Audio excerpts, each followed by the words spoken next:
Chapter 1724. Thus, they half sold and half gave the pigs to the great Tang. At that time, in the eyes of the Tubo and Tuyuhun, these were filthy animals. They couldn't even fill their stomachs, so how could they feed the pigs? Of course, the people of Chang'an City also thought the same. They all thought that Zhang Feng and himself were crazy to want such things.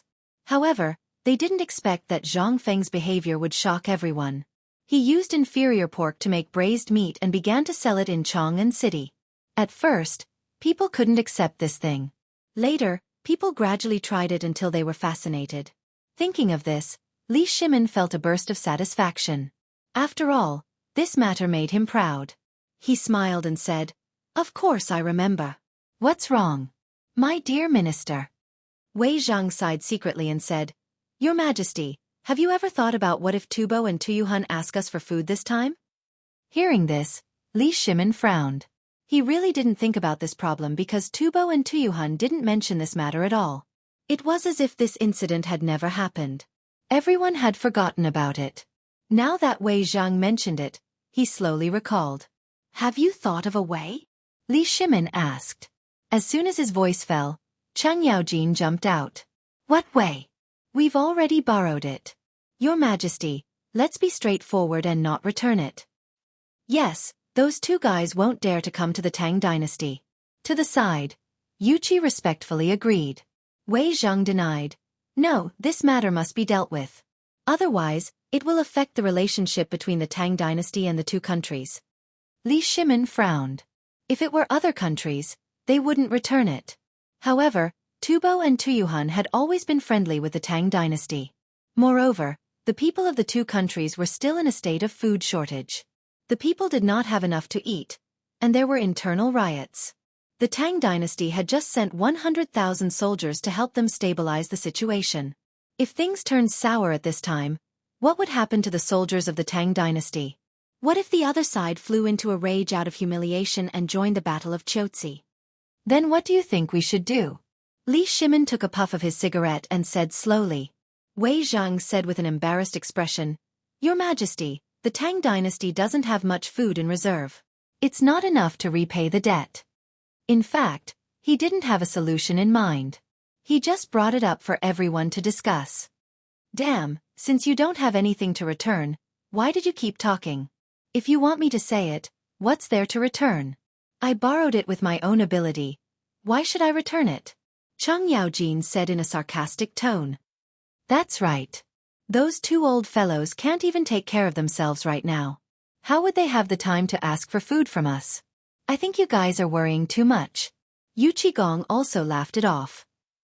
In fact, Li Shimin had thought of not returning the debt. However, because of the Battle of Chotzi, he couldn't do that.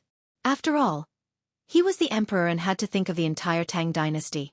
At this time, Zhang's son Wuji, who had been silent all this time, stood up and smiled faintly. "Your Majesty, this matter was planned by Zhang Feng. It's reasonable to say that he should solve it." Hearing this, Li Shimin slapped his thigh and said in realization, "Yes, it was that boy's idea. He should solve it." Everyone nodded secretly as if to say that it was all this boy's fault.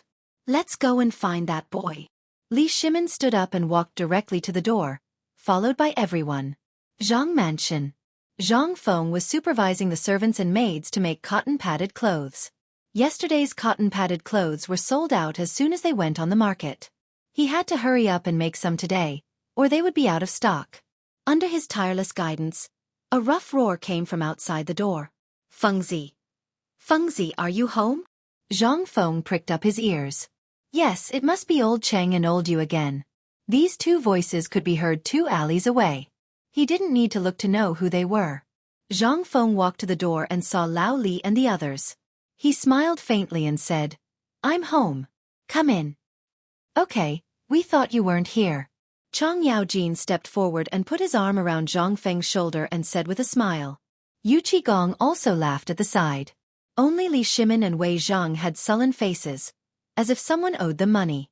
Seeing this, Zhang Feng said with a smile, "What's wrong?" "Lao Li, old Wei, who owes you money?" "It's all your fault." Li Shimin rolled his eyes at Zhang Feng. After saying that, he walked toward the study of the Zhang residence. Wei Zhang sighed inwardly, glanced at Zhang Feng, and followed Li Shimin. Zhang Feng was confused for a moment. He pointed at Li Shimin's back and said to Cheng Yaojin, "What's wrong with Lao Li?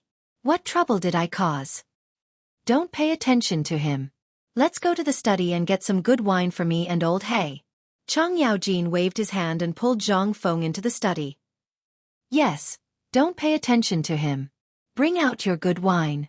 Yu Qigong also laughed at the side. Zhang Feng scratched his head and didn't think too much. He said to Du Ziting, who was working in the courtyard, "Old Du, bring 2 jars of good wine to the study and make a few dishes." Du Ziting understood and quickly went to prepare. After saying that, the 3 of them walked to the study with their arms around each other's shoulders. Chapter 1725. In the study, Li Shimin was sitting on a chair with a cigarette in his hand. His face was full of worry. Wei Zhang, Zhang Sun Wuji, and the others were also unhappy. Seeing this, Zhang Feng went up and asked, "What's wrong with you guys today? Why are you all the same?" Wei Zhang tilted his head and looked at Li Shimin. Seeing that the latter was unwilling to speak, he sighed. He looked at Zhang Feng and said, "Fengzi, do you remember the last time when Tubo and Tuyuhun borrowed food?" "Of course I remember." Zhang Feng took out a cigarette from his waist and walked to the light. He took a deep breath and said, "What happened?" He could be said to be the leader of this matter. Braised meat was popular at that time. How could he not remember? "It's good that you remember." Wei Zhang nodded and continued, "I heard from Lord Zhang's son that last night, many spies from Tujue, Tubo, Tuyuhun, Jinla, and other places were caught in Chang'an. They seem to want your cotton-padded clothes." "Want my cotton-padded clothes?" Zhang Feng glanced at Wei Zhang as if he had expected this. "This is normal. I just didn't expect them to come so quickly." The cotton-padded clothes were a unique thing. To Tujue, Tubo, Tuyuhun, and other places, it was a divine item. Moreover, when the cotton-padded clothes were sold, it had already caused a stir in Chang'an. Tujue, Tubo, Tuyuhun, and other places were like hungry wolves that smelled meat. How could they let it go? Naturally, they would pounce on it. Therefore, this was not difficult to understand. It was just that he did not expect the other party to come so quickly. The cotton-padded clothes had just been sold and the other party had already known about it. From this point of view, there were many spies from Tujue, Tubo, Tuyuhun, and other countries lurking in Chang'an, and their strength was not low. Regarding Zhang Feng's prediction, everyone just looked at him in surprise and did not say anything. After all, they also knew how terrifying the benefits of the cotton-padded clothes were. It would be abnormal if they didn't have any ideas about it. Wei Zhang nodded and said, "The spies were caught." During the morning court session today, the emperor considered the relationship with Tubo and Tuyuhun and released the spies. However, he was worried that they would ask for the grain from last time. At this time, Li Shimin, who had been silent all this time, interrupted, "That's right, Fengzi. Last time it was your idea to borrow food. You have to find a way to make up for this." Hearing this, Zhang Feng glanced at everyone and said with a smile, "I thought it was something big. Just this?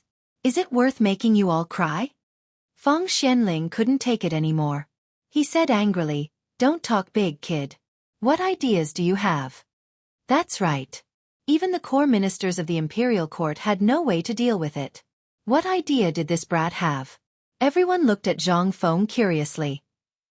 Zhang Feng looked at everyone and said with a proud smile, "Don't Tubo and Tuyuhun want the cotton-padded clothes? As long as we use the cotton-padded clothes to shut their mouths, they won't come to the Tang dynasty to ask for grain." As soon as he finished speaking, Li Shimin said with a hint of anger, "Don't you know what cotton-padded clothes mean to Tubo and Tuyuhun? If the cotton-padded clothes were given to these countries, they would not be threatened by the cold, and their national strength would be greatly increased. This was not a good thing for the Tang dynasty." Cheng Yaojin picked up a bowl of wine, swallowed a mouthful, and said with a smile, "Maybe this brat is holding back some evil ideas." Yu Qigong poured himself a bowl of wine and echoed, "That's right. Would he let himself be taken advantage of?" Zhang Feng glanced at everyone and smiled faintly. "Let me ask you first. How much is Tubo and Tuyuhun producing now?" Wei Zhang frowned slightly, thought for a moment, and said, "About 10,000 stones a year." Li Shimin nodded. In fact, he didn't know about this. Zhang Feng took a puff of his cigarette and said slowly, The people in Tubo like silk. Since that's the case, we'll cater to their preferences. We'll use silk made from silk and mulberry silk to exchange for the right to sell cotton-padded clothes. In other words, we'll sell them the right to sell the cotton-padded clothes. If it doesn't work, we can also get some leather products. They're cold all year round, so we can shut the mouths of those Tubo people. Li Shimin frowned as soon as he finished speaking. Exchanging cotton-padded clothes and mulberry silk for the right to sell cotton-padded clothes would make these two countries dependent on the Tang dynasty in the long run. After all, they were cold all year round. Once the cotton-padded clothes were shipped there, they couldn't leave. However, the other party was not a fool. Would they agree? Li Shimin looked at Zhang Feng and asked, "Will they agree with what you said? And it's a little too obvious?" After all, anyone with a discerning eye could tell that this was squeezing the savings of the two countries. The other party might not agree. The current situation doesn't allow them to disagree. Zhang Feng waved his hand and said directly, "We have the initiative now, so we have to be straightforward. Moreover, there's no need to say more about the use of cotton-padded clothes. They will naturally understand. After all, there's a lot of profit in this matter. If they take it, not only can they shut the mouths of those starving people, but they can also stabilize the hearts of their people and stabilize their situation.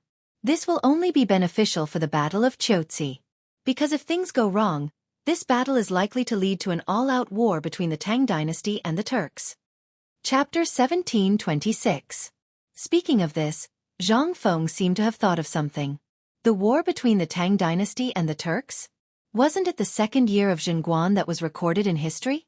And now, it was the winter of the second year of Zhenguan. Wasn't that the Turks were coming soon? Thinking of this, he frowned. The attack of the Turks was recorded in real records. It was definitely not groundless. Now, they were facing the attack of the Turks, and there were less than a few months left. It seemed that he had to prepare something. Li Shimin saw Zhang Feng's expression and thought that it was not feasible, so he quickly asked, "What's wrong? Fengzi, is it not possible?" Zhang Feng shook his head, and a trace of worry flashed in his eyes. "It's not about the Tubo and Tuyuhun, but I thought of something else." "What is it? How could she make a reckless brat like you so worried?" Cheng Yaojin laughed at the side. He was right. Zhang Feng had always acted like a cynical boy, and there were not many things that could make him worry. Cheng Yaojin's words aroused everyone's curiosity.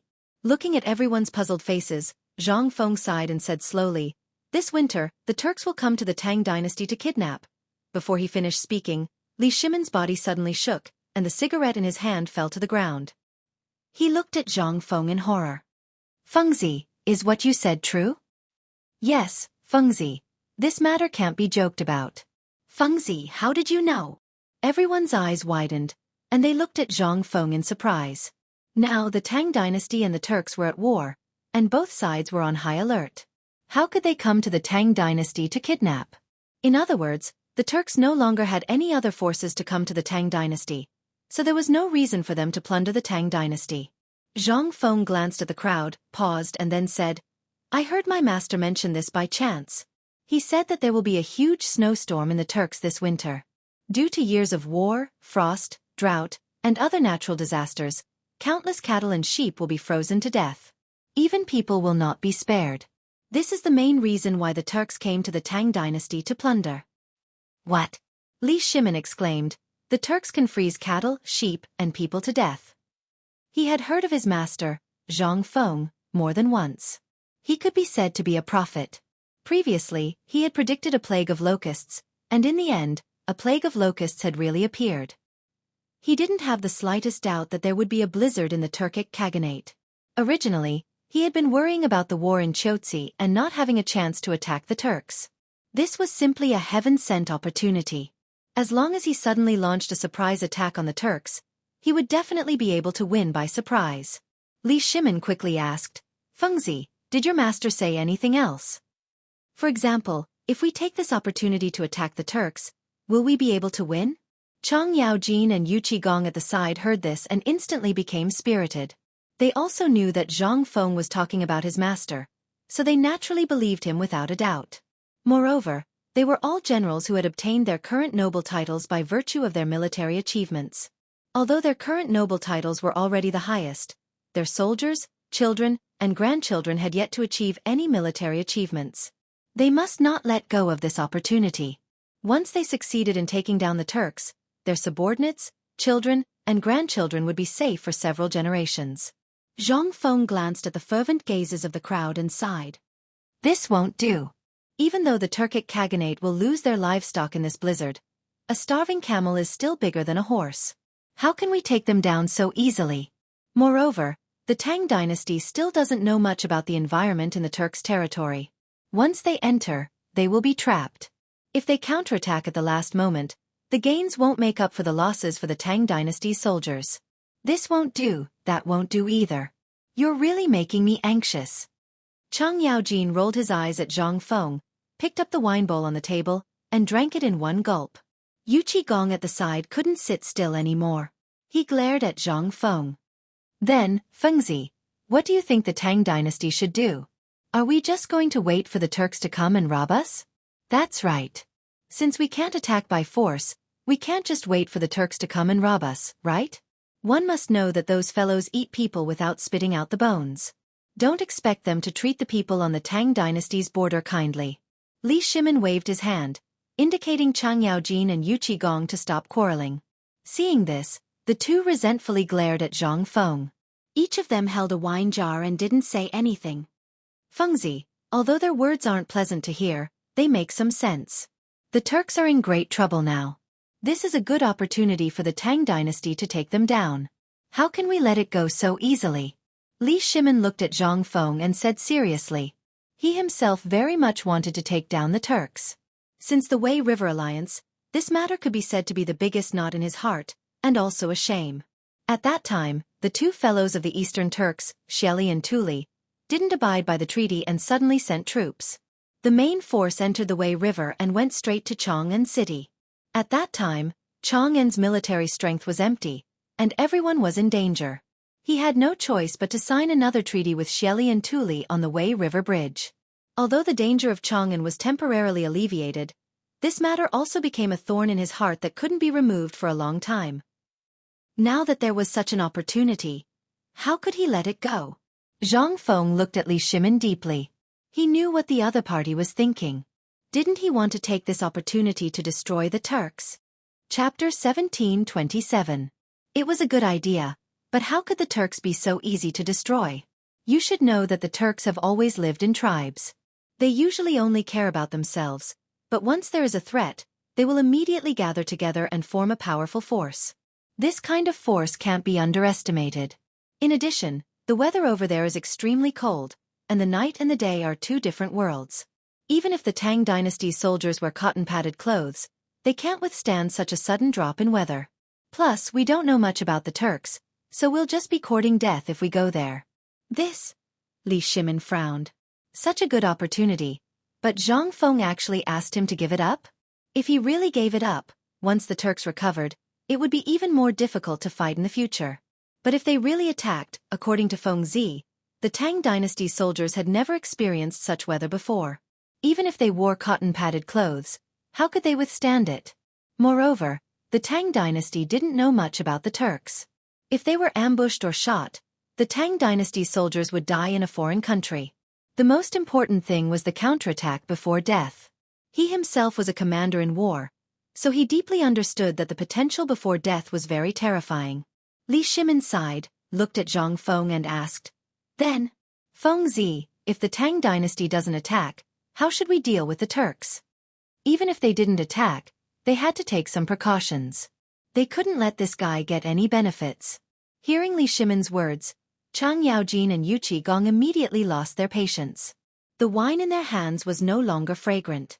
They threw away the wine jar and looked at Li Shimin. Why not? If these bastards are not killed, sooner or later, they will be a threat to the Tang dynasty. The two were filled with righteous indignation and high spirits. They were a little selfish and wanted to earn some merits for their descendants and subordinates. But more than that, he wanted to get rid of this scourge for the Tang dynasty and protect the people of the Tang dynasty. After all, they were the Duke of Yi and Duke of Lu of the Tang dynasty, so they were aware of this. Seeing this, Li Shimin glared at the two of them. Only then did they angrily sit on the chair and pant. Zhang Feng glanced at Chang Yaojin and Yu Qigong. He took a deep puff of his cigarette and exhaled the smoke. Then, he looked at Li Shimin and said slowly, "Actually, I can understand old Cheng and old Yu's feelings. Those bastards must be killed, but not now. The most important thing for us now is to lay out the plan." "Lay out?" Li Shimin asked in surprise. "How?" Just now, when he saw Zhang Feng's expression, he knew that he had a way. Otherwise, he would not have told him the news so easily. Zhang Feng swept his gaze across the crowd and said seriously, "Firstly, scorched earth and cleared fields. This scorched earth and cleared fields is a vicious strategy. You have to be vicious to your enemies and to your own people. Aren't those Turks going to invade Great Tang and plunder resources at the borders? Then we won't leave anything for them. As long as you tell the Lord Zhang's son to let the Lord Zhang's son submit a memorial to His Majesty. Let the soldiers at the border take the people and flee to Chang'an. Before they leave, burn the houses, kill the livestock, take the gold and silver, and everything that can be taken. If we don't leave anything for the Turks, I'll see what they will rob." Li Shimin narrowed his eyes. Obviously, he was thinking carefully. The scorched earth strategy had been recorded a long time ago. Sun Yu of the Three Kingdoms had used this strategy. Although he destroyed his own things, he also dealt a heavy blow to the Turks who came to rob. They could not rob anything. Without supplies, they would be less of a threat to the Tang dynasty. Wei Zhang stroked his beard and said, "This strategy is good. At least it can make the Turks return empty-handed." Zhang's son Wuji and Feng Xianling also nodded secretly, thinking that this strategy was feasible. "Fengzi, go on," Li Shimin reminded him. Zhang Feng nodded and continued, "The second strategy is to attack the mind. As I said just now, although the Turks are powerful, they are pieced together by tribes. Once people are separated, their beliefs will be different. For example, the Eastern Turks worship the wolf god, the Western Turks believe in the longevity heaven, and the Eastern and Western Turks are composed of various tribes. Among the tribes, there are other beliefs, such as the fire god, the water god, the god of plagues, and so on." Li Shimin nodded and said, "Indeed, the Turks have many beliefs. Almost every tribe has its own god. Because of different beliefs, there are long wars between the tribes, and the casualties are not less than that of a war. However, what does this have to do with what you said? He was the ruler of a country. Naturally, he had to understand the habits and customs of his opponents. Only in this way could he win every battle. Long ago, he heard that there was a dried wolf bone in the tent of the leader of the Eastern Turks. That was the heavenly wolf god, which was their belief. The Western Turks believed in the longevity heaven. They believed that everything in front of them was given by God. Therefore they would pray 3 times a day, including during meals. Chapter 17:28. In addition to these, there were many other beliefs. But, why did this guy mention this now? Wei Zhang and the others were also confused. Zhang Feng said with a smirk, "Most of the Turks are ignorant, so there are many gods. Their beliefs are so modeled that there must be feuds between the tribes. It was only because Xieli forced them to live together. Think about it, if someone who has a big grudge against you suddenly speaks ill of you, can you accept it? Of course not." Yu Qigong jumped 2 feet high. "I knew this guy was not a good guy. It turns out that he was waiting for this." Zhang's son Wuji narrowed his eyes and smiled.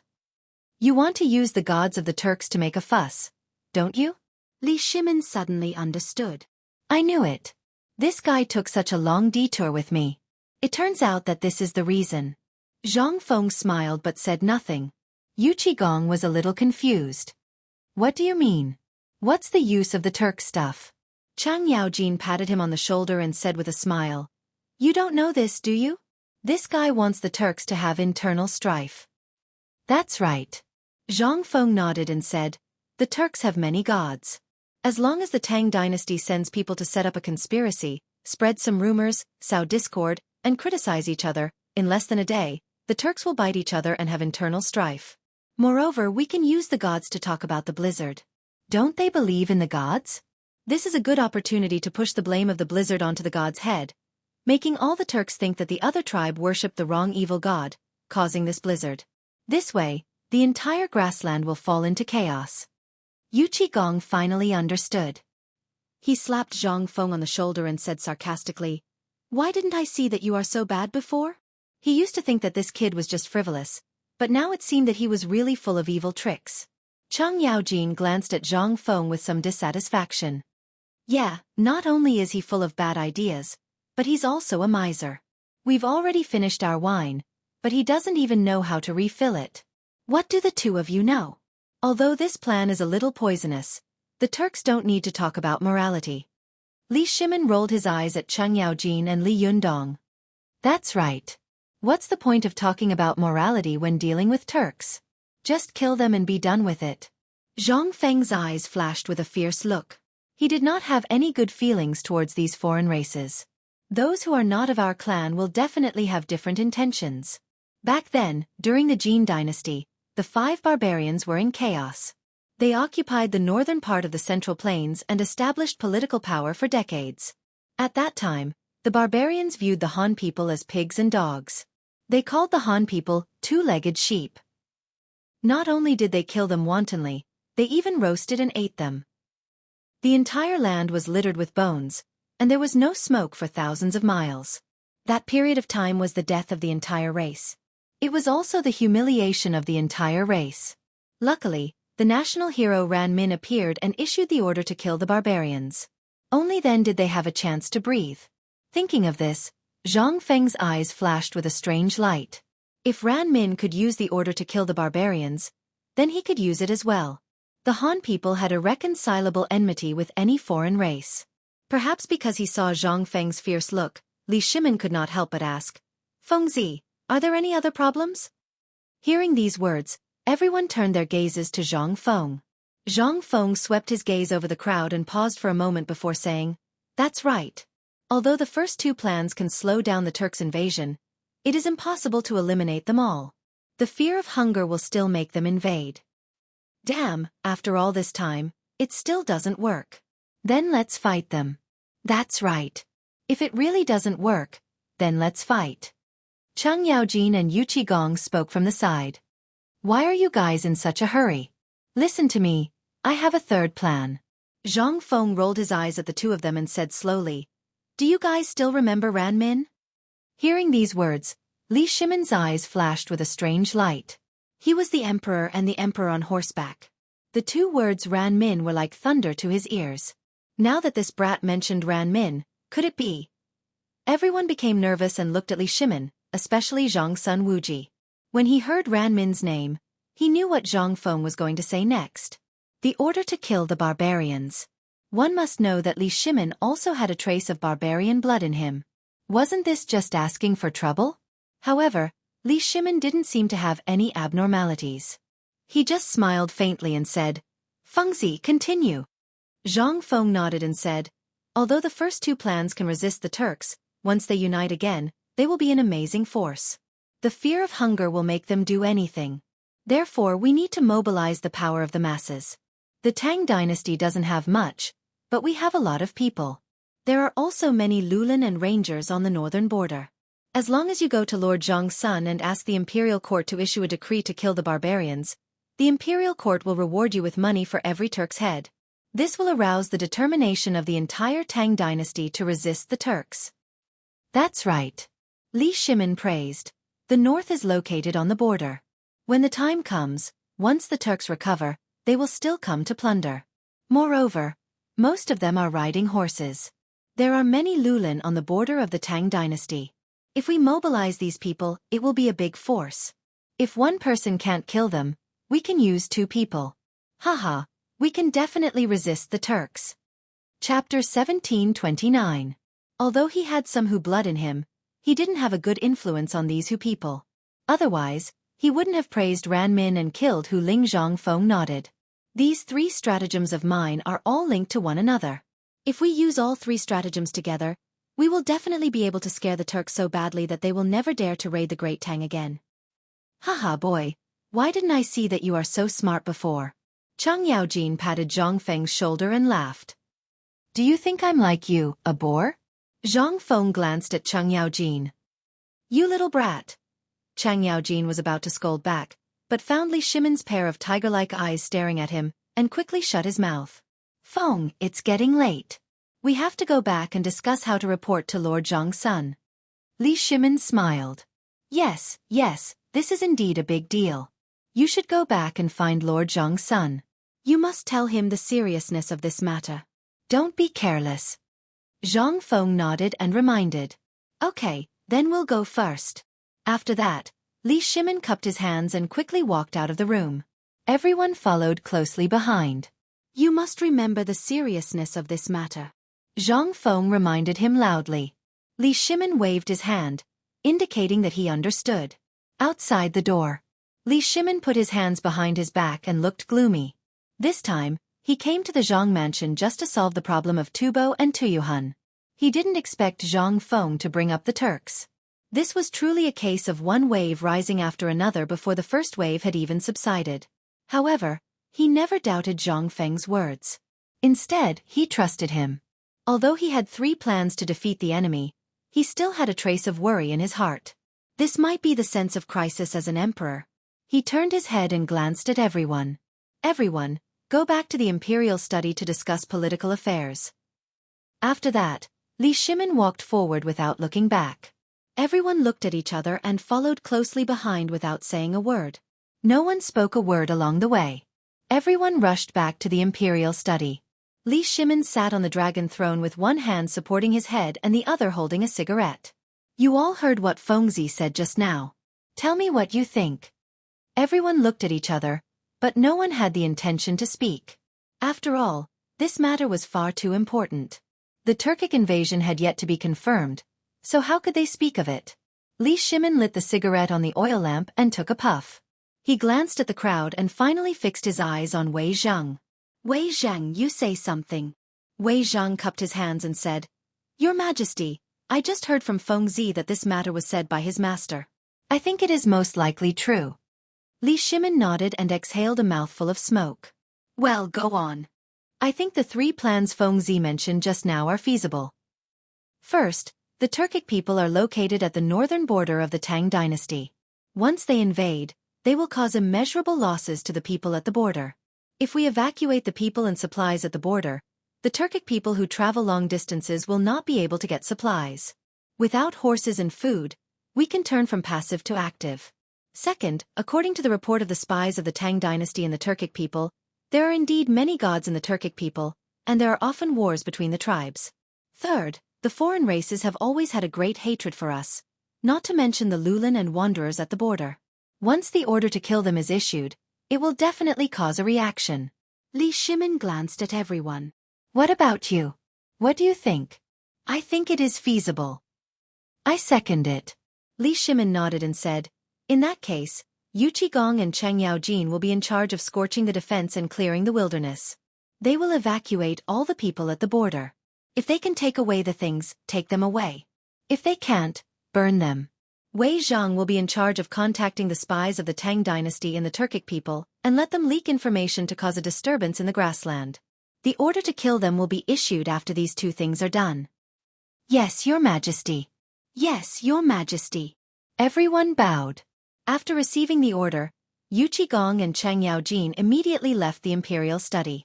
As generals, they naturally knew the importance of this matter. They took 2 horses from the guards and mobilized 10,000 people to gallop toward the border. The border was not very far, but it was not close either.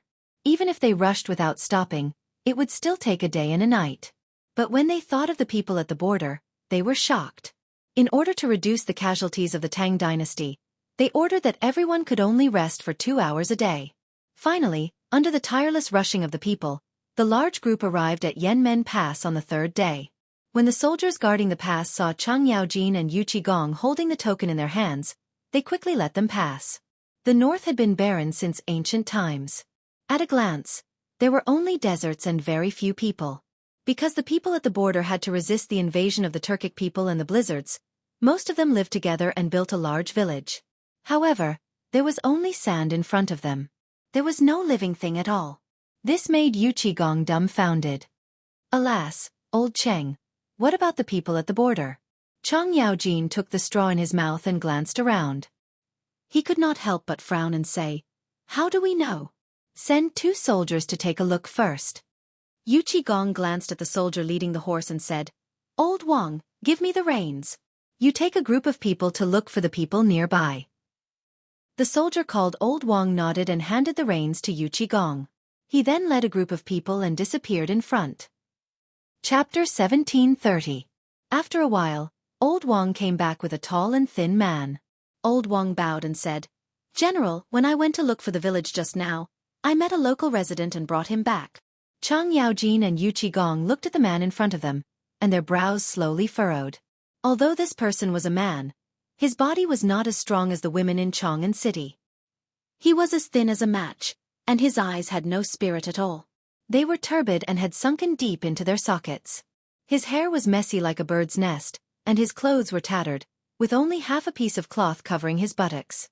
In fact, Chang Yaojin had already guessed that the border was extremely poor before he came, but he didn't expect it to be so difficult. There was not even a complete piece of clothing to cover the body.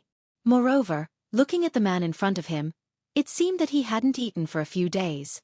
Alas, the people of the Tang dynasty at the border not only had to endure the invasion of the Turks, but they also had to worry about food. Just as Chang Yaojin was thinking about how to ask, Yu Qigong spoke first. "Man, let me ask you. What's your name? Are you from the border?" Hearing this, the man quickly lowered his head and looked like he didn't want to speak. Obviously, this person was often bullied. He was timid and very afraid of officials. Seeing this, Chang Yaojin rolled his eyes at Yu Qigong, then looked at the man and said, "Man, don't be afraid. We are not bad people. We are soldiers of the Tang dynasty. This time, we came to the border to carry out military affairs. We also came to ask you about it. Can you answer my question?" Old Cheng was indeed a rough man. When he saw that the man was afraid, he quickly changed his way of communication. However, he couldn't blame him. He said that he had brought a group of people with him. Who knew what he was doing? Besides, this was the border. It was necessary to be cautious. When the man heard Chang Yaojin's words, he raised his head slightly and glanced at him. Seeing the latter smile back, he asked in a hoarse voice with uncertainty, "Really? Are you here to ask us about it?" Chang Yaojin smiled kindly and nodded. Hearing this, the man said cautiously, "My name is Ergo. I'm from the border." Upon hearing that, Yu Qigong was instantly overjoyed. "It's good that he's from the borders. Quick, bring us to him."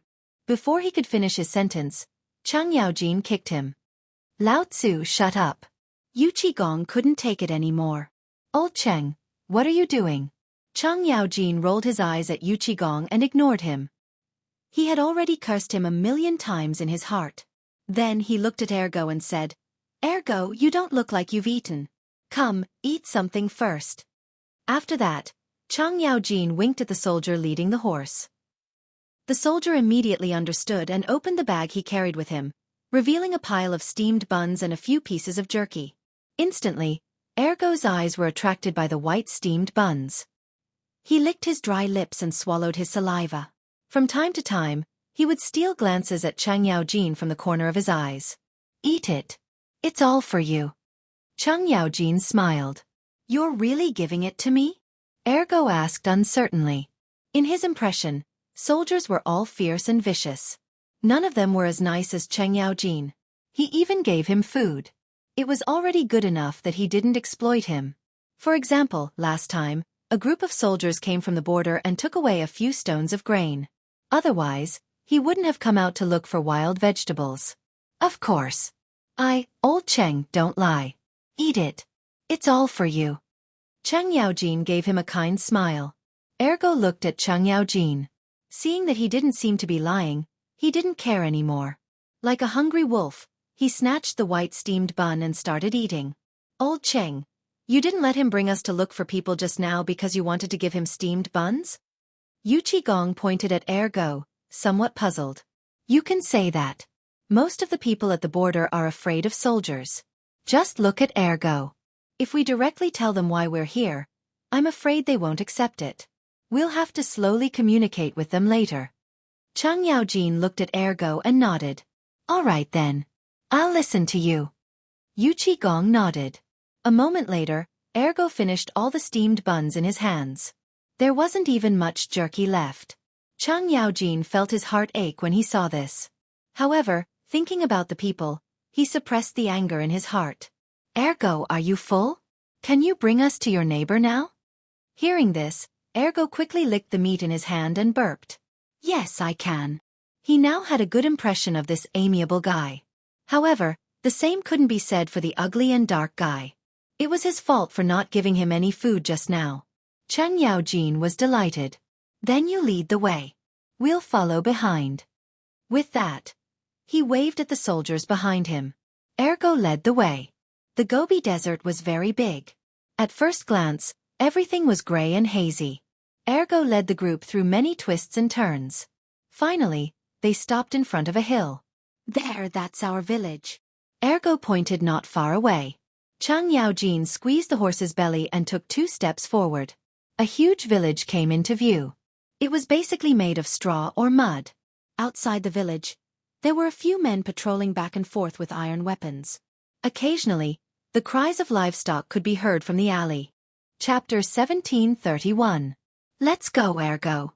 Take us to the village. Chen Yaojin looked at Ergo and smiled. Ergo nodded and walked toward the village. Chen Yaojin and Yu Qigong followed closely behind. However, something unexpected happened. Before they reached the entrance of the village, a series of uneven roars could be heard. Who is it? Stop. Don't go any further. The people who spoke were the men with iron weapons at the entrance of the village. Whoa! Chen Yaojin quickly reined in his horse. He took a closer look and found that the 3 men in front of him were as skinny as Ergo, but their eyes were extremely fierce. No wonder they were used to guard the village. At this time, the soldier who led Chen Yaojin's horse stepped forward and said, Little brothers, please don't misunderstand. We are soldiers of the Tang dynasty. We are here to express our condolences. They were here to persuade people to move, not to fight. The tactics used on the battlefield could not be used on civilians. Condolences? Who are you kidding? Last time, a group of soldiers came to the pass and said they were here to express their condolences. Later, they stole our food and ran away, leaving us hungry. Are you with them? The leader of the men stepped forward and waved the iron fork in his hand, filled with righteous indignation. What? Damn it! Chen Yaojin's eyes widened in anger. He clenched his right fist and said, Who the hell is so bold to do something under Lao Tzu's nose? He was a man who hated evil. Besides, he had been in the army for many years, so he could not bear to hear such things. The people at the border were already suffering enough. Usually, they had to suffer from blizzards and Turkic kidnappings. He did not expect the soldiers of the Tang dynasty to kidnap them. These guys were not human. Not only him, but the soldiers behind him were also enraged. They were all soldiers under Chen Yaojin and Yu Qigong, and had always been disciplined. They didn't even dare to think about doing such a thing, let alone do it. Today someone actually did it, and it was even at the border. This made everyone's anger reach the peak. That's right. Mother Fastress Kerr, it's that bastard. Tell old Cheng and me. When we go back, I'll chop him into pieces. Yu Qigong, who had been silent all this while, finally couldn't take it anymore. He clenched his right fist and placed it on his chest, assuring everyone. Chen Yaojin also nodded. Even if Big Lao He didn't say it, he would have said it himself. These scum thought that they could do whatever they wanted at the border. Lao Tzu would definitely chop them up alive and report to His Majesty to have their entire families executed. Although everyone was filled with righteous indignation, the other party didn't seem to believe them. He just replied coldly, Come on, you soldiers are all the same. Stop acting. As soon as he finished speaking, But Face stepped forward and said, Zhu Zi, ugly boy, please don't misunderstand. They are really here to express their concern. It didn't matter if Butt Face didn't say anything. Maybe he didn't notice Su Quebec. But as soon as Butt Face spoke, everyone started to criticize Su Quebec. Ergo, you mother Fastress Kerr, why are you with these soldiers? Did you bring these people here? Quick, tell us, did you betray the village? Butt Face quickly waved his hand and explained anxiously. No, how could I betray the village? These people are really here to express their concern. They even gave me something to eat just now. If you don't believe me, take a look. After saying that, Butt Face took out a half-black, half-white steamed bun and showed it to everyone. He had stolen it when no one was looking. He had been holding it in front of his chest, so it had become half black and half white. Everyone looked at it and their faces were full of shock. They had never seen such a white steamed bun before. There was no such thing in the village. The only possibility was that it was from these soldiers. It seemed that Buttface wasn't lying. But why did these soldiers come to the village? Were they really here to express their concern? They didn't believe this nonsense. It seemed that they needed Buttface to prove it. Buttface, come here. Zhu Zi waved at Buttface. Buttface looked back at Xianxia, who nodded at him. Then, he slowly walked to the village entrance. Buttface, give me the steamed bun. Zhu Zi put down the fork in his hand and looked at the white steamed bun in Buttface's hand. Buttface hesitated for a moment, but still handed the white steamed bun to Zhu Zi. Zhu Zi picked up the white steamed bun and gnawed on it, making everyone's hearts itch. When the white steamed bun was finished, Zhu Zi looked at everyone. You guys stay here and don't let them in. I'll go and tell the old man. After saying that, Zhu Zi pulled Buttface into the village. The two men who were left behind were still looking at Xianxia and the others with forks in their hands. Xianxia didn't know whether to laugh or cry at this scene. If he wanted to force his way in, these two men could stop him. However, from the beginning, he didn't want to use force. The people at the border were already suffering enough. How could he have the heart to bully them? And most importantly, this time, he came with a mission. After a while, Zhu Zi and Buttface came back. They were supporting an old man with a walking stick. He was about 60 years old and walked very slowly. The old man had sparse hair on his head. He staggered as if he would fall down if he didn't pay attention. Behind them, there was a group of men. There were about 20 of them. Some of them were holding sticks, while others were holding iron weapons. They looked like they were coming in a menacing manner. Chapter 1732. Although these people looked ferocious, they had a common shortcoming, which was that they were thin. Some of them were even skin and bones. No one knew what they usually ate. Another one was that they were poor. Almost all of their clothes were rags. Those who were a little better had a few patches. Otherwise, their buttocks would be exposed. He finally knew why there were no women here. They were not wearing clothes. If a woman came out, wouldn't she be naked? Xianxia sighed secretly. He had never been to the border before, so he didn't know that life here was so hard. Who are you? What do you want to do in our village? The old man with a crutch was supported by Ergo and Zhu Zi. He stepped forward and asked, Sir, we were sent by His Majesty of the Tang dynasty to visit you. Xianxia smiled and said, My name is Xianxia. He is Yu Qigong. The old man was respected. Looking at this old man's age, he didn't even need to salute His Majesty. Moreover, this old man should be the most important person in the village. Xianxia? Yu Qigong? The old man savored it carefully, as if he was recalling something. Suddenly, the old man seemed to think of something and exclaimed, What? You two are the gods of war of our Tang dynasty? The people behind him also seemed to think of something. They looked at Xianxia and Yu Qigong in horror. I finally see living people. The gods of war of our Tang dynasty have come to our village. No, I have to kowtow to my ancestors. After that, the man who was about to kowtow ran back to the village. Obviously, they had all heard of the two. This was normal. Xianxia had followed Li Shimin to conquer the world in his early years. Who didn't know about him? Not to mention Yu Qigong, who had been famous in the Sui dynasty. Now that the two big shots had come to the village, everyone was excited. Coupled with the troops, Xianxia's smiling face, and Yu Qigong's ugly face, no one doubted anything. Other than a few bare-bottomed brats scratching their heads, the others were all smiling at the crowd. Hearing someone call them war gods, Xianxia and Yu Qigong's faces were filled with pride. Their mouths were almost raised to the sky. That's right. We are the gods of war of the Tang dynasty. This time, His Majesty the Emperor specially sent us here to greet you.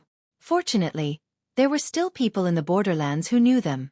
Otherwise, this matter would be difficult to handle. A group of strangers came to ask you to move. Would you move? Although it might be better in the future, who knew what would happen in the future? But now, things were different. With the titles of Duke of Lu and Duke of Yi, the other side was eager to move. Great. I didn't think that two big shots would come to our desolate land.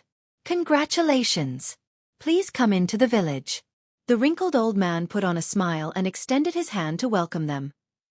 Although there were a few people who didn't know what was going on, they still didn't dare to disobey the old man's words. They immediately stepped aside and expressed their welcome. Chang Yaojin smiled at the old man and said, "Haha, then I'll have to thank Elder." Afterward, he turned to the people behind him and said, "Set up camp here. Don't disturb the people. In addition, give half of the food and clothes to the people." Hearing this, the soldiers behind him hurriedly opened their bags and gave all the food they had brought to the people. These soldiers were basically common people. They knew the pain of not having enough to eat, and they knew even more about the bone-chilling cold. Under the strict military discipline of Chang Yaojin and Yu Qigong, they had always been soldiers who protected the people. Thus, they did not hesitate or doubt Chang Yaojin's orders. The moment they received the food and clothes, the old man and the people behind him almost burst into tears. Their bodies trembled as they prostrated on the ground and loudly cried out, "The heavens have finally opened their eyes. General Tianxi has brought us food. We don't have to worry about starving to death." At this sight, Chang Yaojin and Yu Qigong were both shocked. Before he started the army, he was also a common person. However, he was slightly stronger than them. It was during this chaotic era that he was able to make a name for himself. Otherwise, they would not even know where they would be now. Seeing how excited the people were after receiving the food and clothes, they also felt a sense of satisfaction. "Get up quickly, Elder. There's no need to be so polite." Chang Yaojin helped the old man up and smiled. He had never been bowed to by such an old man before. He could not accept it. The old man was slowly helped up by Ergu. Then he looked at Chang Yaojin and smiled. "Thank you, generals, for bringing us food. Please come into the village to talk." Chang Yaojin was naturally happy. He and Yu Qigong brought 2 guards and followed the crowd into the village. As soon as they entered the village, they saw a dilapidated scene. The roofs of the thatched houses were full of holes. Most of the pillars in front of the door had been eaten by insects. If it rained, wouldn't they freeze to death? The alley was eerily quiet. Other than the sound of people's footsteps, no other sounds could be heard. As they continued walking, they could vaguely hear the sound of crying. It sounded like a woman's voice. "Elder, this is?" Chang Yaojin pointed ahead and asked. "Sigh." The old man sighed and looked ahead. "That's a widow. Her husband has been dead for a year. She hides in that thatched house every day and cries alone." Chapter 1733. She's been dead for a year. Why didn't she come out and find a man to marry? Yu Qigong interjected.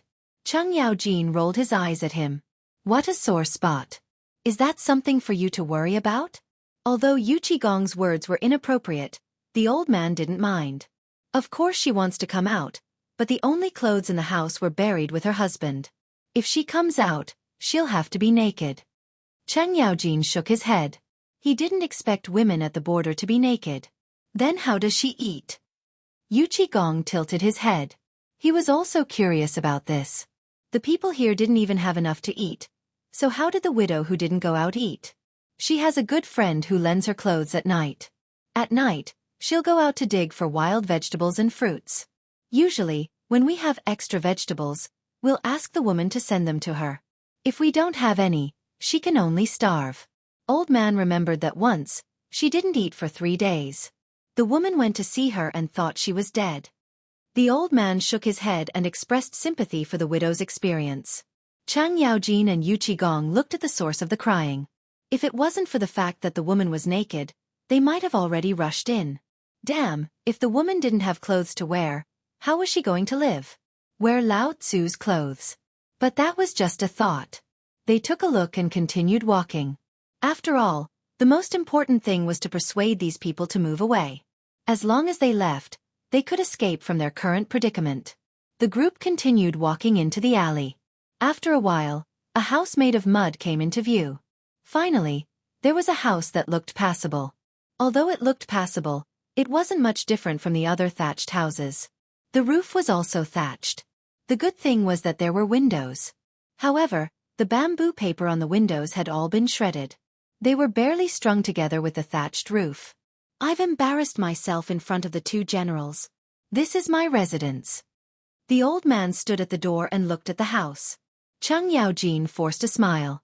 He didn't know what to say. Creak. The door opened and the old man entered the room first. There was nothing inside, only 3 stone benches. These should be the seats. Generals, please have a seat. The old man pointed at the stone stool beside him. Cheng Yaojin and Yu Qigong did not decline. They were both soldiers and had even sat on corpses before, let alone rocks. After sitting down, Cheng Yaojin took the lead and said, "Sir, we're here not only to express our condolences, but also to take you away from here." "Take us away?" The old man couldn't react for a moment. One had to know that they lived at the border, and no one had ever cared about them. They had to prepare everything by themselves.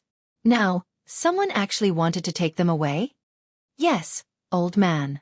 His Majesty has sent an imperial edict. Considering the suffering of the people at the border, he is preparing to move you to places like Guanyi and Chang'an. Cheng Yaojin's face did not turn red and his heart did not skip a beat. He decided to tell a lie. From the moment he entered the village, he had a deep feeling that the people living at the border were extremely bitter. If they were suddenly told that the Turks were coming to kidnap them, coupled with the fear of being invaded all year round, they would probably panic. However, if His Majesty had issued an imperial edict for them to move, the effect would be very different. These people lived at the border all year round. Once they heard about His Majesty, they would definitely be in awe and beg to go with him. The truth was just as Cheng Yaojin thought. When the old man heard that His Majesty wanted them to move, his entire body trembled. He even threw away his walking stick and knelt on the ground to thank His Majesty. His Majesty finally remembers us. His Majesty! The old man's face was covered in tears. His stooped body could not hide the excitement in his heart. In fact, at his age, even if he saw Li Shimin, he did not need to bow. There was etiquette. As the saying went, the elderly were respected. It was just that he did not know if Lao Li, who was far away in Chang'an, could accept this bow. Cheng Yaojin saw that the old man was getting more and more excited. He quickly went forward to help him up. "Sir, there's no need to be polite. If you have the time, quickly gather everyone together. We'll leave as soon as possible." Hearing this, the old man grabbed his walking stick and rushed out of the door with more agility than the young man. "Yes, yes. I'm old and muddle-headed. I'll quickly gather everyone." Cheng Yaojin looked at the old man's back and could not help but laugh. Just now, this old man looked like he couldn't walk the Dao. Now he felt like he could kill a tiger with a punch. Shang Province and Feng Province had already entered the severe winter season. The whistling northern wind, wrapped in strong cold wind, whistled and raged in the wind, wanting to blow away everything on the ground. However, at this moment, a group of armored soldiers knocked on the doors of the people's houses in the wind and snow. They then hurriedly helped the people leave the place where their ancestors had lived for generations. After they left, their houses were all knocked down. Not even a single piece of bamboo was left intact. Although these soldiers could not bear to do this was a military order. Moreover, they were about to fight with that old thief Tuli. It was said that these things would very likely become the Turks' armaments. Chapter 1734. At this time, such a large-scale migration had already spread to the entire Feng Province and Shang Province. The whistling north wind ruthlessly blew on the faces of the migrating people. Their clothes were not enough to cover their bodies, and they could not bear the cold weather. The soldiers gave their extra clothes to the people to barely resist the cold wind and allow them to continue migrating. The people did not have any resistance to this migration. After all, the border was a wild land, and it was not suitable to stay for long. The weather here was not something people could bear. Moreover, the Turks were about to invade. If they stayed, they would only be sending themselves to death or becoming slaves of the Turks. Of course, Li Shimin would not allow such a thing to happen. This time, he sent Cheng Yaojin and Yu Qigong here to carry out this mission. Feng Province, Provincial Governor Manor. The north wind whistled, and the sky was filled with snow.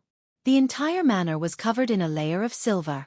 In the huge courtyard, there was a sea of migrating people sitting around. As they did not have extra clothes, they hugged each other to keep warm. The raging fire around them could not warm up the weather. "Mother, I'm cold." A child snuggled into the arms of a madam. "It's okay. You won't be cold when you sleep." The madam used the only clothes she had to wrap the little girl. In the manor, Chang Yaojin and Yu Qigong sat around the fire to keep warm. Beside them, there was a tall and thin man wearing a tattered military uniform. This person was the provincial governor of Feng Province, Shi Tian. At this time, there was a rush of footsteps outside the door. When he turned around, he saw a guard walking over with quick steps. "Sir, the people near Feng Province and Shang Province are all migrating to our Feng Province manor. We can't take them all in." "What?" Shi Tian exclaimed. "How can there be so many people? What should we do?" He was no longer in the mood to keep warm. He stood up and paced around the hall. After a while, he finally stopped. He looked at Chang Yaojin and Yu Qigong anxiously. "My two high dukes, what is going on? Why are there so many people migrating?" "Sigh," Yu Qigong sighed. "Because we have to prepare for war." Hearing this, Shi Tian was shocked. He thought to himself, "Not good. Was something going to happen at the border? War." The soldiers of Feng Province did not even have enough to eat. They did not even have good military uniforms. How could they fight? Thinking of this, he could not help but put on a worried expression. "My two good Guogongduks, the soldiers of Fengzhou Prefecture don't even have food. They are all naked. If there is a war, we can't resist. Moreover, in this kind of weather, we will die if we go out. How can we fight? Why don't the two of you talk to His Majesty and transfer me back to Chang'an?" As he spoke, he glanced at Chang Yaojin and Yu Qigong from the corner of his eyes. "Bastard!" Chang Yaojin threw away the fire stick in his hand and stood up abruptly. He stared at Shi Tian with his huge eyes and said, "You bastard, as a soldier, how can you say such words of desertion? You're so greedy for life and afraid of death. Are you still someone who pees while standing?" Looking at Chang Yaojin's anger, Shi Tian was scared. His legs went soft, and he almost sat on the ground. However, when he thought about it, his life was the most important. He gathered his courage and said tremblingly, "My High Duke, it is not that I refuse, and it is not that I don't want to go. The key is that there is no military equipment, no food, and even no clothes. If you don't believe me, you can look at my guards." They immediately exposed their buttocks. After saying this, he pointed to the guards at the door. Looking at where Shi Tian was pointing, he was right. The guards were patched up from head to toe, and half of their thighs were exposed. They were just short of exposing their buttocks. Seeing that Chang Yaojin did not speak, Shi Tian quickly continued, "You also saw that our Feng state is so poor that we can't even afford military uniforms. If we go out now, half of our people will be frozen to death before we even go to the battlefield. How can we fight? If we go, we will be sending ourselves to death.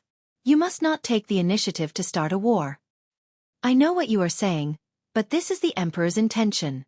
Yu Qigong looked at Shi Tian and said with a serious face, "Your military equipment will be shipped to Feng State and Shang State in about 5 days.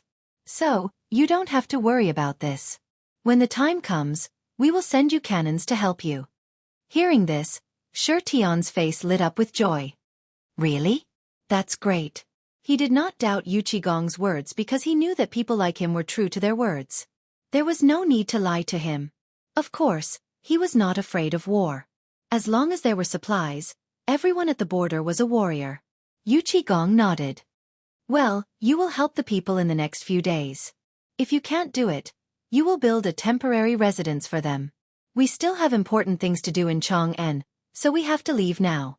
After saying this, he and Chang Yaojin looked at each other and walked out of the door. Outside the door, the military horses had already been reorganized. Chang Yaojin and Yu Qigong mounted the horses and set off on the way back. The wind and snow blew in their faces, and the coldness pierced every soldier's body. However, they did not stop, because they knew that the Turks were about to invade the Tang dynasty. This was the time for everyone to protect their homeland and make contributions. Chapter 1735. When they returned this time, they had to be ready to sacrifice themselves on the battlefield and die for the Tang dynasty. The soldiers rushed back regardless of the wind and frost on their faces. Finally, they returned to Chang'an on the 3rd day. Chang Yaojin and Yu Qigong were not in a hurry. They took off their military uniforms and went straight to the imperial palace. In the imperial study of the imperial palace, Li Shimin had placed a stove in front of him. He was concentrating on correcting memorials to the throne. This was something he had to do every day, and it was something he had to do for the people of the world. Hurried footsteps were heard, and the chamberlain came in. "Your Majesty, Duke Lu and Duke Yi are back. They are outside the door and asking for an audience." Hearing this, Li Shimin quickly put down the memorials and looked at the chamberlain. "Send them in." The chamberlain answered and walked out of the imperial study. A moment later, Chang Yaojin and Yu Qigong in military uniforms came in. "Your Majesty." The two of them bowed together. Li Shimin winked at Xiao Gizi beside him. The latter immediately understood and sent all the palace servants out of the hall. He also closed the door himself. "You're finally back. You've made me wait for a long time." Li Shimin quickly got up from the dragon throne and asked, "How's the border?" He had been worried about the border when he was in Chang'an. Now that Chang Yaojin and Yu Qigong had returned, he was relieved. Chang Yaojin looked at Li Shimin and said, "Your Majesty, the border has been settled. The people have moved into the pass. However, Feng Province and Shang Province don't have enough military supplies. The most important thing is that they don't have winter clothes. Your Majesty, please send some." Also, Li Jing of Yuzhou is ready to send troops to Feng Province and Shang Province at any time. Li Shimin nodded and said, "Good. With Li Shimin guarding Feng Province and Shang Province, there shouldn't be any problems. Pass on my order right away. The imperial edict will arrive soon. Gather all the cotton-padded clothes from all the prefectures and send them to Shang Province, Feng Province, and Yuzhou. Also, announce that all the cloth merchants will help the Tang dynasty overcome this difficult time together. Those who disobey will be punished for treason." The border was one of the most important places of the Tang dynasty. If the border was lost, the Tang dynasty's empire would be threatened. Therefore, it was necessary to distribute the best resources to the soldiers at the border. "Thank you, Your Majesty." Chang Yaojin and Yu Qigong cupped their fists together. With that, the two of them left the imperial study. Now that the border was in danger, they didn't dare to delay. After the two of them left, Xiao Gizi's voice came from outside the door, saying that Wei Zhang wanted to see him. Li Shimin waved his sleeve and summoned Wei Zhang. Wei Zhang had been in charge of the spies of the Tang dynasty in the Turks during this period of time. It should be because of the Turks.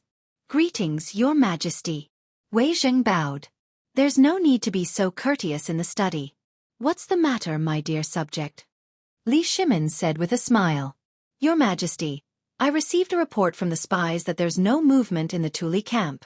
I don't know what they're doing, but I heard that there's something unusual." "I don't know the details," Wei Zhang said seriously.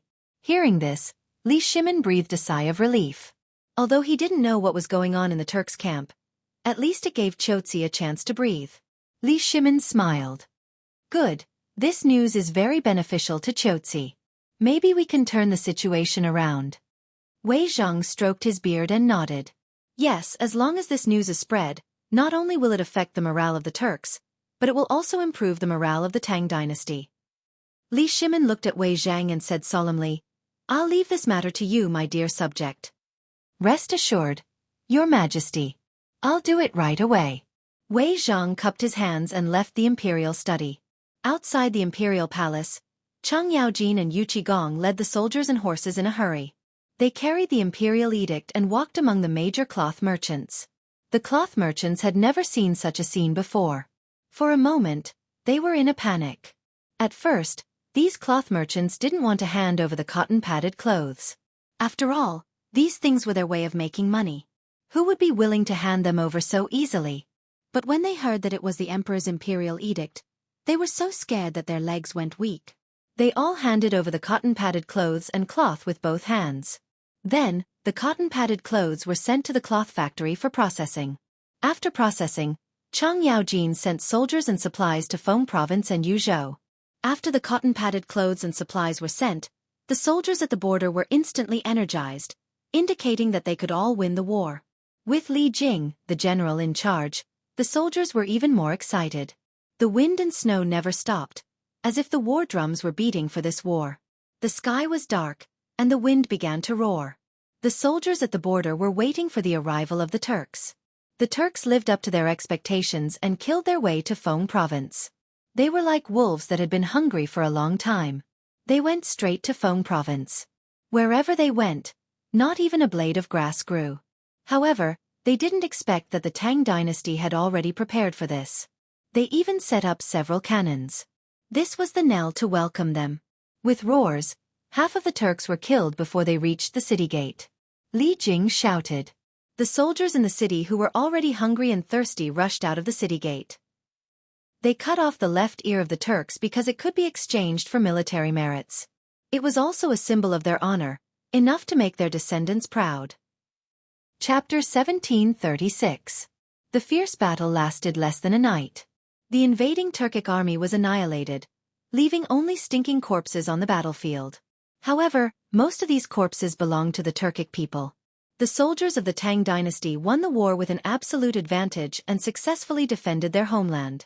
This was the proudest thing for a soldier and also the proudest thing for a citizen of the Tang dynasty.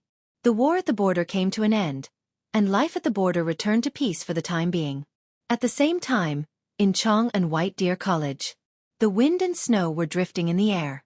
Snowflakes the size of a thumb drifted down and filled the entire college. After a while, the entire college seemed to be covered with a layer of white cloth. It was like an otherworldly peach garden that people yearned for. Different from the border, the wind and snow in Chong, and were not so violent. It was more gentle, like a small hand caressing it. The sound of reciting came from the classroom, like a melodious note, lingering for a long time. In a small house not far from the classroom, a few gray-haired old men were sitting around a fire. There were a few teacups next to them, giving them a sage-like temperament. These people were Ouyang Sun, Chu Suiliang, Yu Shernan, and Xue Ji. Chu Suiliang picked up the teacup next to him and took a sip. Bo Shi, do you know what Fengzi has been doing recently? Why doesn't he come to the college? Yu Shernan rolled his eyes at Chu Suiliang. How would I know? You should ask that kid. If I could find that kid, would I ask you? The two old men talked intermittently. At this moment, the sound of footsteps on snow came from outside the door. Creak. Yu Shernan turned around and glanced at him. So it's Virgo. Come in and warm yourself by the fire. Hearing this, Chung Chimo shook off the snow stuck to his feet, opened the door and walked in. Wei Shuyu and Zhang Sun followed behind him. Mr. Bo Shi, thank you. After that, Chung Chimo found a seat and sat down. The other two also found their own seats. Yu Shernan handed a teacup to Chung Chimo. Chimo, what have you been doing recently? Why haven't you come to the academy for so long? Chung Chimo took the teacup and said tiredly, We are working on the equipment of the textile factory, especially the power of the unmanned textile machine and the water wheel. What is this? Yu Shernan asked subconsciously. Ask if you don't understand. This is common sense. Wei Shuyu, who was sitting at the side, interjected. I heard from Fengzi that this unmanned textile will uses physical methods to make it realize that it can automatically spin without people. I don't know the specifics. Then what is this thing connected to the water wheel? Wei Shuyu was about to speak, but Zhang Sun pulled her out and gave her a look, indicating that he would speak. Then before she spoke he said, Fengzi said that it is to put two hard piles on the bank where the current is very rapid. The upper half of the wheel is above the bank, and the lower half is immersed in the water, so that it can rotate freely. There are bamboo tubes attached diagonally to the spokes of the wheel, and there is a water tank near the water tube on the wheel. When the wheel is stimulated by the rapid current, the wheel will rotate, and the water tube will be filled with water. Stop, stop, stop. Before Zhang Sun finished speaking, Ouyang Xiu quickly interrupted him. The old man really couldn't stand it. This guy never stopped talking, and he was always talking about things that others couldn't understand. He was even more long-winded than a woman. Ouyang Xiu glanced at the three people. Old man asked you, you just said that Fengzi. Where is Fengzi? Where is he? Isn't Fengzi at home tending to cotton? Wei Shuyu was a little confused. Isn't this something that everyone knows? What do you know? Chung Chimo rolled his eyes at Wei Shuyu. Recently, Fengzi is not only tending to cotton at home, but also making firearms. Firearms? Yu Shernan frowned. Chuimo, how do you know? Chung Chimo smiled and said with a mysterious look, That day, my father and Fengzi went up the mountain and saw that kid making a lot of weapons. The most important thing is, there is a thing called a gun. My father said that although the sound of that thing is a little loud, its power is not bad. I heard that it can kill a bird without a problem. After hearing this, Yu Shernan's frown deepened, and his eyes almost couldn't be seen. He glanced at Chu Suiliang, Ouyang Xiao, and Xue Ji and gave them a look. The three immediately understood that he wanted to continue to talk to Cheng Chumo. Chu Mo, besides these things, did Fengzi do anything else recently? Chu Suiliang forced a smile. Anything else? Cheng Chumo deliberately stroked his beardless chin. Also, this kid sells cotton-padded clothes and buys dried flowers. I heard that this kid bought dozens of dongs of flowers. What? Yu Shernan exclaimed. He bought dozens of dongs of flowers. Cheng Chumo slapped his thigh and echoed. That's right. Say, this brat not only destroyed all of retired emperor's flowers, he also bought these dried flowers. Isn't he idle? Yu Shernan looked at his two partners and communicated with his eyes. It seemed that Fengzi was led astray by Li Shimin again. Chapter 1737. Otherwise, why would this guy buy so many flowers at once? The three of them made up their minds and stubbornly put the blame on Li Shimin. The poor emperor was blacklisted at this moment. Ouyang Xiao waved his hand at Cheng Chumo and said impatiently, Okay, we all know. You can go back to work. Once this guy opened his mouth, he would talk non-stop like a woman. If you didn't interrupt him, he wouldn't finish. Okay then. Cheng Chumo was a little disappointed, but in the face of the three masters, he had to listen. After that, the three of them walked out of the room resentfully. After the three of them left, Yu Shernan waved his hand and called his two companions in front of him. He said earnestly, Fengzi can't go on like this. Brothers, think of a way. Chu Suiliang frowned and said, That's right. Fengzi's talent and learning must be in the literary world and Confucianism to develop a better future. If he continues to follow the emperor, sooner or later, something will happen. In their view, Zhang Feng was like a piece of unpolished jade. Only in the field of literature could he become a perfect and flawless piece of jade. The imperial court was like a filthy place.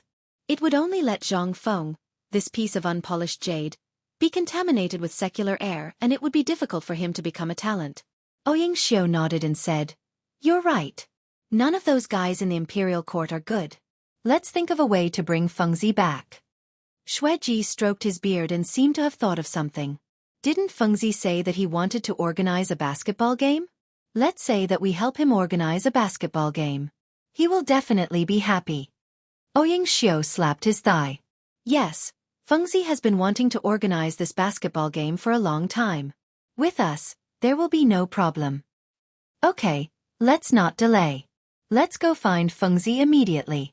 Yu Shernan suddenly stood up and couldn't wait. Chu Suiliang also nodded in agreement. In this way, the four of them hit it off and prepared to find Zhang Feng for an ideological lesson. At the gate of Zhang Mansion. At this moment, he was surrounded by a group of people. Looking from afar, it was as if there was no end in sight. Although there were many people, it was not messy. Instead, it was very orderly. They formed a long winding line that connected to Zhang Mansion. Almost all of these people were holding a parcel in their hands.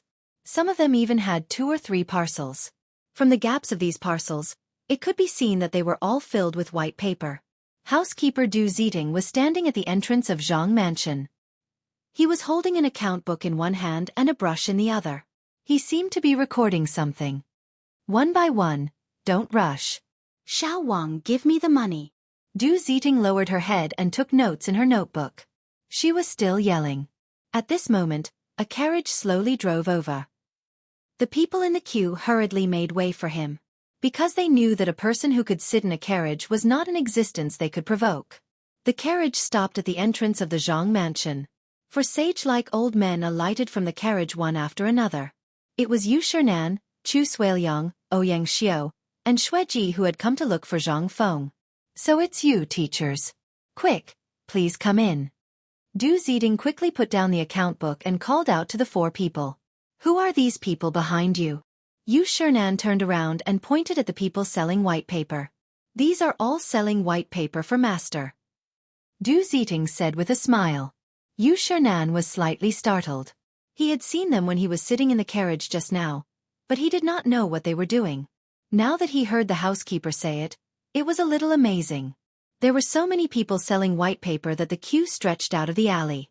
Would this brat be able to finish buying so many white stacks? The same question appeared in the minds of the other three people. They looked at the people in the queue in surprise. Usually, when there were many people, it was easy to cause chaos. However, these people were too orderly. There were so many people, yet there was no chaos? Was it a little abnormal? Housekeeper, why are these people in the queue so orderly? Xianxia could not help but ask. Du Ziting raised his head. Our master said that if there is chaos, whoever takes the lead will not take the white paper. This way, no one will dare to cause trouble. Xianxia stroked his beard and nodded secretly. He could not help praising this kid in his heart. Most of these people were poor people.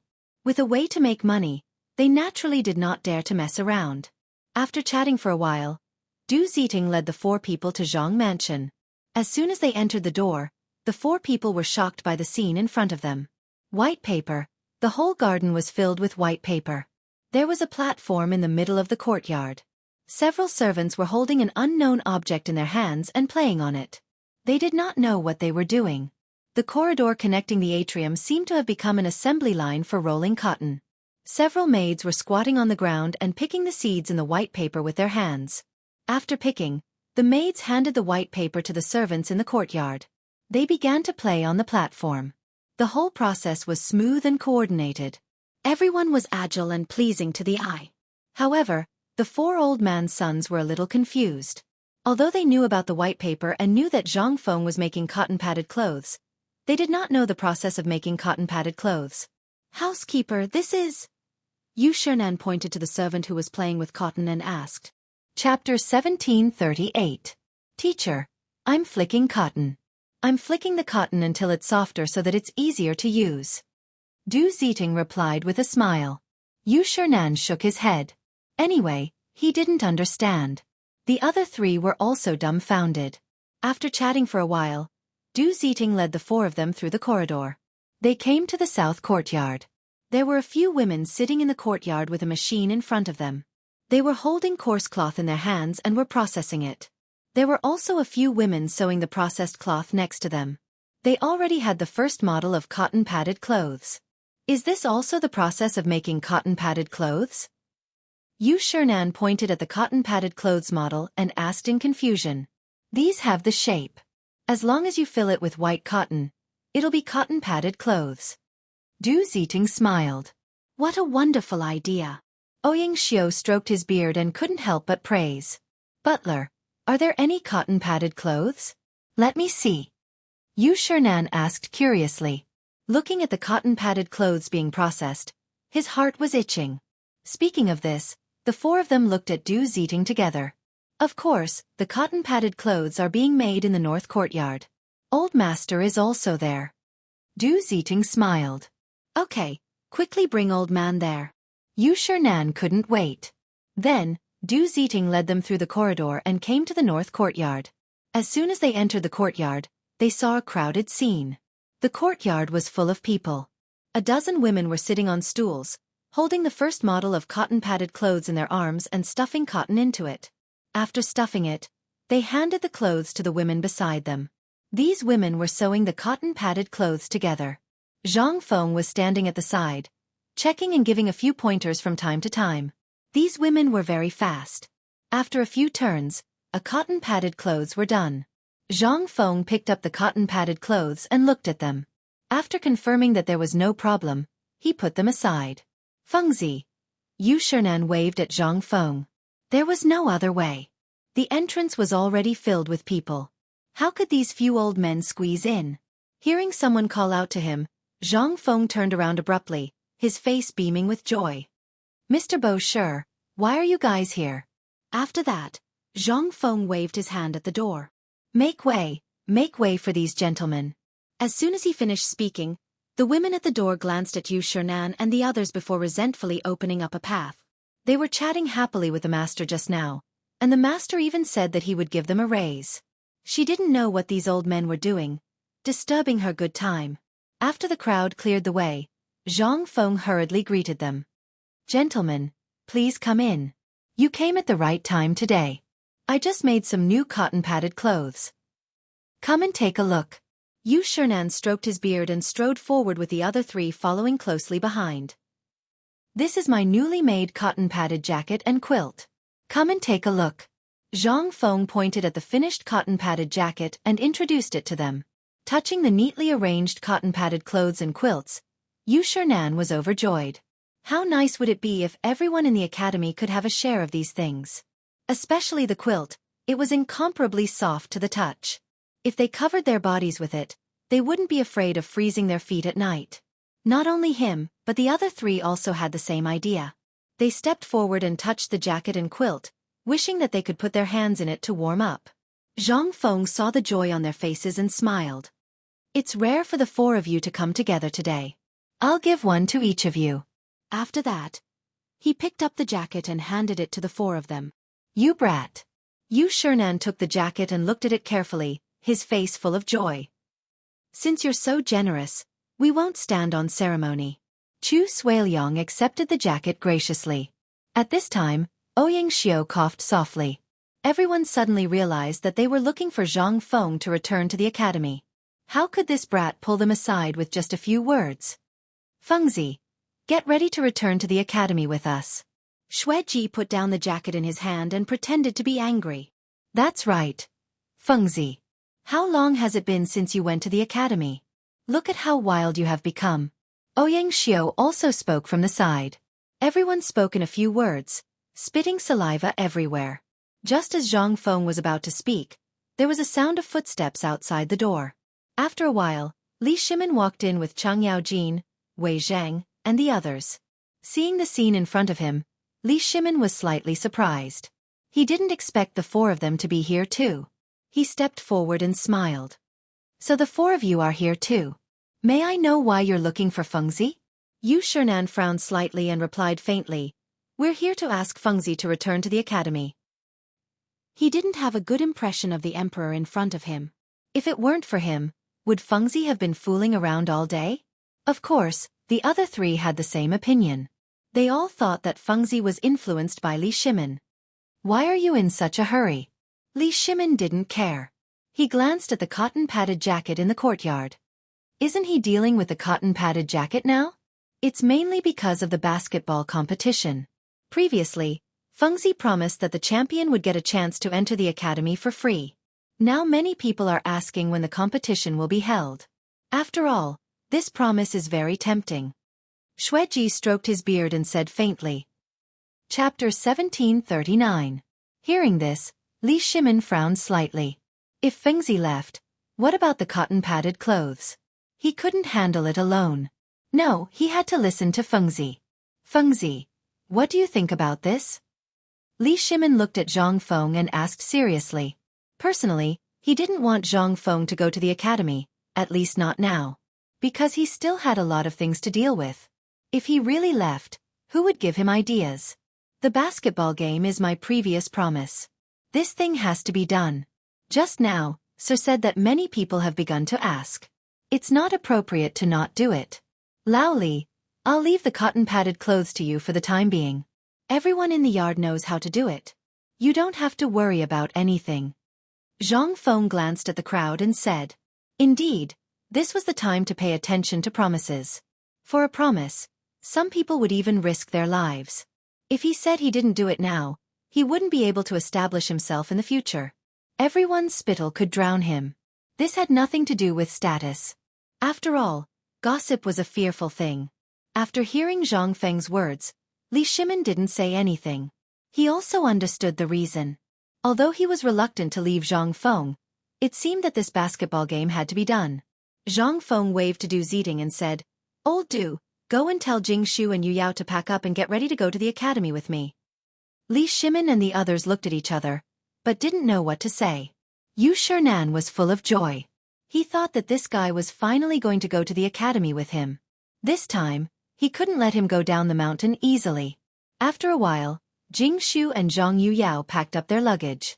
Zhang Feng and Li Shimin said goodbye to each other and went out of the mansion with Yu Shernan and the others. Only the disappointed crowd was left behind. Although Zhang Feng said that there was no problem with the cotton-padded clothes, Li Shimin still had a headache. After all, this was his first time handling this matter, so he wasn't very clear about it. Seeing Li Shimin's doubts, Zhang Sun Wuji smiled and said, Actually, this is an opportunity. Although Feng Zi left, the marketing model he mentioned before can still be used. Speak clearly. Li Shimin asked. Everyone looked at Zhang Sun Wuji in unison. Zhang Xian chuckled. As long as we can find the merchants of the various prefectures who sell silk and cloth, we'll be able to expand this industry and even monopolize it. Actually, I've already taken a look at it. The process isn't too complicated. The difficult part lies in flicking the cotton. The servants of the Zhang residence have already grasped all of this. That's right. As long as we work with the merchants, it won't be difficult at all. Wei Zhang chimed in from the side. They had seen the entire process of making the cotton-padded clothes and quilts when they had just entered the Zhang residence. It wasn't very difficult. Li Shimin secretly nodded. Now that he had the technology to make cotton-padded clothes in his hands, there was nothing to worry about. As long as he contacted the merchants and guaranteed the cloth and white sheets, everything wouldn't be a problem. Thinking of this, his mood immediately improved. Let's go back to the residence. In the imperial study, Li Shimin sat upright on the dragon throne with a cigarette in his hand. He took a puff from time to time and enjoyed it very much. The matter of the cotton-padded clothes had been resolved. However, Zhang Feng's proposal to hold a basketball game just now aroused his thoughts again. He had to find a way to get involved in such a good thing. These guys in the palace lived in luxury every day. He had to let them go out and broaden their horizons. He looked at everyone and said, "What do you think? Shouldn't we support the basketball game that Feng Zi is holding this time?" Wei Zhang nodded and said, "Your Majesty, not only should we support Feng Zi's basketball game, but we should also send people to participate in it." Li Shimin nodded. Wei Zhang's words happened to hit the nail on the head.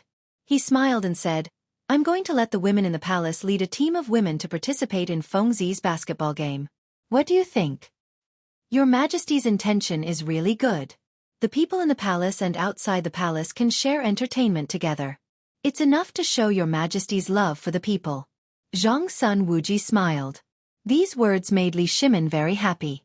After all, everyone was willing to listen to good words.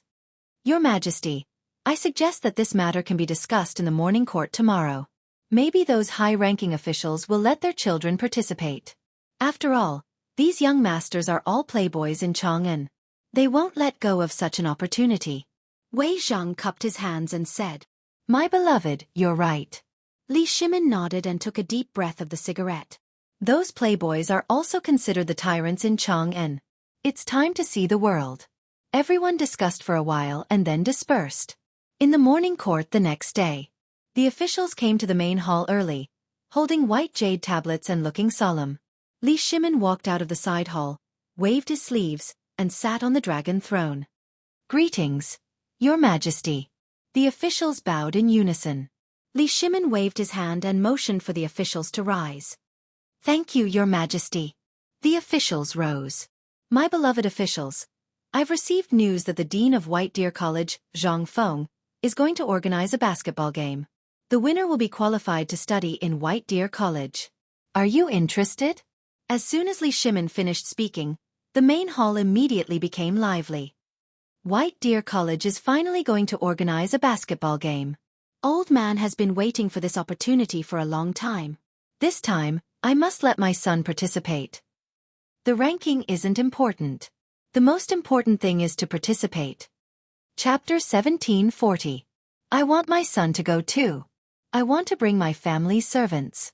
This is a rare opportunity. Everyone rubbed their fists and palms, looking eager to give it a try. It was as if they were the ones participating in the basketball competition. Seeing this, Li Shimin was delighted.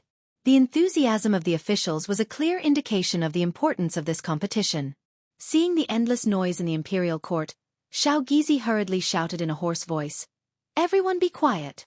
As soon as he finished speaking, the officials stopped arguing and returned to their seats. At this moment, the dean of the Imperial College, Lu Hongwen, stepped forward and cupped his hands. "Your Majesty, I would like to lead the students of the Imperial College to participate in the competition.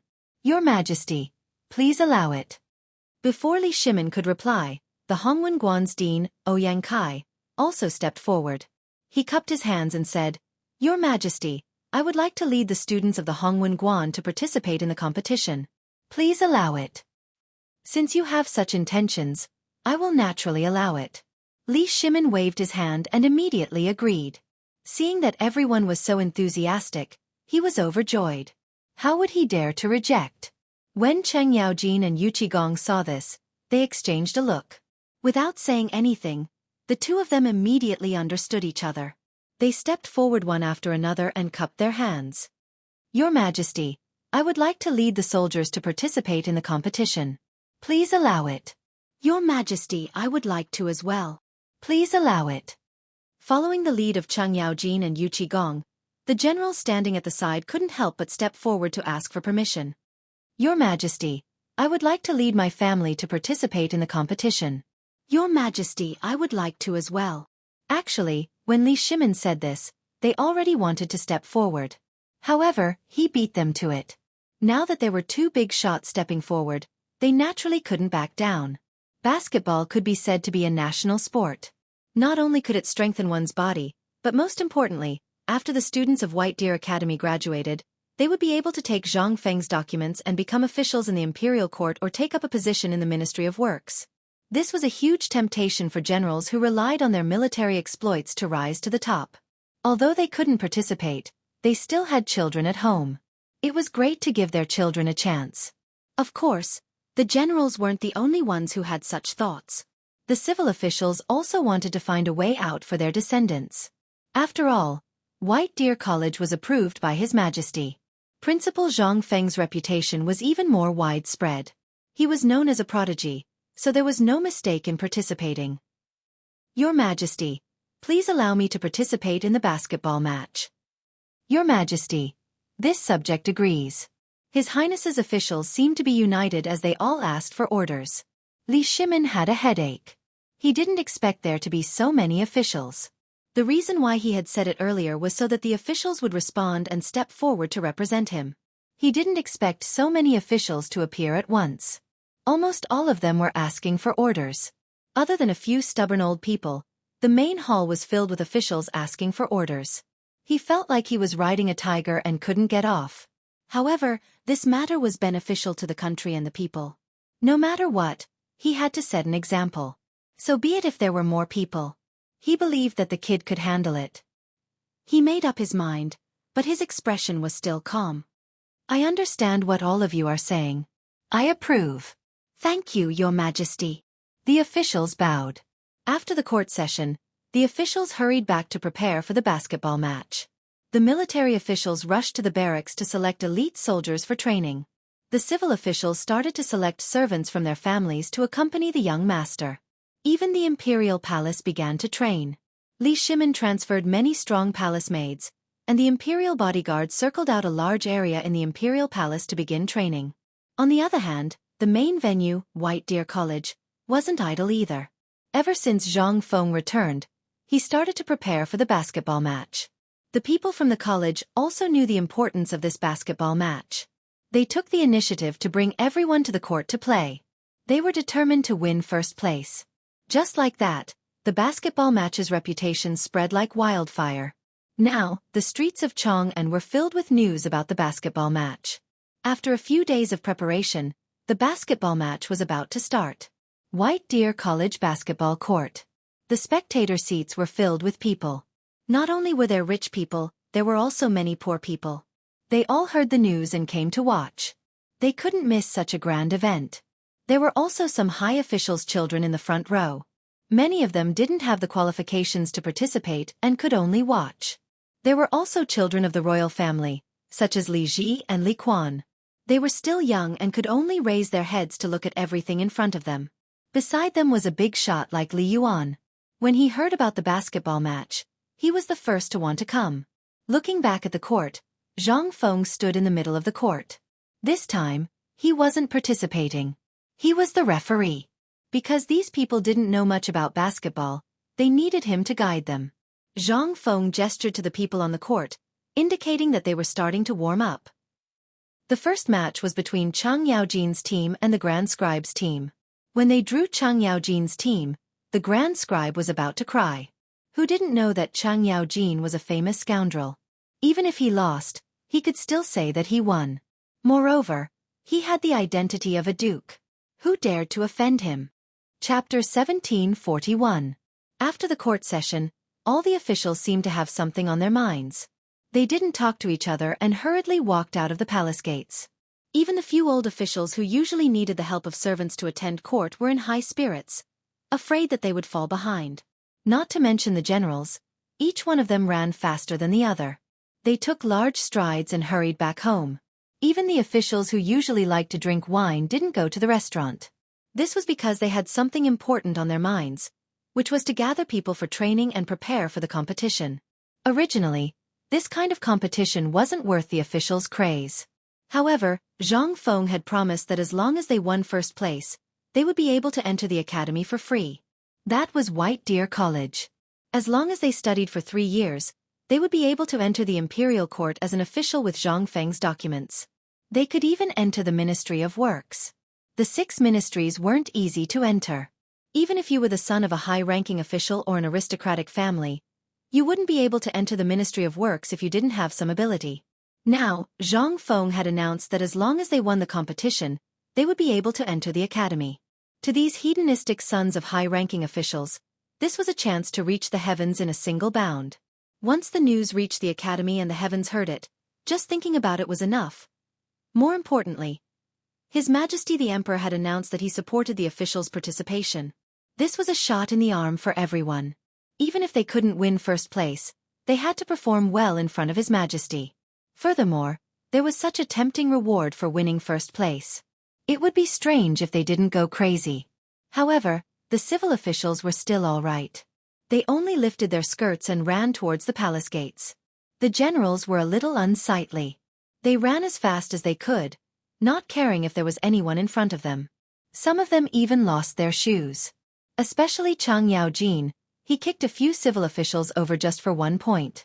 He wanted to go home and prepare for training. He wanted to be 1 step ahead of others. There was no other way. His hooligan character had already been carved into his bones. No one dared to stop him. This was Lu Guogong. Who the hell dared to provoke him? He snatched the reins from a palace servant and mounted his horse. Giddy up! With a loud shout, he galloped towards the Chang residence. It was a pity that Chang Yaojin turned a deaf ear to the Chang mansion servant shouts. He was only thinking about basketball. Along the way he rampaged. Many vendors were thrown to the ground by old Cheng. They were about to stand up and scold him, but when they took a closer look, they realized that he was a F***King Demon King. Who would dare to be rash? They obediently shut their mouths. However, everyone still didn't let go of old Cheng in their hearts.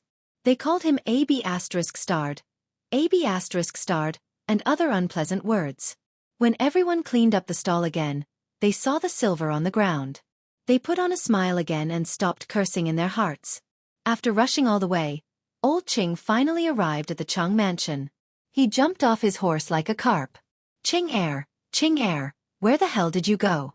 Hurry up and get Lao Tzu out. Old Cheng's family had a bunch of illiterates who couldn't read a single word. Therefore, for the sake of convenience, he named his servants Chang Yi, Cheng Air, and so on. This was also one of the reasons why he was usually a laughingstock. There was no other way. When he was young, he didn't have the money to study. Sigh, master, I'm here. Cheng Air put down what he was doing and quickly went up to him. Why wasn't Cheng Yi here? That guy was still eating old Cheng's dust. Old Cheng walked in from the mansion door in a hurry. He glanced at Cheng Air and hurriedly said, "Hurry up and gather all the servants and maids in the mansion for Lao Tzu. Lao Tzu has something to say." Cheng Air was stunned. Master usually didn't care about family matters because he always said that men should lead troops to war and that women should be in charge of family matters. Why did he change today? He scratched his head and was about to ask when suddenly, he felt a sharp pain in his butt. Immediately after, old Cheng's curses came one after another. Hurry up! Lao Tzu doesn't have time to wait for you. Cheng Air rubbed his butt aggrievedly and hurriedly ran away. Not long after Cheng Air left, a rough female voice came from the inner mansion. Old Cheng, why are you making a ruckus in the courtyard? Did I not let you eat your fill? The person who spoke was Chang Yaojin's wife. She usually had a carefree personality and knew some martial arts. She was known as a tyrant in the Cheng family, and no one dared to provoke her, especially old Cheng. He was as obedient as a cat in front of her. Madam, you came just in time. I have good news for you. Fengzi is going to hold a basketball game soon. I'm going to bring the servants to participate. Chang Yaojin looked at Madame Cheng and hurriedly went up to her. Of course he had to share happy things with others. Of course, this person was his wife. What? Fengzi is going to hold a basketball game? As expected, it's great news. Madame Cheng's eyebrows were knitted together. Although she had never seen Zhang Feng before, his name had long spread throughout Chang'an. She had heard so much about him that her ears were sore. Moreover, he was on good terms with her husband. Naturally, she was happy. That's right, madam. This time, the competition will be held in the White Deer Institute. Not only that, even the emperor supports it. All the officials will be participating. Who do you think I, Old Cheng, am? Naturally, I can't lose to Old Black. Old Cheng had a smile on his face. It was completely different from his arrogant appearance outside. Chapter 1742. You still know that you can't be outdone. Look at what you're like outside. You idle around every day. Now that you have something to do, it's not bad. Madame Cheng snorted softly and crossed her arms in front of her chest. Actually, when she heard about the basketball game, she really hoped that Old Cheng would participate. Firstly, it would give this guy something to do so that he wouldn't idle around all day. Secondly, it would make the Cheng family's reputation famous again. Na Cheng thought that this guy would volunteer. This was a good thing. Madam, look at what you're saying. How could I idle around? Old Cheng handed the tea delivered by the maidservant to his madam and smiled. Do you know that yourself? Madam Cheng didn't take the tea. She just glanced at Old Cheng and turned to walk into the inner courtyard. As she spoke, a voice sounded, I hope you won't embarrass your Cheng family this time. As soon as she finished speaking, Madam Cheng disappeared. Madam, you must be joking. I'll definitely get first place. Old Cheng waved his hand and promised. After saying that, Old Cheng leaned against the door and took a look. After making sure that she had left, he heaved a sigh of relief.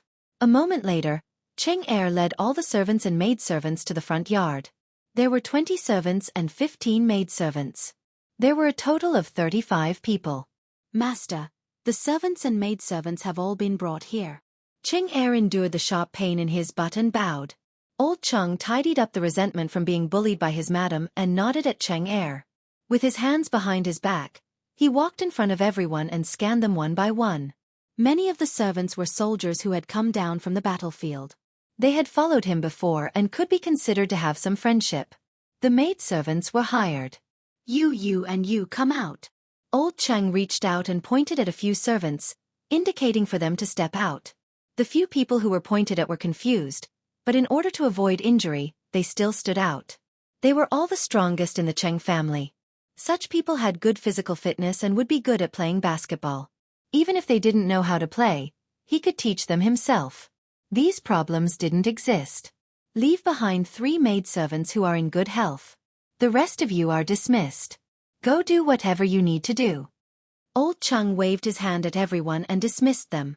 After everyone was dismissed, Old Cheng looked at the few people left behind and smiled.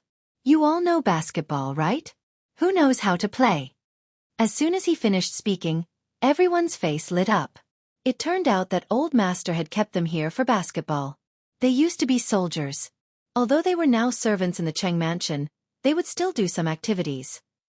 Previously, when he heard that basketball was released, all of them left the Cheng mansion and went to play basketball without eating. They could be considered experts. If they didn't know how to play basketball, they would be mocked. Master, I can play basketball, and I can shoot 3-pointers.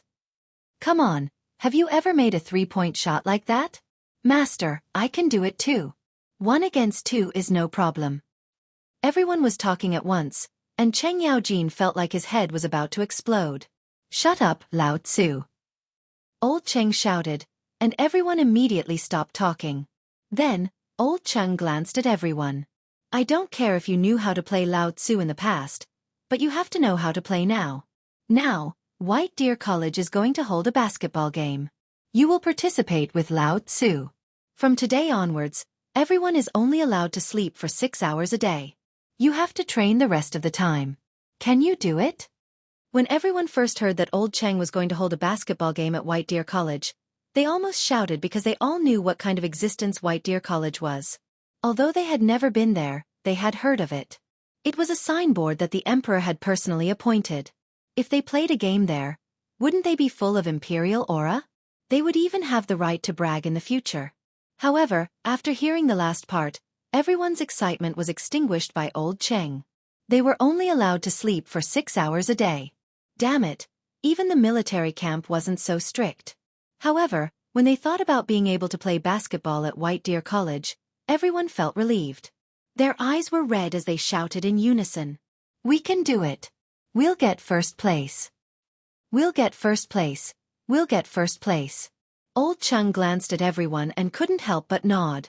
These guys really didn't disappoint him. Then why are you still staying here? Hurry up and go train. The maidservants, prepare tea. Old Cheng glared at everyone and shouted. There was nothing he could do. If he spoke to these guys properly, they wouldn't listen. Yes, master. Everyone responded one after another and dispersed. There was basketball in the Chang residence. Old Cheng would play a little when he had nothing to do, and the servants could also play. Looking at the servants training, old Cheng's hands also itched, and he subconsciously joined in. Of course, old Cheng wasn't the only one training. Yu Qigong wasn't willing to fall behind. After he returned home, he immediately went to the military camp. Since they were going to play basketball, they naturally had to choose the strongest people, and these people were in the military camp. Yu Qigong looked at the rows of people in military uniforms in front of him and shouted, "Let me tell everyone a piece of good news. White Deer College is preparing to hold a basketball game." Halfway through his sentence, everyone's expressions changed from solemn to pleasant surprise. Chapter 1743. They were soldiers and rarely had any entertainment activities. Basically, the few of them would get together to brag and talk about which family's young ladies were pretty. Ever since basketball came into existence, their daily training became more fun. Playing basketball in 2s and 3s with their friends and getting other teammates to join them. These days were really enjoyable. Today, the general said that White Deer College was going to hold a basketball competition. Could it be that they were going to be part of it? Everyone widened their eyes and looked at Yu Qigong with hope. However, they didn't dare to speak. There were rules in the military camp. They couldn't interrupt when their commanding officer was speaking. Otherwise they would be beaten. They didn't dare to offend him. Looking at everyone's passionate eyes, Yu Qigong waved his hand and signaled for everyone to calm down. Then he said, "Everyone might have guessed it. During the morning court session today, His Majesty allowed you to participate in the competition. Now, everyone should prepare for training. I will pick out the most outstanding soldiers to participate in the basketball competition." Just as he finished speaking, all the soldiers couldn't hold back their excitement and roared, "Long live His Majesty! I can go to White Deer College. I want to participate in the basketball competition. I want to win first place." Although they were usually in the military camp, they didn't block off the news. In fact, they were very well informed. The news that they could enter White Deer College as long as they won first place in the basketball competition had already spread throughout the military camp. They deeply understood what this meant. If they played well, they might be able to reach the heavens in a single step. Of course, this didn't refer to these soldiers, but to their descendants. They were all soldiers and were destined to be in the military camp for the rest of their lives. However, their descendants were different. If they won the competition, they would have the opportunity to send their family members to White Deer College. For poor families like them, this was undoubtedly a heaven-sent opportunity. They definitely couldn't let it go. Everyone pumped their fists and cheered as they made various decisions in their hearts. Seeing everyone's enthusiasm, Yu Qigong felt a little more confident. He thought to himself, Lao Tzu is definitely going to get first place. Who can compete with Lao Tzu's soldiers? "Soldiers, listen to my orders," Yu Qigong roared. Just as he finished speaking, everyone immediately stopped talking and stood in place. They knew that the general was about to give his orders. Training was about to begin, and then he would be able to participate in the basketball match. Their faces were brimming with excitement, but their bodies were as straight as poles. Yu Qigong looked around and shouted, "Everyone, listen to my orders. Leave the soldiers on sentry duty behind. The rest of you will split up and go train immediately. Dismissed. Oh, he went for training. Take first place. Everyone immediately cheered and walked to the basketball court in twos and threes with their arms around each other's shoulders. In order to provide more entertainment for the soldiers, a basketball court was built in a designated area in the military camp. Yu Qigong looked at everyone's backs and became even more determined to be the champion. Even if he couldn't get anything for himself, he definitely couldn't let his brothers who had gone through thick and thin with him go to waste. These people were all men who had sacrificed their lives for the Tang dynasty. He must let these brothers stand out for once. At the same time, the Imperial College also began its preparation phase. Dean Lu Hongwen was gathering the students for a lecture. With his hands behind his back, he glanced at the students in front of him. Ahem, I've gathered everyone here today because Old Man has something to announce. All the students frowned and looked at Lu Hongwen in confusion. They knew that this guy was a stubborn old man. He usually liked to talk nonsense. For him to gather everyone here today, it definitely wasn't anything good. If he didn't want to increase the number of classes, then he wanted them to memorize the 4 books and 5 classics. What was he up to today? Although everyone had resentment in their hearts, they still had a trace of respect for Lu Hongwen. None of them dared to utter a single word. After all, Lu Hongwen was the dean and a famous scholar. Otherwise, how could he be regarded so highly by the emperor? During the morning assembly today, His Majesty announced that White Deer College will be holding a basketball match in the next few days.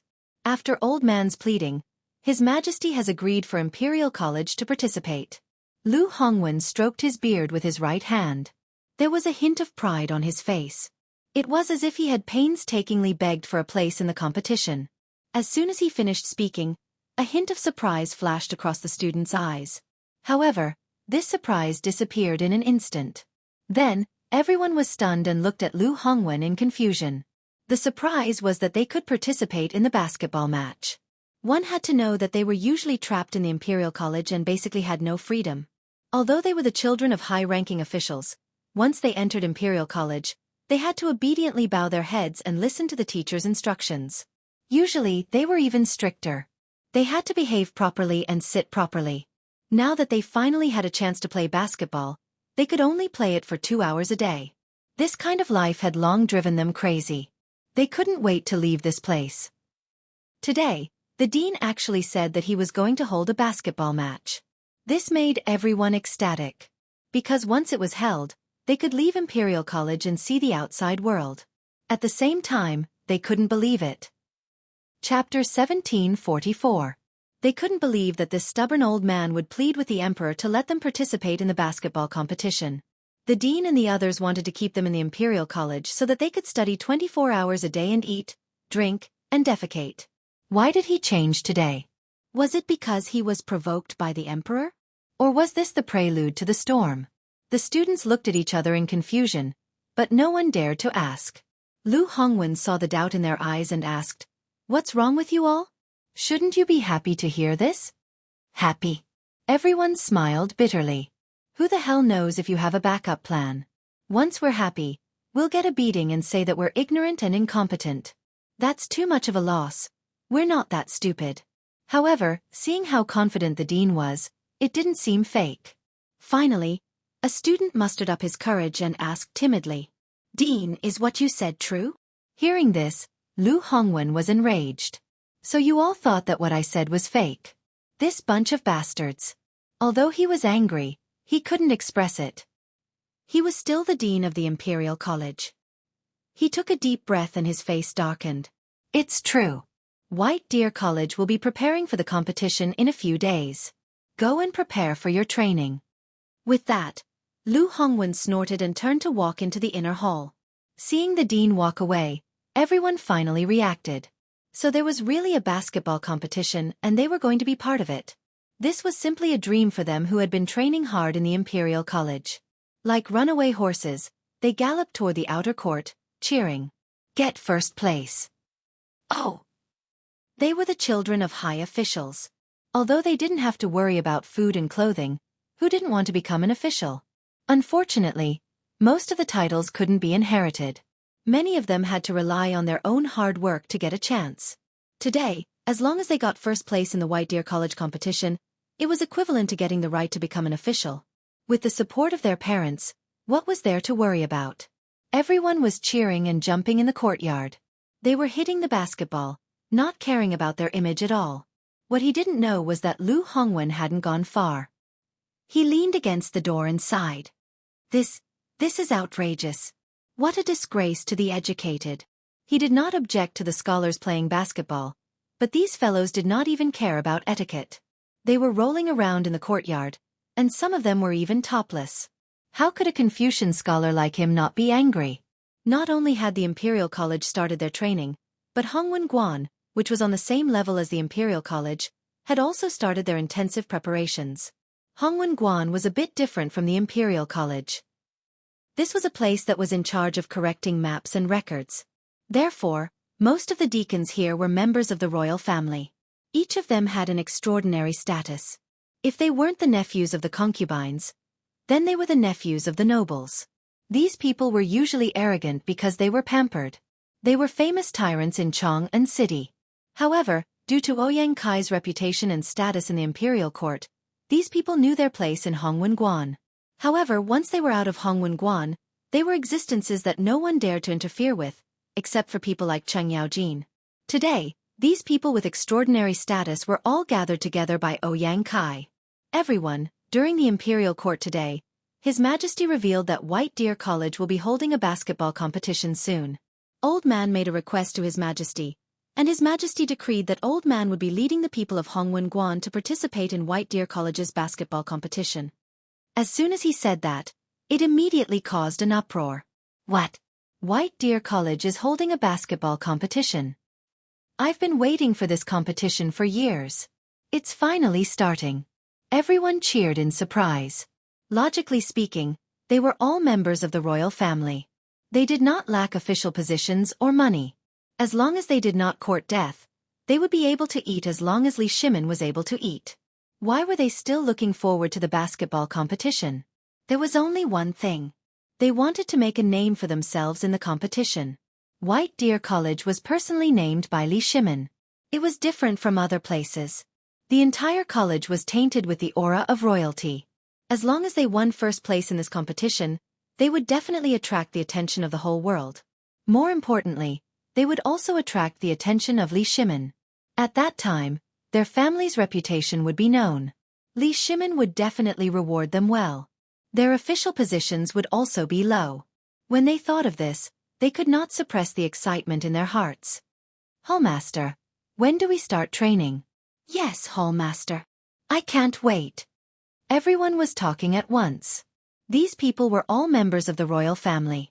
Ouyang Kai could not say much. He waved his hand and said, "Go train now." Everyone cheered and ran to the courtyard. They were determined to win this competition. Not for anything else, but because of their status, who would dare to steal their ball on the court? Of course, this was only what they thought. If they were to meet a troublemaker like Cheng Yaojin, they would be rolling on the court. As everyone prepared meticulously, the news spread like wildfire. Soon, it reached the streets of Chang'an. Chapter 1745. As everyone knew, Chang'an was the most prosperous place in the Tang dynasty. The moment the news of the basketball game spread, the entire Chang'an was like boiling water. Everyone was talking about the basketball game. The Lang Jun, who usually carried goods, was not carrying anything today. The vendors were also not shouting. Instead, they were sitting in groups of 2s and 3s, as if they were discussing something important. Have you heard that White Deer College is holding a basketball game? The one who spoke was Zhu Zi, a peddler who sold fermented glutinous rice. He usually went to the basketball court in Tonghui Fong to sell fermented glutinous rice. That was where the rich and powerful played. He would occasionally hear a few words, so he was the most well-informed. Is it true? This news has been spreading for a few years, but it hasn't been held yet. Could it be fake this time? A man who was selling white steamed buns put down his cart. His name was Hu Zi. Although his name sounded scary, he was very timid. Of course it's true. I go to Tonghui Fong often, so how could I not know about it? I heard that the news only spread this morning. If I'm lying to you, I'll treat you to fermented glutinous rice for a month. Zhu Zi pointed in the direction of Tong Huifang and said solemnly. Hu Zi naturally did not doubt Zhu Zi. Moreover, he said such words, treating him to fermented glutinous rice for a month. Just thinking about it made his heart ache. But when he thought about it, once the basketball game was held, everyone would go to Shao Mountain. Then, he would not be able to sell his white steamed buns. His heart ached. That's bad. Then, I won't be able to sell my white steamed buns. Zhu Zi rolled his eyes at Hu Zi. Why are you so stupid? Shao Mountain is a mountain. There isn't much food on it. When the time comes, those rich and powerful people will go to the mountain. There won't be enough food to eat. You can take it to the mountain to buy. This time, I'll take fermented glutinous rice to the mountain and make a lot of money. After he finished speaking, Hu Zi felt as if he was enlightened and woke up from a dream. Yes, take the steamed buns to the mountain to sell. Why didn't I think of that? After he finished speaking, Hu Zi hurriedly carried the cart and ran home. He only left behind one sentence. I'm going home to tell my wife. Along the way, Hu Zi dropped a few steamed buns. However, he didn't care about them because he knew that this trip to Mount Shao might be an opportunity for him to make a fortune. How could he care about those steamed buns? Woman, woman! Hu Zi shouted as he ran. He put the load at the door and rushed into the house. He saw a woman with a white cloth hanging from her hand walk out of the house. What's wrong? Hu Zi, hurry up and make white steamed buns. Make all the noodles in the house into steamed buns. If there isn't enough, go out and buy more. Hu Zi hurriedly stepped forward and pulled the woman's hand as he said anxiously. What's wrong? What happened? It's a joyous occasion. The chance to get rich is here. White Deer College is going to hold a basketball tournament. There's not much food there. If we make steamed buns and sell them, we'll be rich. Hearing this, the woman immediately became excited. Really? Are we really going to be rich? Actually, she had only heard about basketball games and only knew that it was something for men to play. However, if her husband said that he was going to be rich, then he was going to be rich. She never doubted her husband's words. Yes, hurry up and make steamed buns. With that, Hu Zi pulled the woman into the house and helped her make steamed buns. The entire Chang'an city began to talk about White Deer College's basketball tournament. In an instant, everyone in the streets and alleys knew about it. I heard that the dean of White Deer College is going to hold a basketball tournament. Did you guys know? This news started to spread this morning. Why did you only hear about it now? This is an unprecedented grand occasion in Chang'an. I heard that many officials from the imperial court are going to participate. They're even practicing basketball at home. It seems like they want to get first place. That goes without saying. If they get first place, they'll get a chance to study at the college for free. This is something that many people want but can't get. Not to mention those officials. Their descendants also need this opportunity. No, I have to go take a look. Forget it. Would White Deer College let a commoner like you in? Then you're wrong. White Deer College's tournament is open to everyone. Anyone can enter. Damn it, why didn't you say so earlier? My steamed buns will be sold somewhere. Yeah, I have to go back and prepare some food for those officials and nobles. When the time comes, I'll make a fortune. Countless people were discussing on the streets of Chang'an City. At this moment, their hearts were filled with anticipation. They were looking forward to climbing Shao Mountain when the basketball tournament started. One had to know that the emperor had chosen them. As long as they climbed Shao Mountain, they would have the imperial aura. Therefore, at this moment, everyone was hoping that this moment would come sooner. At the same time, there were many peddlers who saw this opportunity and wanted to sell their goods on Pyrolite Mountain to make a profit. They had no choice. They were commoners and couldn't participate in the tournament. They could only use this opportunity to take a look at Shao Mountain. Fortunately, Shao Mountain didn't restrict commoners from entering. Chapter 1746. At the same time, Shao Shan also started to make preparations. As the organizer, White Deer College naturally had to set an example by displaying talents. Therefore, Zhang Feng hadn't been idle during this period of time. Ever since he returned, he started to gather the students of the college. First, he put up a banner at the entrance of the college and invited Yu Shernan to write the words. White Deer College is holding a basketball competition. The next day, He invites the officials of the Tang dynasty to come and sightsee. No matter how the basketball competition was held, the brand had to be displayed first. Moreover, Zhang Feng had heard that His Majesty had told all the ministers in the imperial court that all of them would participate. This was giving White Deer College a lot of face. Therefore, the basketball competition this time became the most important thing in the eyes of everyone in White Deer College. They couldn't be careless. Therefore, Zhang Feng gathered Yu Shernan, Xianxia, and the other scholars together to discuss what talents to display. Gentlemen, now that the basketball competition has started, as the organizer, what should we display? Zhang Feng looked at everyone and asked. In fact, he already had a plan in mind. He asked the gentlemen so that they wouldn't be dissatisfied in the future. Yu Shernan stroked his beard. When the time comes, all the officials and commoners will come to White Deer College. Even the royal family and nobles should be prepared. After he finished speaking, he looked at the other three as if asking for their suggestions. Xianxia nodded.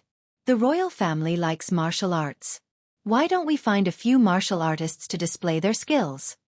No. Xueji rejected. He glanced at the crowd. Those who come are all high officials and nobles. What if there are people with bad intentions mixed in? As soon as these words were spoken, the place immediately fell silent. Everyone was speechless. Indeed, most of the people who came on the day of the competition were people of high status. If something happened, they couldn't bear the responsibility. Even if they were scholars, they couldn't avoid the blame. Then what do you think we should do? Xianxia rolled his eyes at Xueji and said unhappily. Xueji frowned and didn't say anything. Zhang Feng glanced at everyone and smiled. This kid has a good idea. If you have a solution, just say it. Don't keep me in suspense. Yu Shernan glared at Zhang Feng. The other three also looked at Zhang Feng. They all knew that this kid was a crafty little fellow. Who knew what kind of tricks he was hiding? Zhang Feng chuckled as he looked at the crowd. I wonder if all of you still remember the music of King Qin breaking the array? As soon as he finished speaking, everyone was shocked. Especially Yu Shernan, who had participated in the editing of the lyrics. He was all too familiar with this song and dance. The music of King Qin breaking the array was originally a military song from the beginning of the Tang dynasty. When Li Shimin was still the king of Qin, he led his troops to defeat the rebel Lu Wuzhou and consolidated the newly established regime of the Tang dynasty. Therefore, his soldiers added new lyrics to the old song and sang praises for Li Shimin. The head of state receives the law and the generals punish the traitors. The salty song music of breaking the array appreciates the peaceful people. Later, Li Shimin personally choreographed this piece of music into a dance. After being processed by the court dance, it became a huge and magnificent large-scale musical dance. Previously, when Li Shimin received foreign guests, he had used the music of King Qin breaking the array. The large court band of the palace accompanied it. The big drums shook the sky and the sound spread hundreds of miles away. The momentum was vigorous and moving. This song and dance made all the officials excited. When this dance was performed, even the foreign guests couldn't help but dance with joy. Now that this kid mentioned the music of King Qin breaking the array, was he going to perform it in the competition?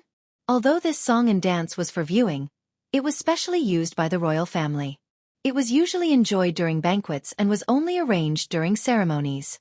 How could this kid use it just because he wanted to? Wasn't he too daring? However, thinking about the relationship between Li Shimin and this brat, the few of them also felt relieved. They could call each other brothers.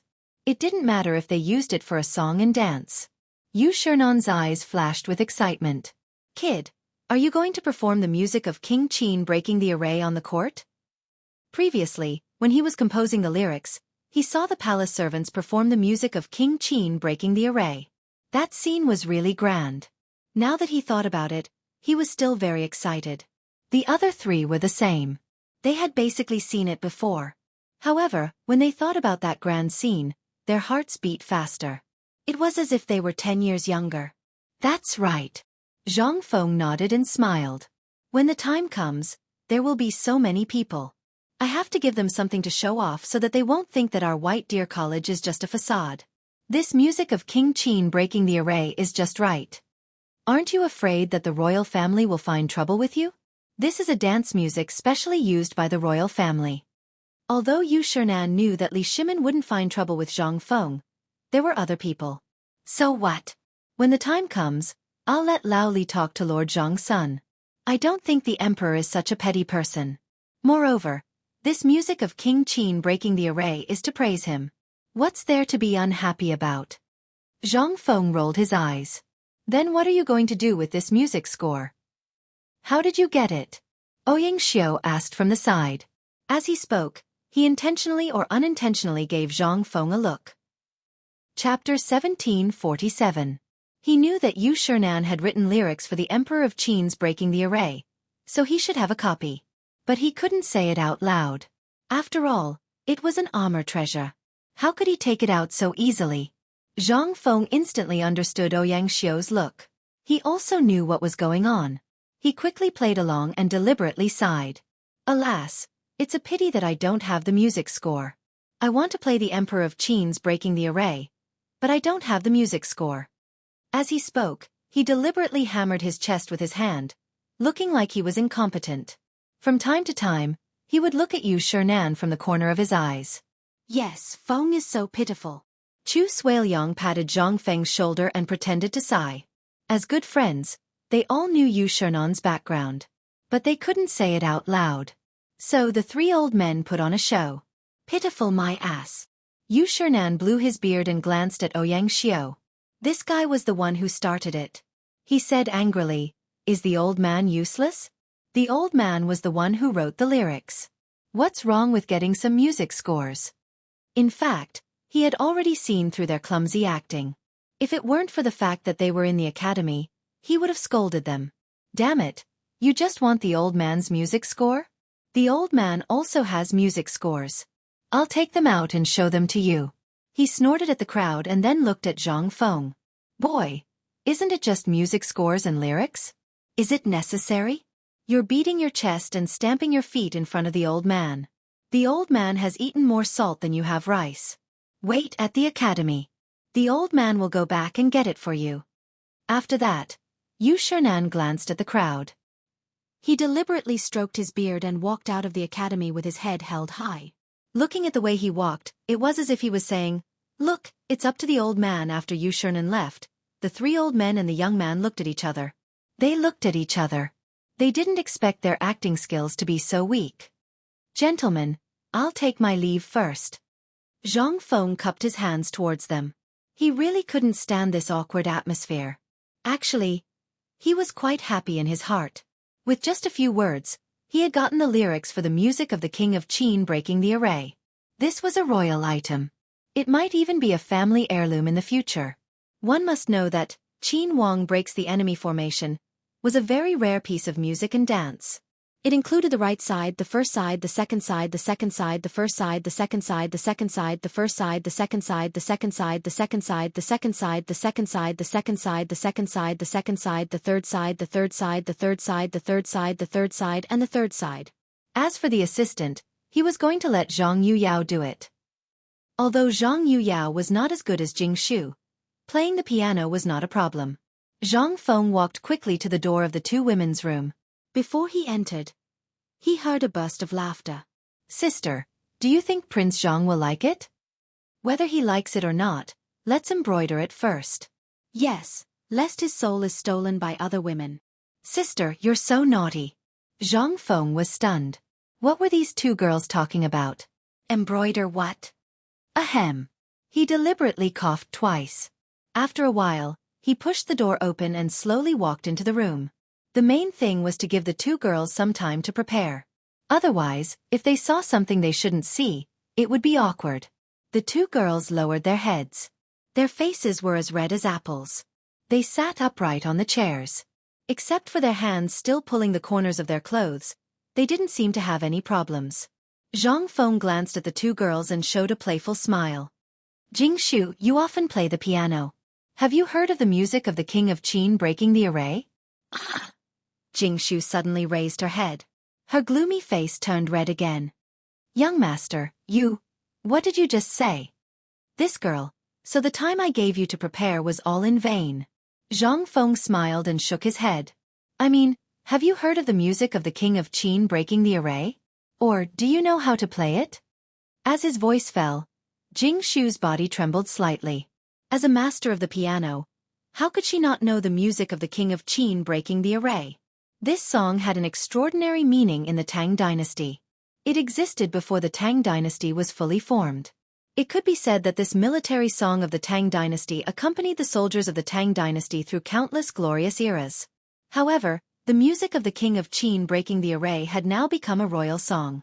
Generally, it could only be played in the palace. Ordinary people, including those aristocratic families, couldn't come into contact with it. For this reason, many piano players aimed to play the music of the King of Qin breaking the array and worked hard for their whole lives. Jingshu looked at Zhang Feng, her body trembling a little. "Young master, why did you mention the music of the King of Qin breaking the array today?" Although she hadn't played it, she had heard others say before that the music of the King of Qin breaking the array had 3 changes. Each change was 4 changes, so there were 12 changes, corresponding to the song festival. Every time she thought of such a powerful score, she was excited. Zhang Feng glanced at the 2 girls and smiled. "I'm going to play the music of the King of Qin breaking the array at the basketball game this time. You will be the main piano player, and Yu Yao will be the assistant. What do you think?" "I'll be the main piano player?" Jingshu couldn't help exclaiming. Chapter 1748. She looked at Zhang Yuyao, unable to believe what she had just heard. After all, not everyone could play the Qin Emperor's breaking the array. Only the people in the palace could come into contact with it, and only a professional zither player could play it. Although everything in front of her was a little unrealistic, she believed that Zhang Feng could do it. She didn't know why, but ever since she entrusted herself to Zhang Feng, she trusted him completely. And the facts proved that she wasn't wrong. Zhang Yuyao covered her mouth. She also didn't expect that she would be able to play the Qin Emperor's breaking the array one day. Although her zither skills were average, she was valued by the young master. Thinking of this, she couldn't help but feel warm in her heart. "Thank you, young master." "What are you thanking me for?" "These are all small things." Zhang Feng waved his hand and smiled. "You can start practicing now. The Qin Emperor's breaking the array will be here soon." As soon as he finished speaking, there was a rush of footsteps outside the door. A moment later, a voice came from outside the door. "Dean, Mr. Bo Shi has sent you something and a message." Could it be the Qin Emperor's breaking the array? Zhang Feng quickly walked out. He saw that the person was wearing the Yu residence's decorations. "What message?" The person quickly handed the package in his hand to Zhang Feng. However, he lowered his head and looked like he didn't know what to say. "What message?" Zhang Feng asked as he opened the package. "Dean, please forgive me first before I dare to say." The person lowered his head and said. Zhang Feng was stunned. Usually, people who said such things didn't mean anything good. But thinking about it, a person like Mr. Bo Shi wouldn't say anything vulgar. "I forgive you. Speak quickly." Zhang Feng was a little anxious. Hearing this, the man slowly raised his head and stammered. "Mr. Bo Shi said that you are full of ideas all day long. If you put your mind to learning, you would have already surpassed us old bones. The old man has given you the lyrics and music of the Qin Wang breaking through the enemy's front. However, the old man won't be coming over these few days. He has to stay at home to recuperate. When the basketball game starts, the old man will naturally be there. Remember, do well. Don't let the old man down." As soon as he finished speaking, that person disappeared. Zhang Feng smiled bitterly. He didn't eat people. It seemed that Mr. Bosch had not yet recovered from his anger. But that's fine too. I'll rest at home for a few days and inform him when the basketball game starts. Zhang Feng glanced at the score in his hand and turned to walk towards Jingshu's room. The 2 girls heard the commotion outside the room, so when Zhang Feng entered, he stared at the package and didn't leave. Zhang Feng smiled and split the package in his hand into 2. He handed the score to Jingshu. "Jingshu, this is the score for the Qin Wang breaking through the enemy's front. Learn it with Yu Yao." The Qin Wang breaking through the enemy's front was divided into lyrics and music. Jingshu and the rest only had to learn the music. The lyrics had to be learned by the students of White Deer College. It also included singing and dancing, sticks, swords, and so on.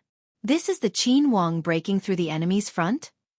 Jingshu took the package, her eyes filled with surprise. She couldn't wait to open the package.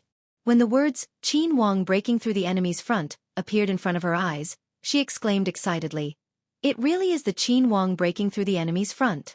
Thank you, young master." Zhang Yuyao's eyes flashed with surprise.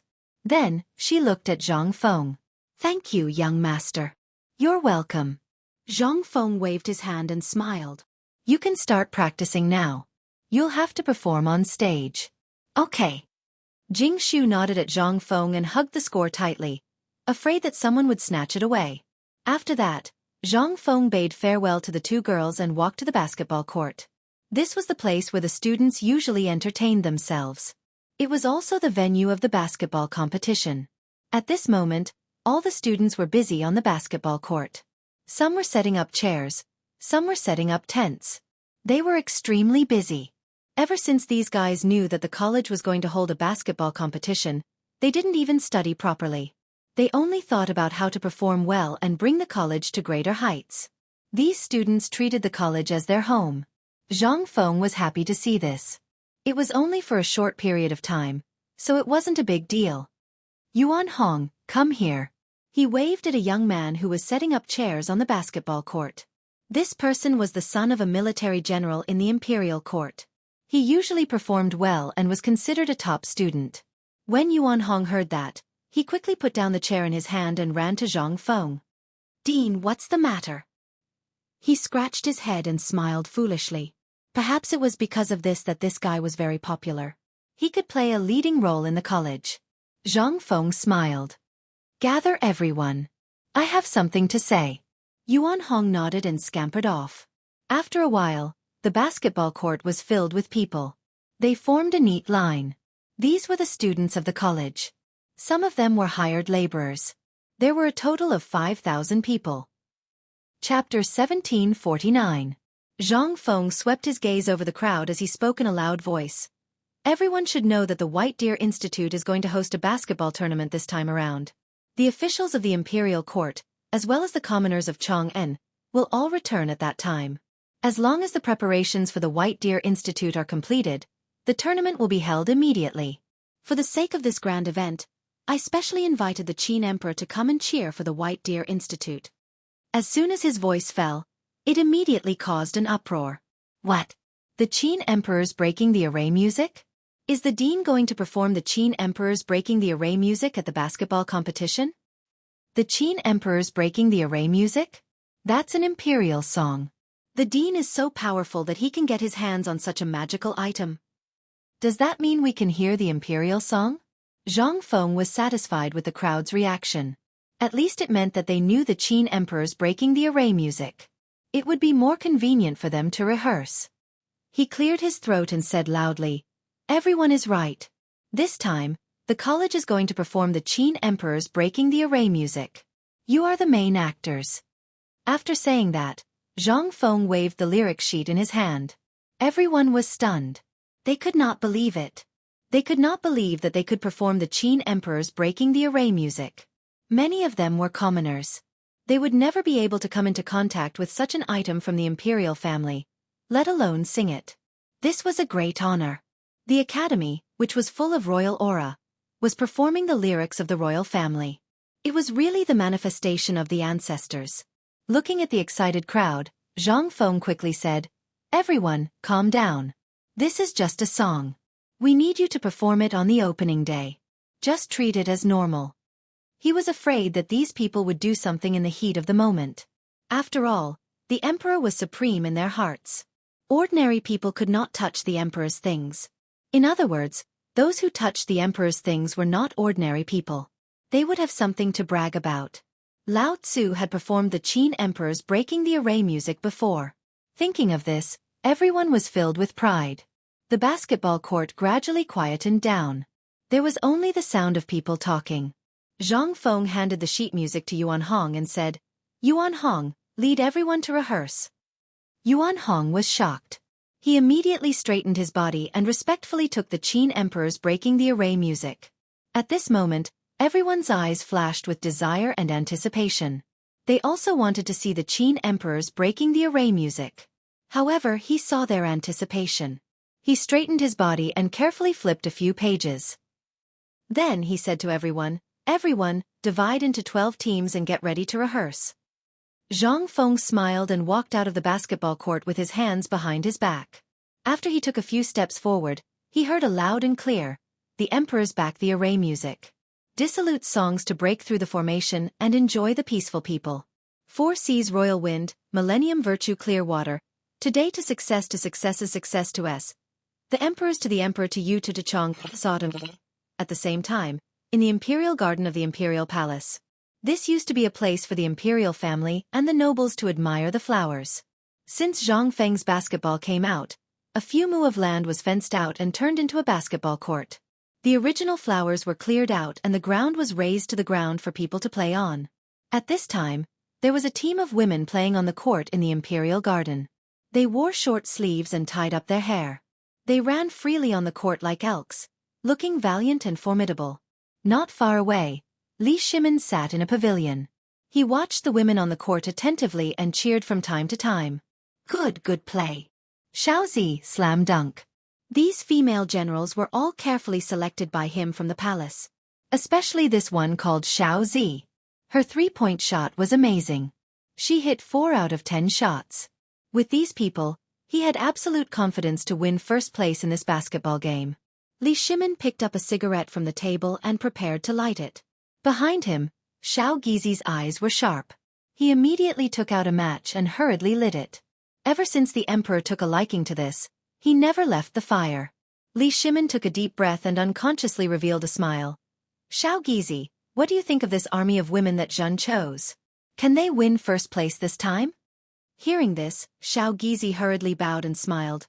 Your Majesty's army of women is naturally 1 in a million. This time, they will definitely win first place. Who dares to compete with your Majesty's army of women for first place? Li Shimin lightly snorted, but the corners of his mouth revealed a trace of a smile. Zhen's army of women will naturally win first place. He naturally knew that Xiao Gizi was flattering him. However, he was still happy to hear praise for the army of women. Come, help Zhen undress. Zhen wants to play a few games. Li Shimin stood up and stretched out his arms, indicating for Xiao Gizi to undress. At this time, the sound of footsteps could be heard. A moment later, Zhang Sun Wuji walked over. Your Majesty, this subject has something to report. Li Shimin glanced at Zhang Sun Wuji and smiled. What is it? Chapter 1750. Zhang Sun Wuji lowered his head. Your Majesty, I don't know where Fengzi got the battle formation music from. He's going to play it at the basketball game. He's been rehearsing it for the past few days. Li Shimin's smile disappeared. His expression became serious. He took a deep drag on his cigarette and let the smoke stimulate his body. The battle formation music was originally a war song that accompanied him on the battlefield. It was only after he defeated the rebel Lu Wuzhou that it was rewritten and became the current battle formation music. Every time he heard the battle formation music during the sacrifice, he would think of his brothers who had died on the battlefield. Back then, he saw with his own eyes how his brothers died under the enemy's sword, but he couldn't do anything about it. Thinking of this, his heart ached. Who said that since ancient times, emperors were the most heartless? Emperors were also human and had 7 emotions and 6 desires. They just wouldn't show it in front of others. Li Shimin took another drag on his cigarette and calmed himself down. He looked at Zhang Sun Wuji. Why did Fengzi want to play this music? Fengzi said that the entire Tang dynasty will pay attention to this basketball game. We have to play something that can control the crowd. This battle formation music is the best music and dance. Perhaps he could see Li Shimin's feelings. Zhang Sun Wuji kept his head down as he spoke. He was very careful when he spoke because he knew that the battle formation music was only used by the imperial court. Outsiders couldn't use it casually. Now that Fengzi was using it, it was more or less disrespectful to the imperial court. Li Shimin put his hands behind his back and faced White Deer College. He sighed with emotion. Yes, what Fengzi said makes sense. We do need to control the crowd. Actually, I also want to see what kind of music and dance the battle formation music can be performed outside the palace, especially in Fengzi's hands. As soon as he finished speaking, Zhang Sun Wuji froze on the spot as if he was possessed. At first, he was worried that His Majesty would blame Fengzi for this. After all, the battle formation music wasn't something that anyone could play. But now, it seemed that His Majesty did not blame him at all. Instead, he was looking forward to it. In fact, Li Shimin was not the only one who was looking forward to it. He was also looking forward to it. The Qin Emperor breaking the formation music was usually only seen during ceremonies and feasts. It was basically impossible to see it normally. As for this music and dance, he had been looking forward to it for a long time.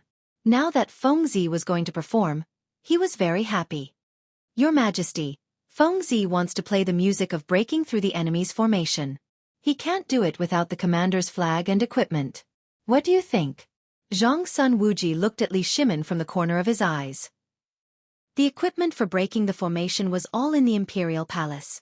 It could only be moved out of the palace if the emperor gave the order. You're right. Li Shimin nodded and looked at Xiao Gizi.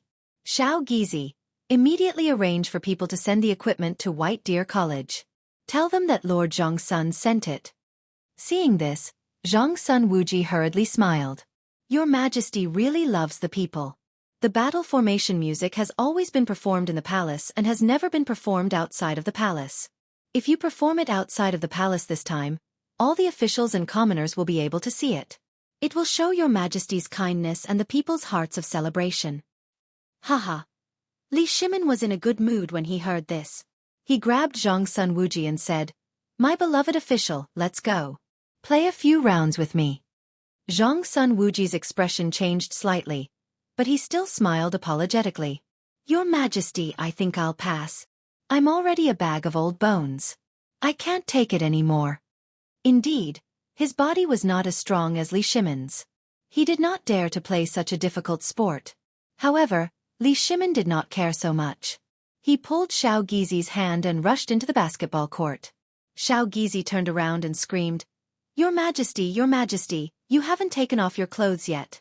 Not long after, screams could be heard from the basketball court. At the same time, in White Deer College on Mount Xiao, the students of the college stood on the basketball court. There were a total of 3,000 people. They wore armor and held swords in their hands. They were lined up neatly in a square formation. They were already wearing the armor that Zhang Sun Wuji had sent over. Originally, Zhang Feng wanted everyone to wear the White Deer College uniform. It would be better if Zhang Sun Wuji had sent someone to send the armor. After a few days of rehearsal, everyone had already mastered the music of Qin Wang breaking the array. Today was the day to test everyone. As long as there were no problems, the basketball game could be held at any time. There was a group of people sitting in the audience. They were all students that Zhang Feng had called over to watch the battle formation music. Of course, Chu Suiliang, Ouyang Xiao, Xue Ji, and even Yu Shernan rushed over when he heard the news of the rehearsal.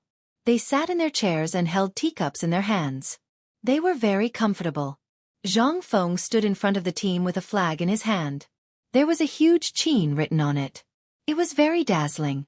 Jingshu sat on Zhang Feng's left.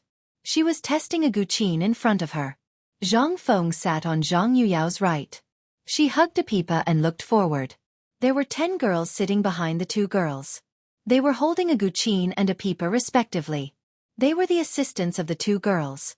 Not only that, there were also drummers, flutes, and soons. There were a total of 100 people who were eager to give it a try. The battle formation music was a huge project. At the same time, the score was mottled and complicated. It required 5 instruments to play at the same time. The guqin and pipa were the main instruments, while the drums, flutes, and soons were the secondary instruments. Otherwise, the essence of the music would not be revealed. Chapter 1751. Is everyone ready? Zhang Feng turned around and glanced at the crowd as he asked. Everyone nodded in response, indicating that they were ready. Zhang Feng waved to Yuan Hong, who was at the front of the group, and then handed the flag to him. On the battlefield, the flag was a symbol of command, and so was the performance of the Qin Emperor breaking the enemy formation. Because the Qin Emperor breaking the enemy formation was a military song, even if the lyrics had been changed, it was still performed according to the original song and dance, restoring the scene of the battlefield. Yuan Hong held the Qin Emperor flag and walked to the front of the group. He was waiting for a signal, waiting for the music to play. For music and dance, the music had to be played first before the dancers or performers could go on stage. Zhang Feng nodded to Jingshu and Zhang Yuyao. The two girls immediately understood and placed their slender fingers on the strings. Ding ding, zhang zhang. As the two girls played the guqin and pipa, the drummer behind them also beat the drums. Dong dong, dong dong dong. This was only the prelude. There needed to be an introduction. As the formation changed, the other instruments would start to play. As the music started, Yuan Hong waved to the crowd and shouted, "Left circle rise." As soon as he finished speaking, the four groups immediately split into 12 groups. They stood facing each other, holding their swords in the air and roaring. There were 12 variations of the Qin Emperor breaking the enemy formation. They were the left circle, the right side, the first side, the second side, the second side, the first side, the second side, the second side, the first side, the second side, the second side, the second side, the second side, the second side, the second side. The left circle was the first variation, and it was also the simplest. During the opening ceremony, no one was allowed to speak. They could only wave the flag. Every time the flag changed, it meant that the formation had to be changed. That was the most difficult time. Yuan Hong held the flag tightly with both hands and waved it forcefully, allowing it to float freely in the air. Everyone kept changing their formation. Their footsteps were deafening, and their shouts were deafening. Roar! Roar! Following the crowd's performance, the students at the side of the field seemed to have been ignited. They were young people and had restless hearts. At this moment, looking at the field, they were extremely excited and kept waving their clenched fists. Although they had never been on the battlefield before, the scene in front of them seemed to have infected them. Yu Shernan, Ouyang Xiao, Chu Suiliang, Xue Ji, and the others were also extremely excited. Their expressions changed slightly, and their bodies trembled slightly. They were all old officials, so they naturally knew the meaning of the music. In the past, it represented the invincible and invincible Qin army. Now, it represented the Tang dynasty. On the stage, the music reached its climax. The guqin's depth, the pipa's delicacy, the big drum's brightness, the zhao serenity, and the sun simplicity. Sometimes it was low, sometimes it was cheerful. The 5 musical instruments instantly collided in White Deer College, producing waves of beautiful notes. Everyone was immersed in the singing and dancing of the students. Coupled with the beautiful music by the side of the stage, this was a perfect visual feast. After a while, Yuan Hong waved the Qin King's flag again, indicating for everyone to stop. The music by the side of the stage slowly came to an end. The performance finally ended, and everyone let out a long sigh of relief. The audience at the side of the stage also slowly sat down. However, they were still unable to calm down. After all, this kind of singing and dancing was rarely seen. They used their hands to pat their chests, trying to calm their uneasy hearts. Even Yu Shernan, Ouyang Xiao, and the others had to hold their hands together when they were serving tea. They were afraid that in a moment of excitement, they would drop the teacup. Yuan Hong held the Qin King's flag and walked in front of Zhang Feng. He said respectfully, "Dean, the drill is over." Zhang Feng nodded in satisfaction. He glanced at the neat team. In this drill, he didn't find any problems. This was enough to show that everyone had put in their efforts. The basketball game could be held at any time. He shifted his gaze to Yuan Hong and said, "You will temporarily take care of the Qin King's flag until the game ends. Also, inform everyone that the opening ceremony will be held tomorrow. Invite everyone to White Deer College." Hearing this, Yuan Hong was overjoyed. The dean's words were the greatest affirmation for them. There was no problem with the Qin Kings breaking the formation. They just had to wait for the opening ceremony. He smiled excitedly. "Yes, Dean. I will immediately bring people to arrange it." With that, Yuan Hong put the Qin King's flag aside and asked everyone to change out of their armor. He brought people to inspect the college. Zhang Feng turned to the 2 girls. "Jing Shu, Yu Yao, go back and practice well. If nothing goes wrong, you will be performing on stage tomorrow." "Yes, young master." The 2 girls stood up and left with the band. After instructing everything, Zhang Feng turned and walked towards the audience. "Gentlemen, how was the Qin Kings breaking the formation just now?" Zhang Feng pointed at the students behind him who were changing their clothes.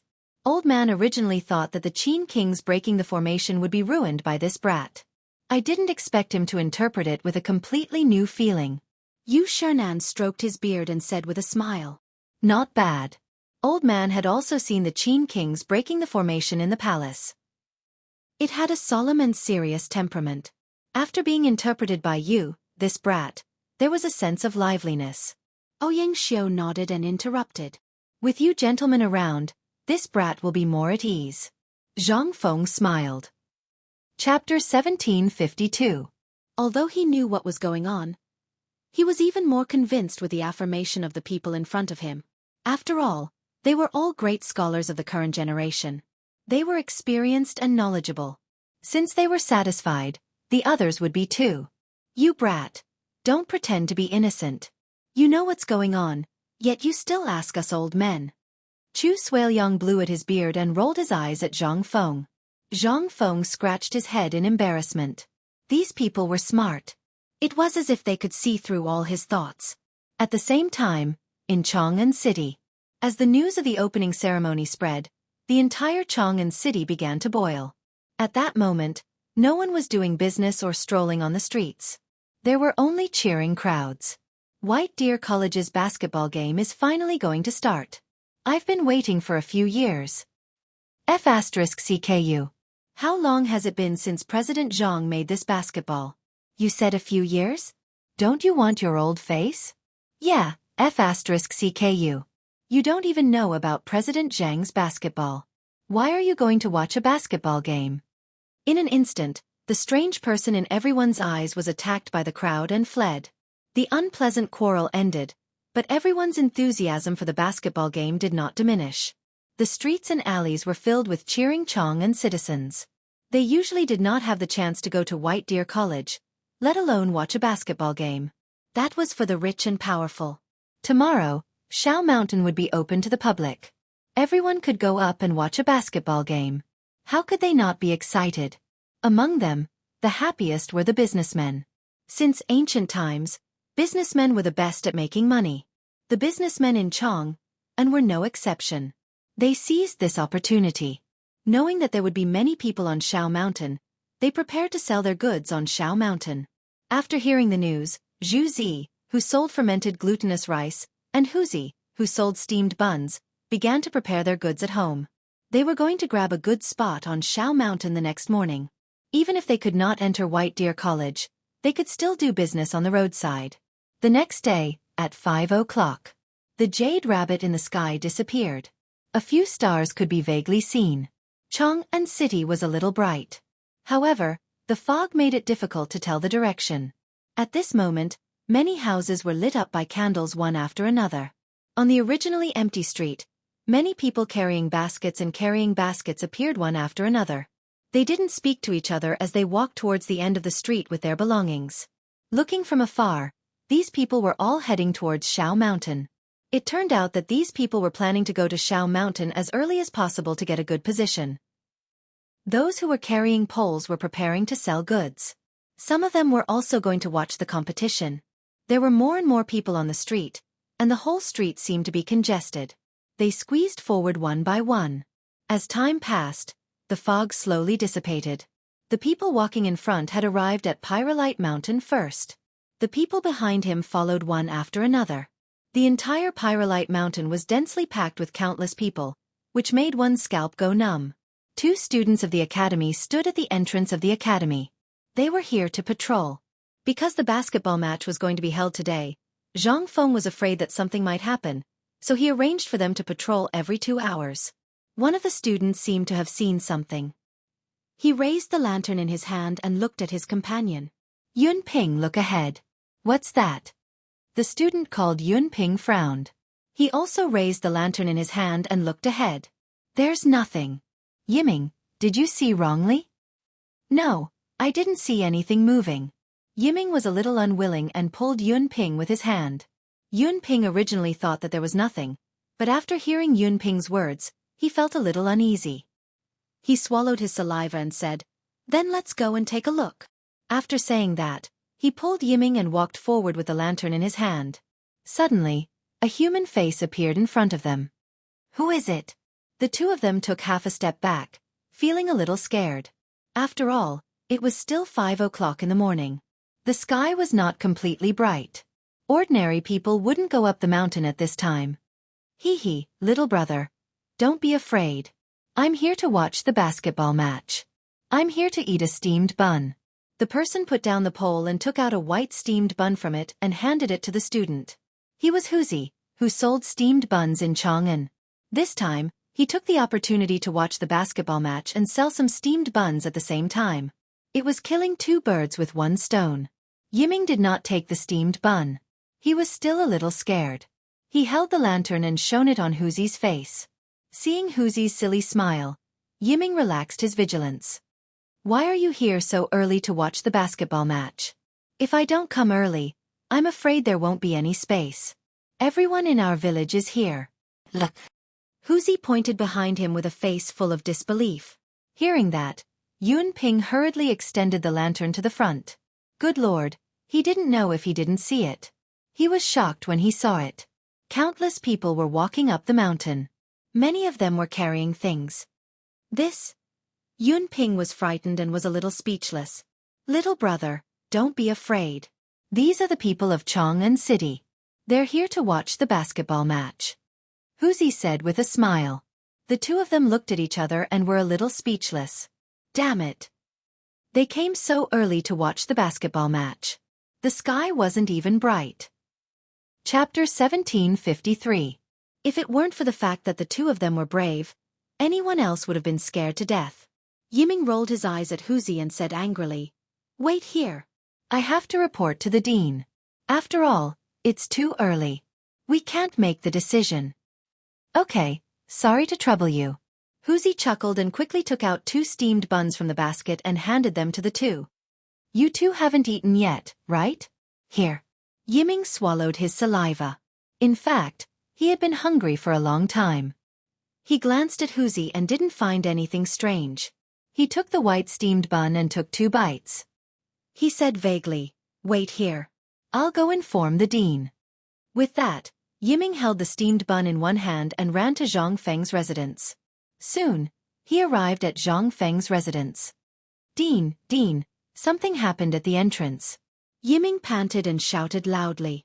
In the room, Zhang Feng was sleeping soundly. Suddenly, he was awakened by the shouting. He held the blanket tightly, but the shouting didn't stop. Dean. Zhang Feng couldn't take it anymore. He pulled the blanket away and shouted at the door. Damn it! Which bastard is disturbing Lao Tzu's sleep? Do you want to die? With that, he jumped up from the bed, opened the door, and walked out quickly. You better give Lao Tzu a reason. Zhang Feng pointed at Yiming and shouted. Yiming felt wronged. He lowered his head and said, Dean, I know it's not good to disturb your sleep, but something really happened. A bunch of Chang'an citizens came to watch the basketball game.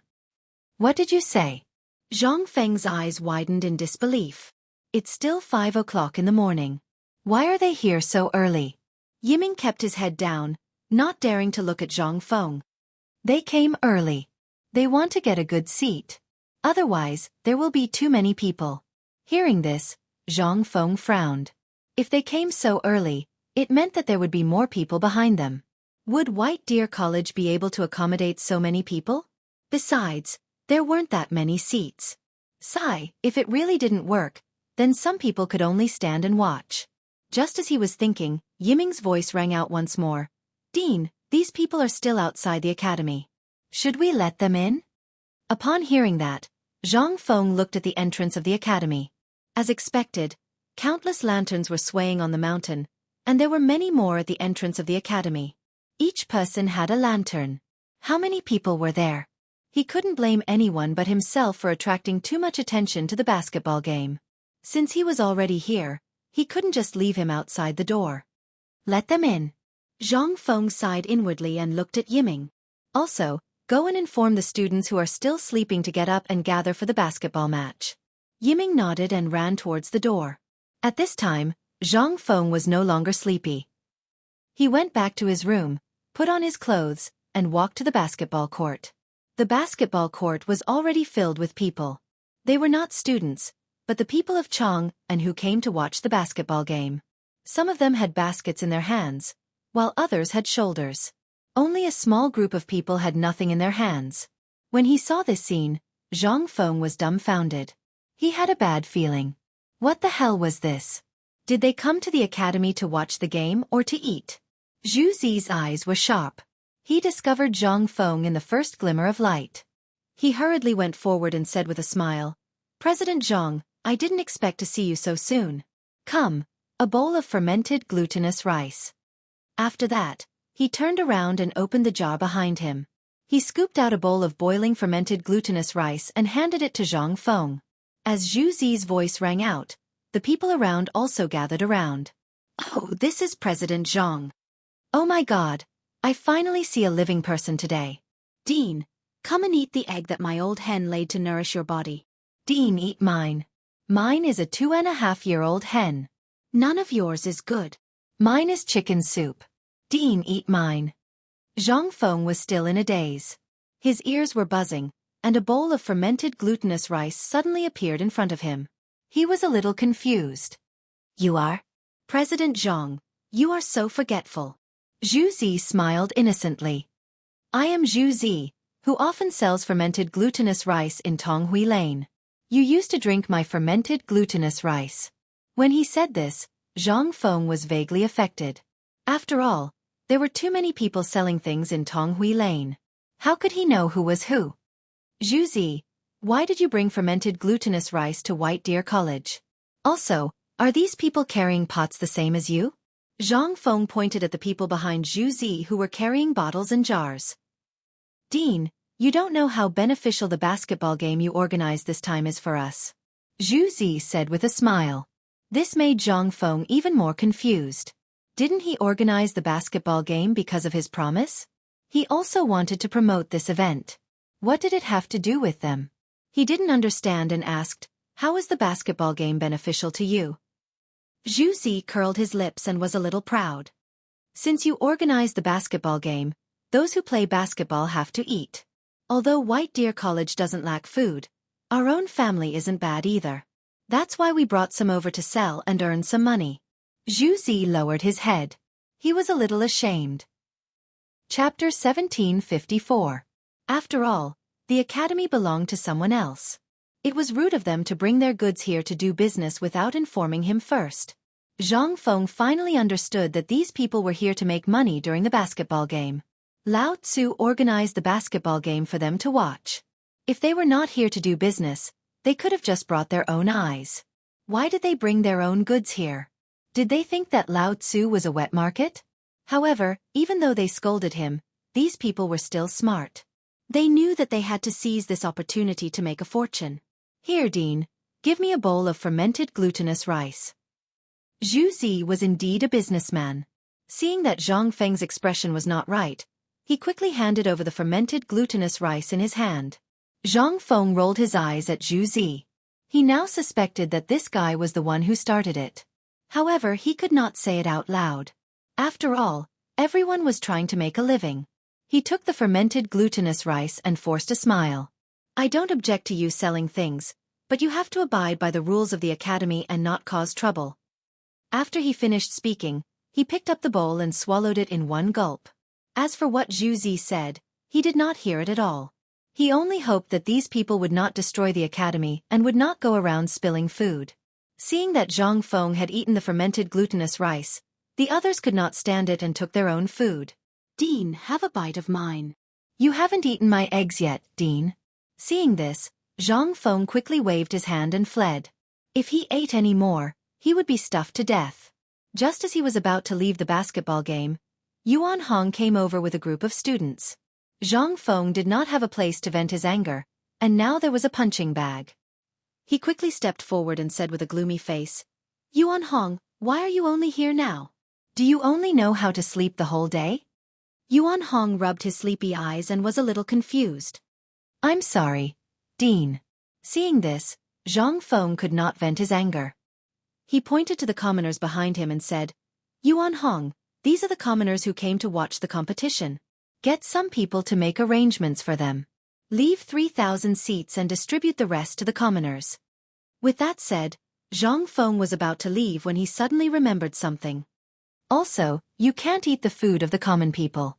By the way, help me pay for a person called Zhu Zi's wine." After hearing all this, Yuan Hong, who was still in a daze, became even more confused. What did he mean by not eating the food of the common people? How could the commoners get food to watch a basketball match? And what fermented glutinous rice? Just as he was about to ask for clarification, he realized that Zhang Feng had left without looking back. Yuan Hong had no choice but to lead his students to the basketball court. However, as soon as he walked to the side of the court, he was stunned. The others behind him were also stunned. At the same time, in the mansion of High Duke Lu, the lights in the mansion gradually brightened. The servants on night duty were replaced by a new batch of servants. Cheng Yaojin was sleeping. To be precise, he was sleeping on the floor. Last night, because he drank a little too much before going to bed, he was kicked off the bed by Madame Cheng. He hugged the blanket that could not cover his body and shivered on the floor. Even so, the cold weather could not stop his persistence to fall asleep. His snores shook the sky. At this moment, there was a series of knocks and shouts outside the door. "Master, something bad has happened. Master, wake up." Inside the room, Cheng Yaojin was sleeping soundly. How could he hear the servants' voices? However, the voices woke Madame Cheng up. She frowned and shouted at the door. "What are you making so much noise for? Are you tired of living?" The servants were startled. He did not dare to provoke the famous tigress of the Tang dynasty. However, after thinking about the matter at hand, he hurriedly said, "Madam, please forgive me. I didn't do it on purpose. Something has happened. I just received a report that the commoners of Chang'an City have all gone to White Deer College. Shao Mountain is full of people. If you don't go now, you won't be able to go up later." "What? The commoners of Chang'an have all gone up Shao Mountain?" Madame Cheng exclaimed in surprise and sat up straight. She knew how powerful the commoners of Chang'an were. Once the mountain was full of people, no one could go up. Not to mention a duke, even a prince might not be able to squeeze in. There were so many commoners on the mountain. How could it be so easy to get out of the way? You couldn't possibly kill them. Besides, old Cheng still had to participate in the basketball game. If he was late, he could only King watch from the foot of the mountain. Thinking of this, she wanted to look at old Cheng, who was sleeping soundly on the ground. She was instantly furious. This guy knew that he was going to the game today, but he still dared to drink last night? "Bastard, are you still sleeping?" Madame Cheng got off the bed and went to old Cheng. She grabbed his ear and said fiercely, "Bastard, get up quickly." Old Cheng, who was still dreaming, suddenly felt pain and sat up. "Who the *CK hit me?" "It's your mother." Madame Cheng did not let go and used even more strength. Old Cheng turned around and quickly squeezed out a bitter smile. "Madam, what's wrong with you? Didn't you get angry last night?" Hearing this, Madame Cheng's expression turned even uglier, and she used even more strength. "You bastard, you still have the face to say that. You only know how to drink and sleep every day. The commoners of Chang'an have all gone to White Deer College. If you were a little later, you wouldn't even be able to catch up with the heat." Chapter 1755. As soon as she finished speaking, old Cheng's expression changed.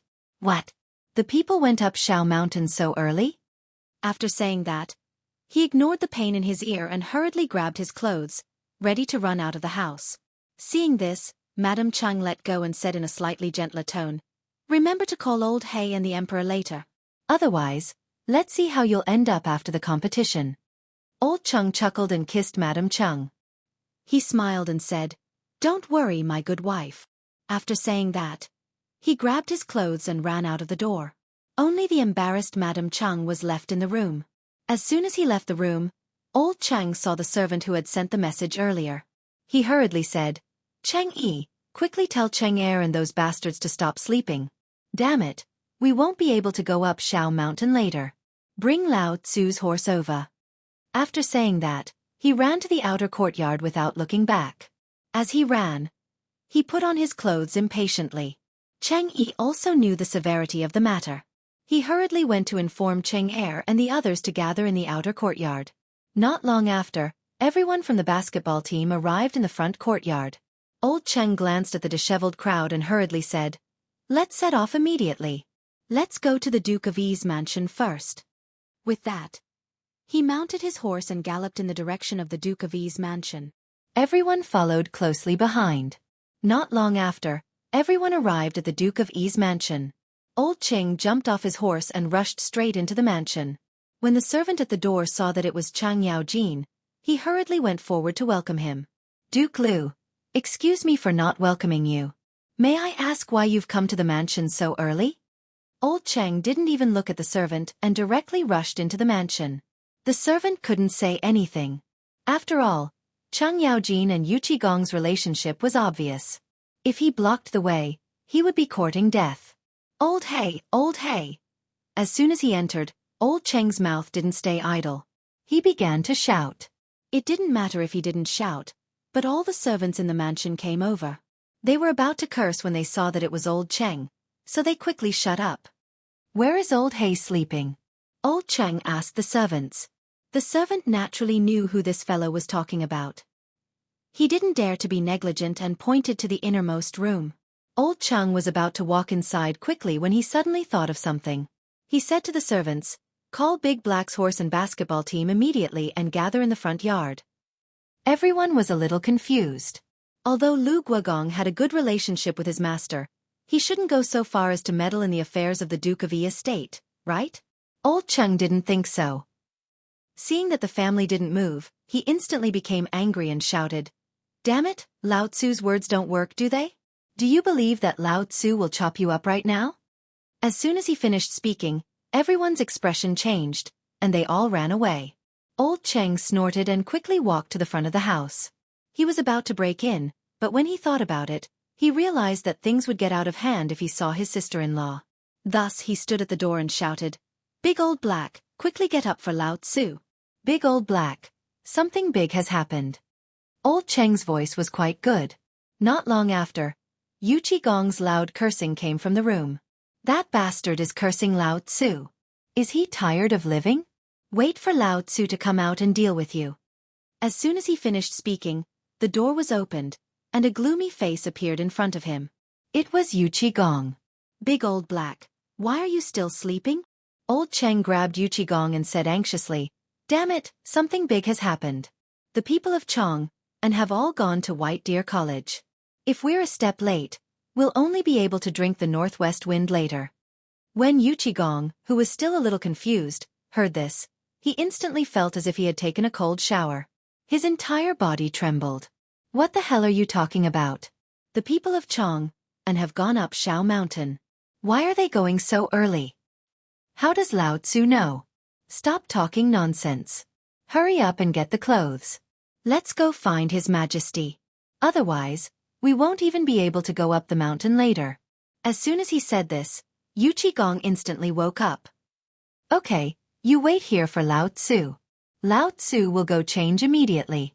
With that, he turned around and rushed into the room. A moment later, he heard a crackling sound and a woman's cursing from inside.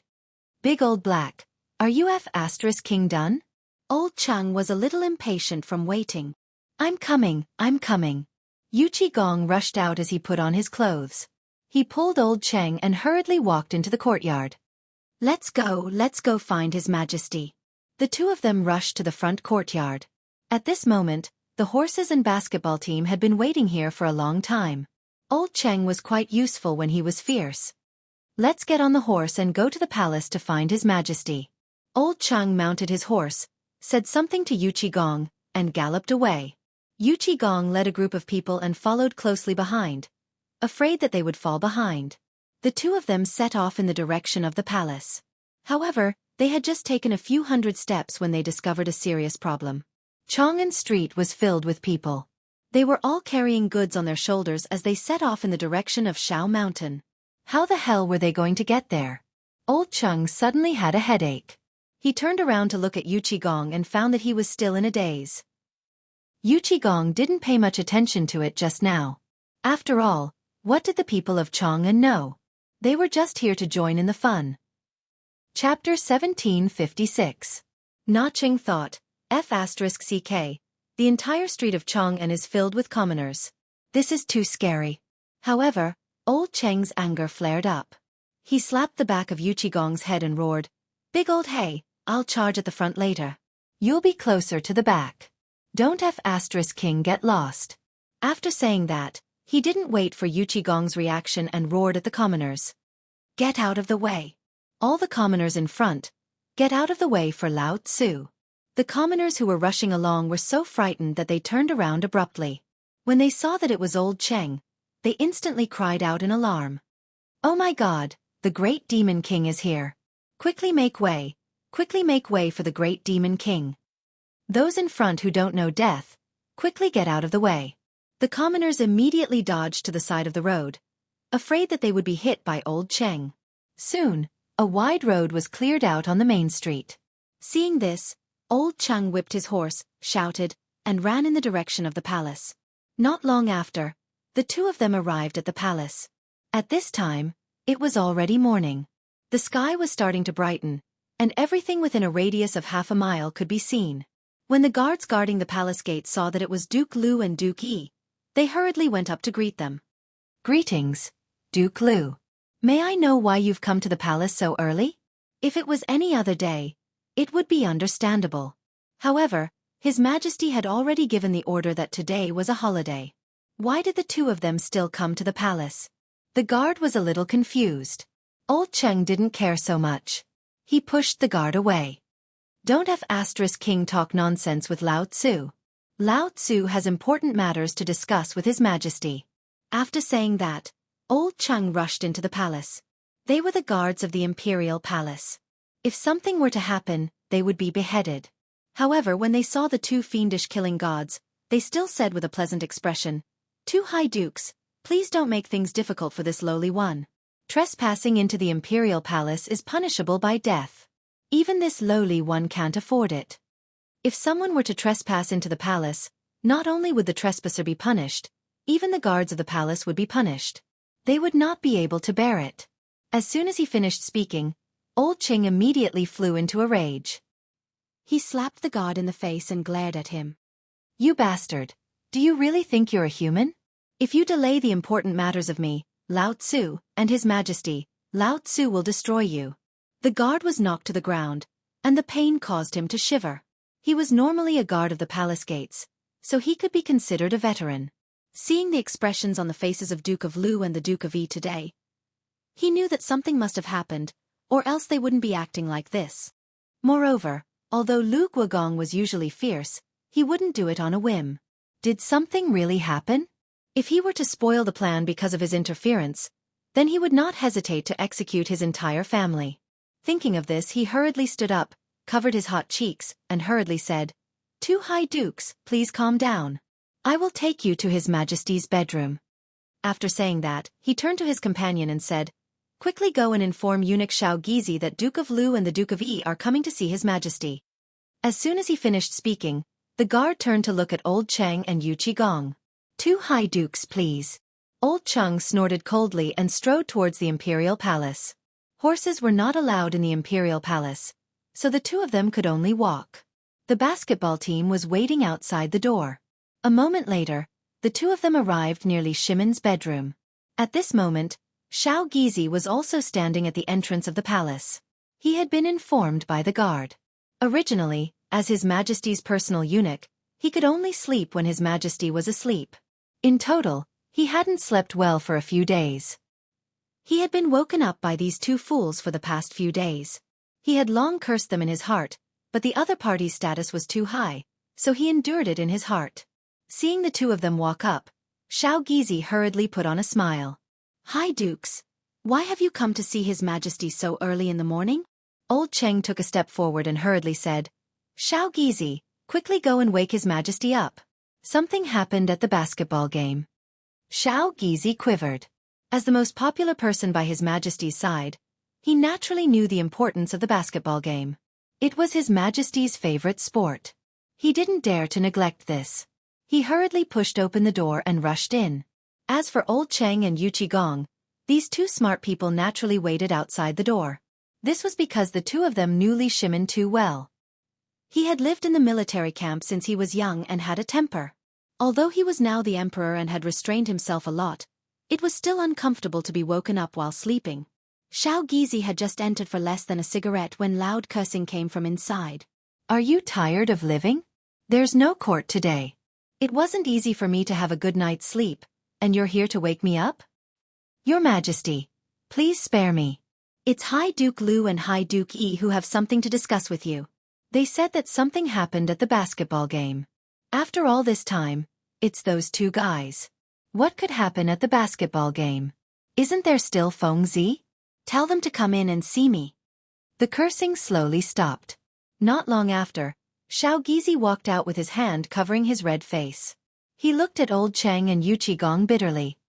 His Majesty asked you to come in. Old Cheng and Yu Qigong looked at each other. They were a little scared, but when they thought about the basketball game, they hurriedly walked to the bedchamber. In the bedchamber, Li Shimin was half lying on the bed with a cigarette in his hand. His eyes were slightly narrowed as he looked at old Cheng and Yu Qigong, who had just walked in. Chapter 1757. Tell me, why did the two of you disturb my sleep? Don't use small matters to brush me off.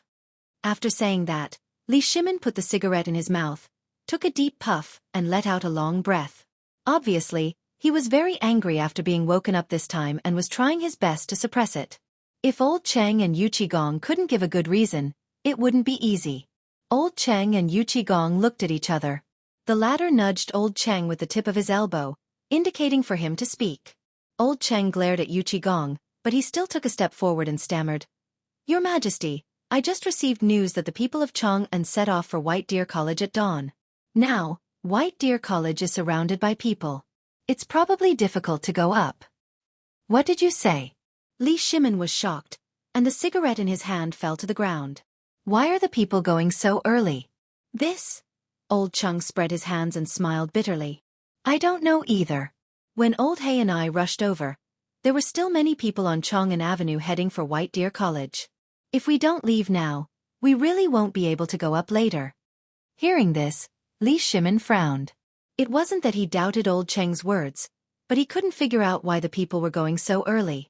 Watching a basketball game? But the sky wasn't completely bright yet. Ridiculous. Really King ridiculous. Your Majesty, if we don't leave now, we won't be able to go up. Yu Qigong urged from the side. Li Shimin nodded and shouted outside the door. Little Gizi, come and undress me.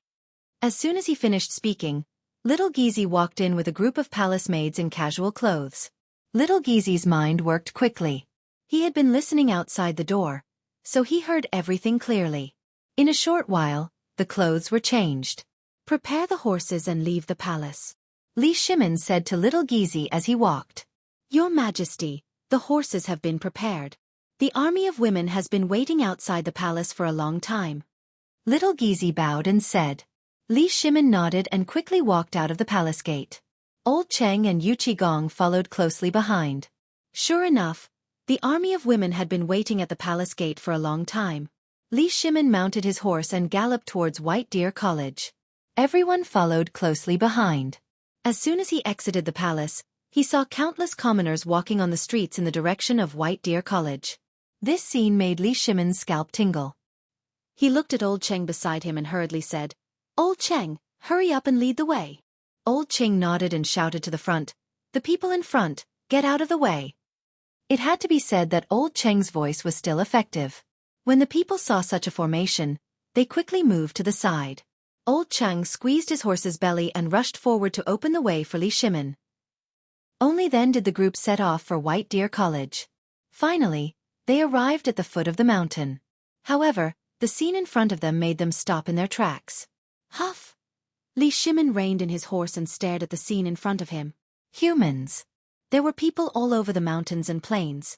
The entire Shao Mountain was filled with a dense crowd of people. There were people carrying loads and baskets. Basically, no one was empty-handed. These commoners had to bring food to watch a basketball game? Were they planning to live on Shao Mountain? Everyone was stunned. After a while, Li Shimin finally reacted. He got off his horse and stopped a man who was about to go up the mountain with a load. Brother, what are you carrying? The man stopped and said with a smile. What? You want to sell my steamed buns? Li Shimin shook his head and continued to ask. Brother, why did you bring so much food up the mountain? The man looked at Li Shimin strangely. You're not from here, right? You don't even know this? Today, President Zhang is holding the opening ceremony of the basketball game. We're all going to watch the opening ceremony and sell some of our things. Li Shimin was even more confused when he heard this. He subconsciously asked, "What does the opening ceremony of the basketball game have to do with you selling things?" The man glanced at Li Shimin and said proudly, "It's obvious that you don't know how to do business. Today is the opening ceremony. There will definitely be a lot of high-ranking officials and nobles coming. When the time comes, these high-ranking officials and nobles will definitely eat. Although our things aren't very good and we might not be able to sell them, we might be able to sell them if we try our luck." Hearing this, Li Shimin finally understood. These commoners had originally planned to use this competition as an opportunity to go up the mountain to do business. It had to be said that the working people were still very smart. However, with so many people, Shao Mountain was already full. How could he go up the mountain? He couldn't chase these commoners away, right? "Are you going to sell my steamed buns or not?" The man was a little unhappy. "Then I'll buy some." Li Shimin was a little embarrassed. After all, he had been asking the man for so long. He turned to look at Cheng Yaojin. "Old Cheng, give the money to this young man." After traveling all morning, Old Cheng was already hungry. He quickly took out some copper coins and stuffed them into the man's hand. "I want all your steamed buns." The man looked at the money in his hand and was instantly overjoyed. He put down the burden in his hand, turned around and ran up the mountain. Seeing this, Li Shimin said to Cheng Yaojin, "Old Cheng, old you, eat some steamed buns. Wait for a while and lead the way." Chapter 1758. The two of them laughed mischievously and distributed the steamed buns. After a while, everyone was full. Cheng Yaojin and Yu Qigong took on the heavy responsibility of being the two guardians and led the basketball team to open a path. The two of them were born in the military and were not cultured people. They pushed and shoved to open a path. When the surrounding commoners saw their attire, they knew that they were not to be trifled with.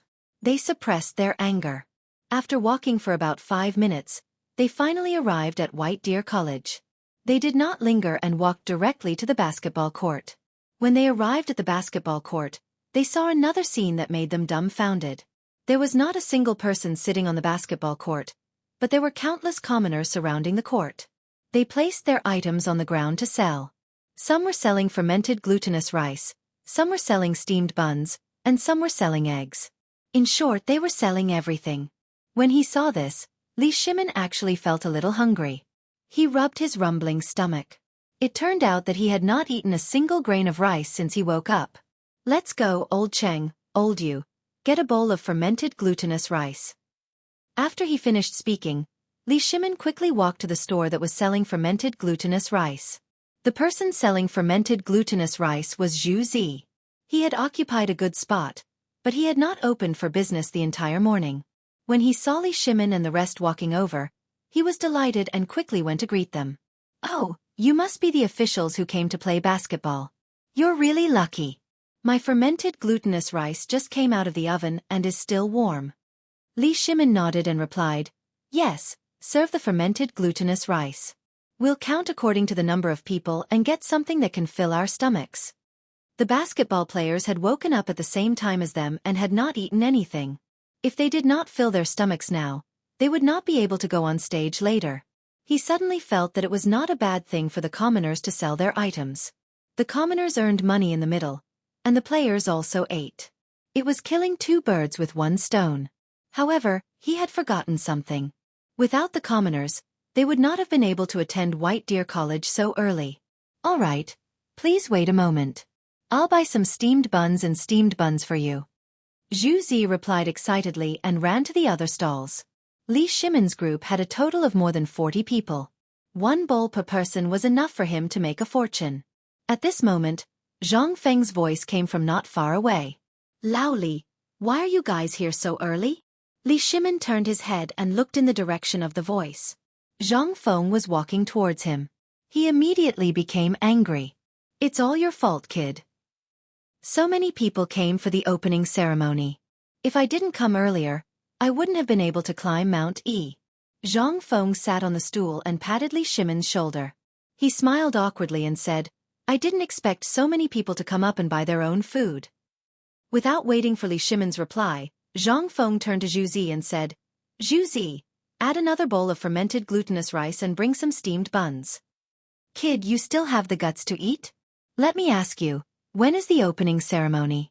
Chang Yaojin's expression was a little ugly as he interjected. He was the first to wake up that morning.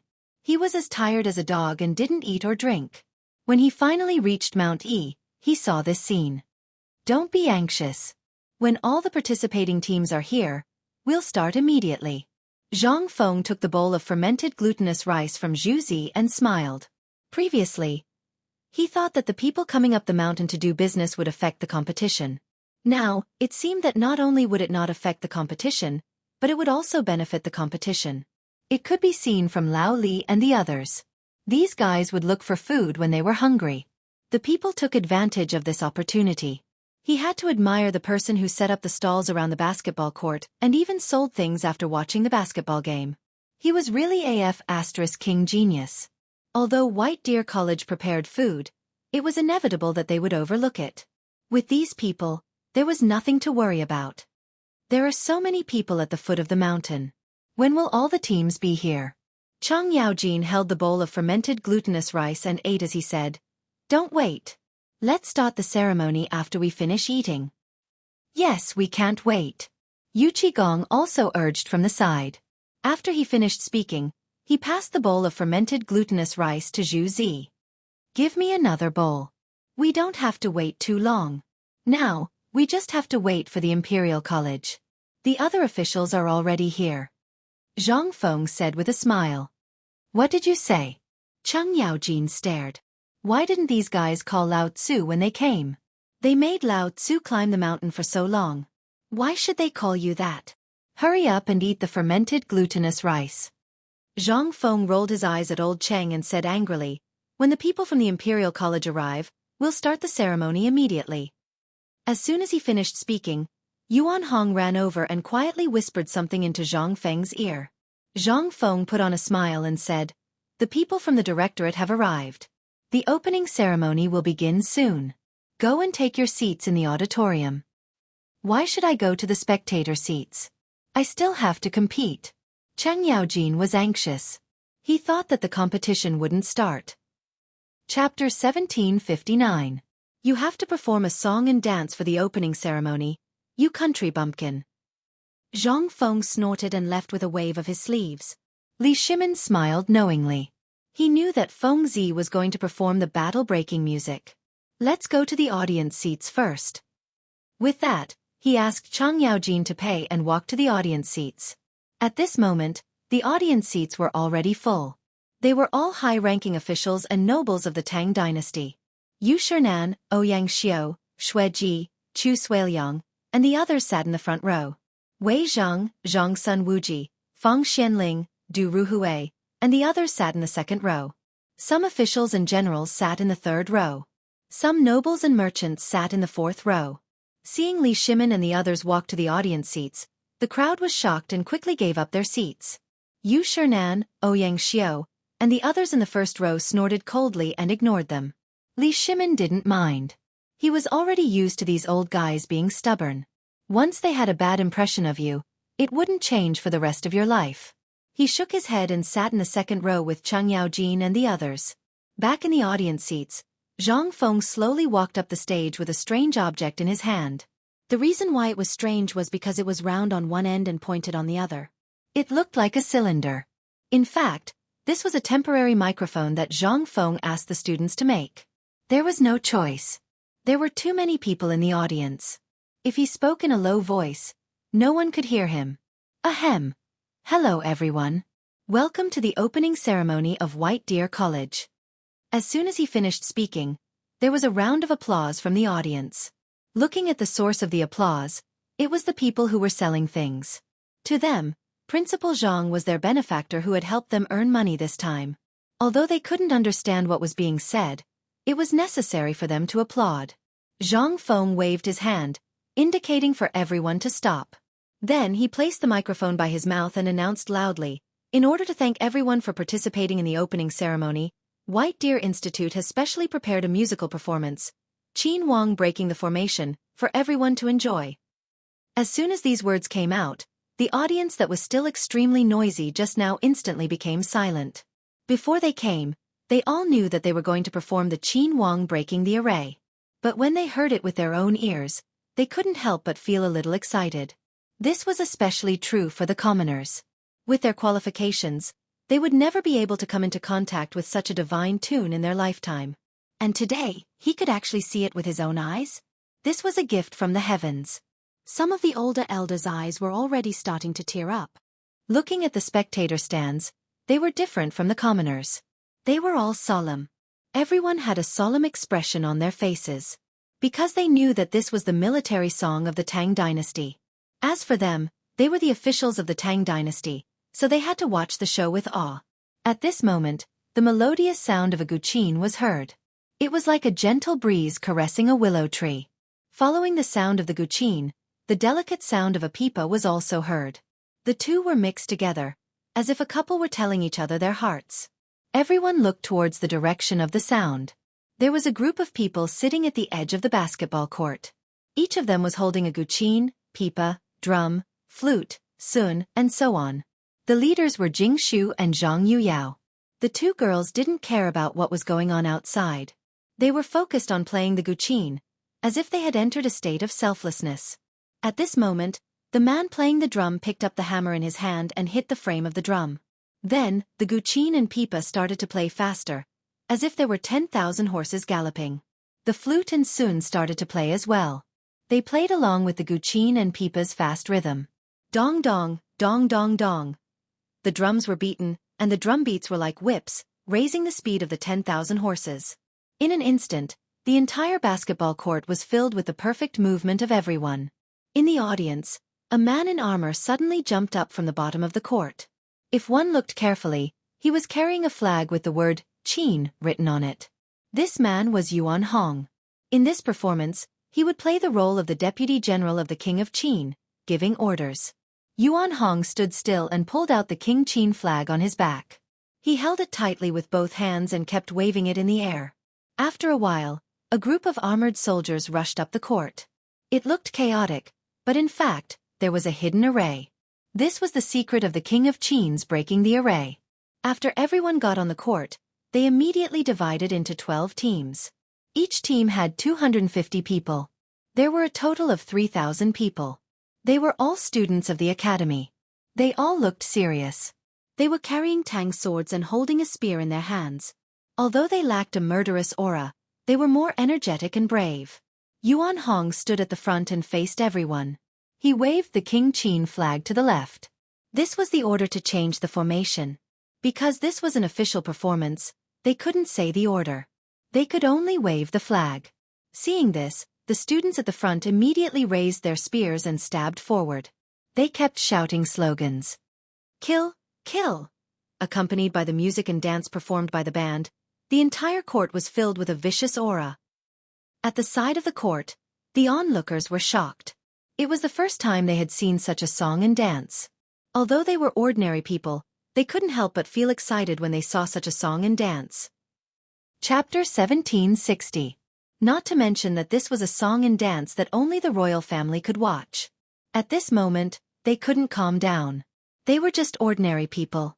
To them, the song and dance they could see was a gift. They pressed their chests and tried to calm their hearts. In the audience, everyone was excited. Among them were generals, especially Chang Yaojin and Yu Qigong. When they heard the word kill just now, they couldn't help but clench their fists.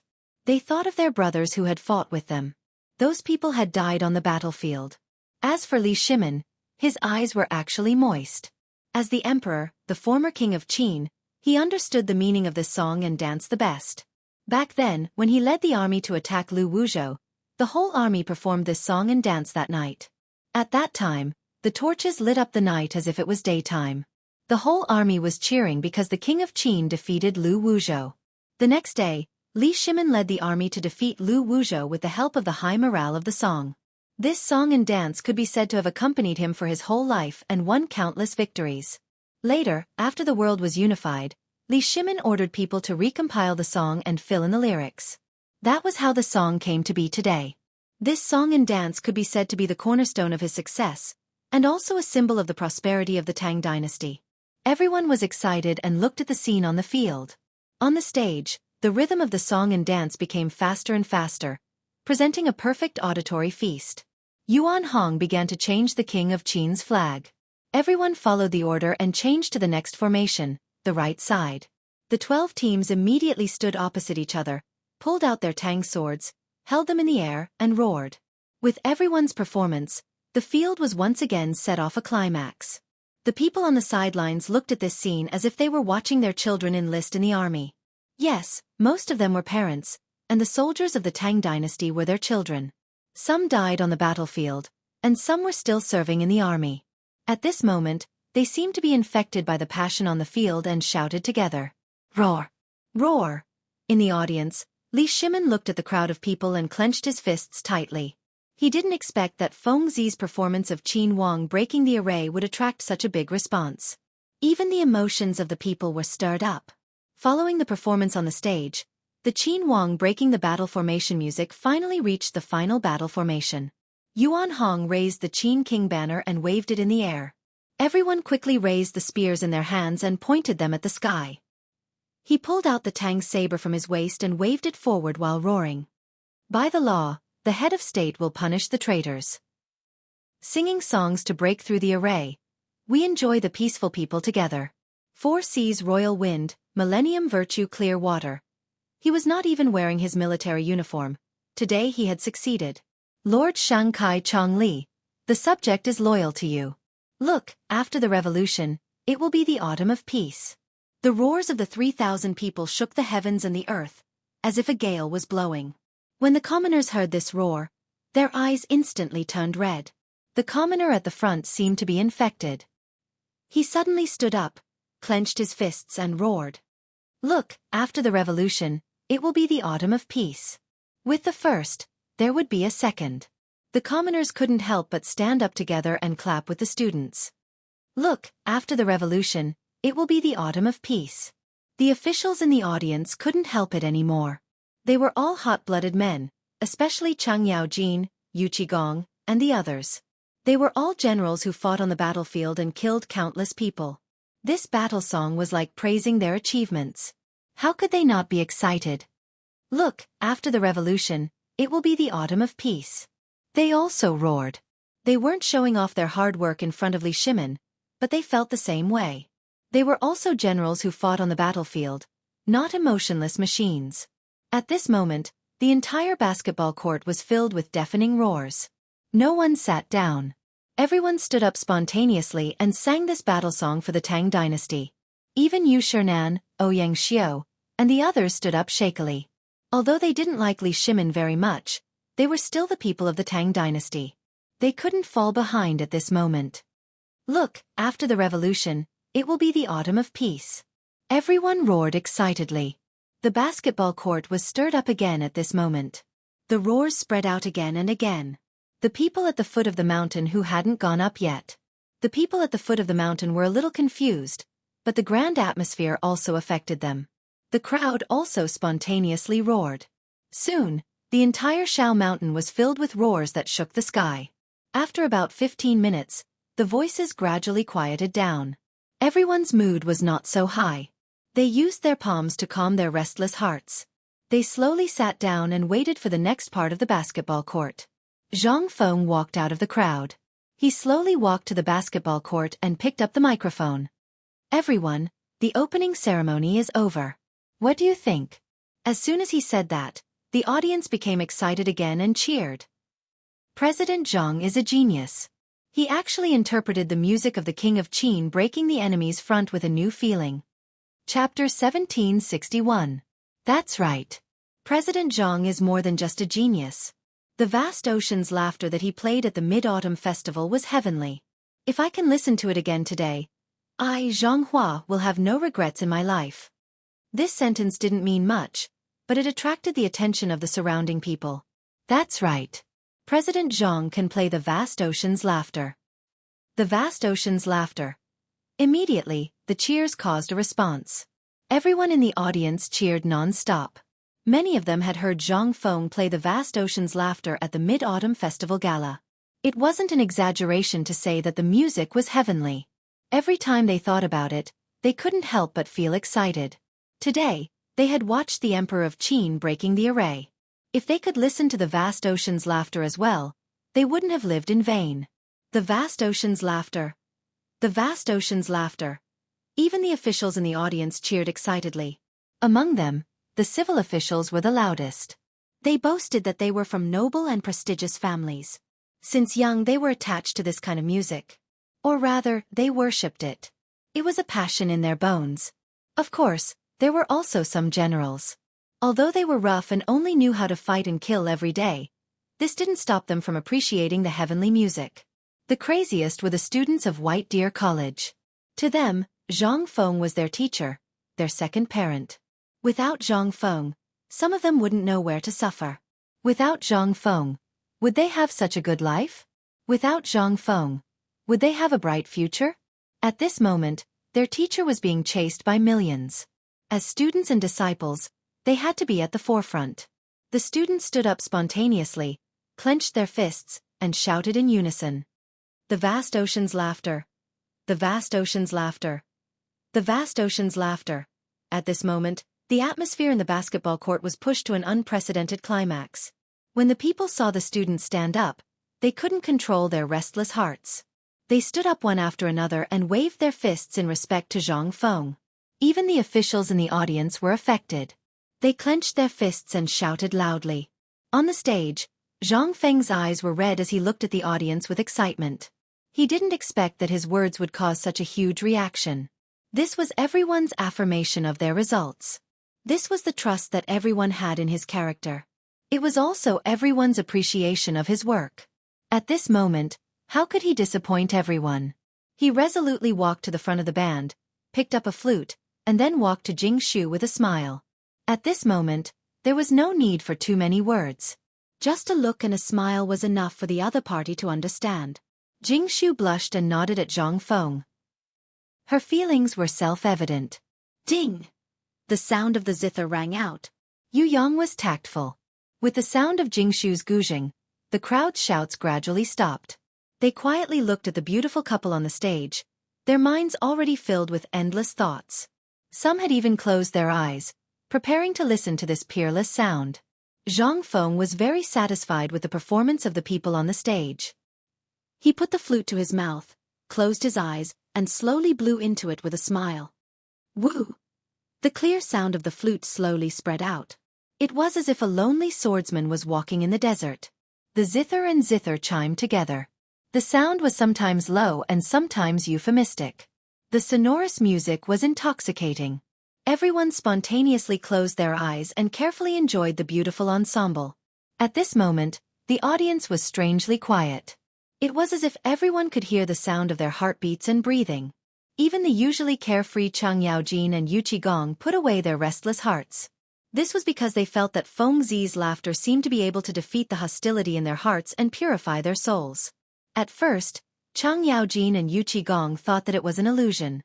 However, after listening to it, they simply couldn't extricate themselves.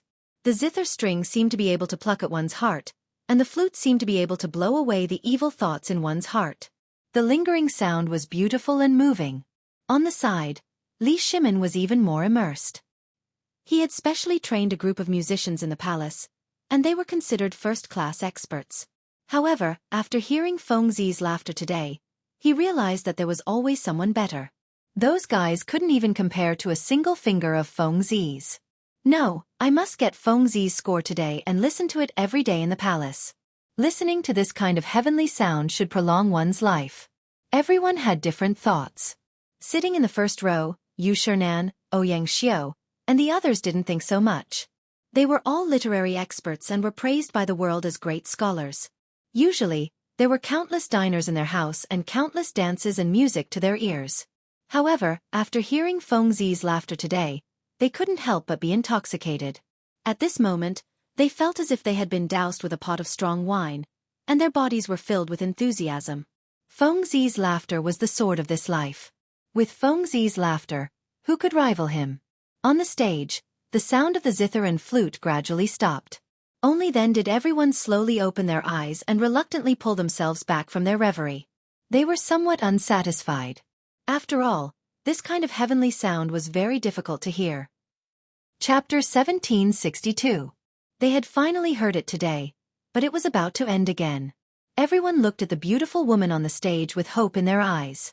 Zhang Feng put down his flute, and Jianghu stopped playing her zither. The two of them looked at each other and smiled. Zhang Feng returned to the center of the court and picked up the microphone. Everyone, the opening ceremony is over. Now, let the basketball match begin. As soon as he finished speaking, the audience burst into applause. This was the afterglow that everyone dedicated to Zhang Feng's performance of the Laughter of the Sea. Of course, there was also the Qin Emperor breaking the array. With these two songs as the backdrop, the climax of the basketball court was stirred up again. Zhang Feng waved his hand and signaled for everyone to stop applauding. Then he continued, "Next, I will talk about the rules of the basketball match. As there are too many participants, each team will only have 3 matches. Out of the 3 matches, civil officials will fight civil officials, and generals will fight generals. Now, all the basketball teams, please get ready. The first match will be between the imperial scribe and the commandant." After he finished speaking, Zhang Feng got off the court. He was the referee this time to remind these people who were not familiar with the rules. After a while, 2 teams of young men wearing short sleeves and shorts walked onto the court. They were the imperial scribe Han Liang and the commandant Zhuo Runhao. These 2 teams had the same status in the imperial court, and they usually did not like each other. There would be a fierce battle today. Zhang Feng stood in the center, and the 2 teams stood on either side of him. Let me say this first. This is a basketball match. Don't do anything indecent. You are all officials. I don't need to say more, right? Zhang Feng looked at the leaders of the 2 teams and said, why did he have to remind them? It was because he was worried that these guys would suddenly attack others during a basketball match. These guys were all generals. It was inevitable that they would bring their military habits to the court. If they treated the court as a battlefield, it would be a big problem. President Zhang, don't worry. I won't lower myself to his level. Liang He crossed his arms and said with disdain, "Humph, who do you think you are? Do I need to lower myself to your level?" Zhuo Runhao glared at Liang He, not to be outdone. All right, don't be stubborn. The basketball match is more important.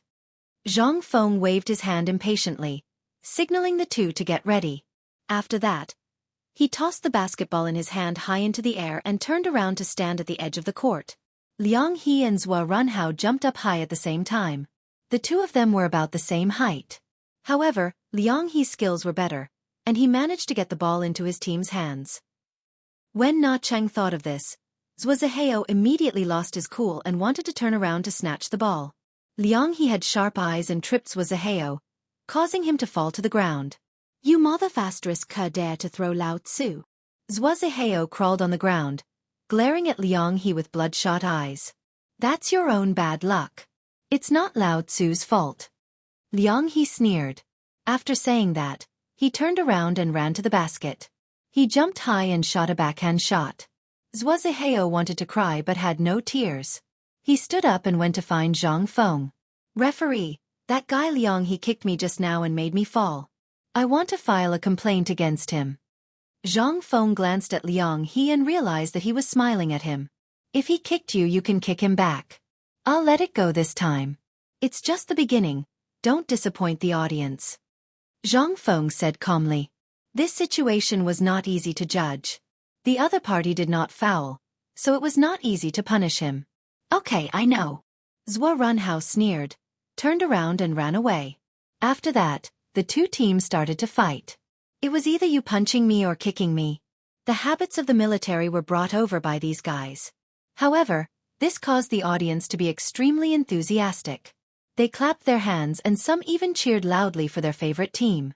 As the game continued, the audience cheered again. The officials in the audience sneered, as if to say that these guys were a disgrace to the imperial court.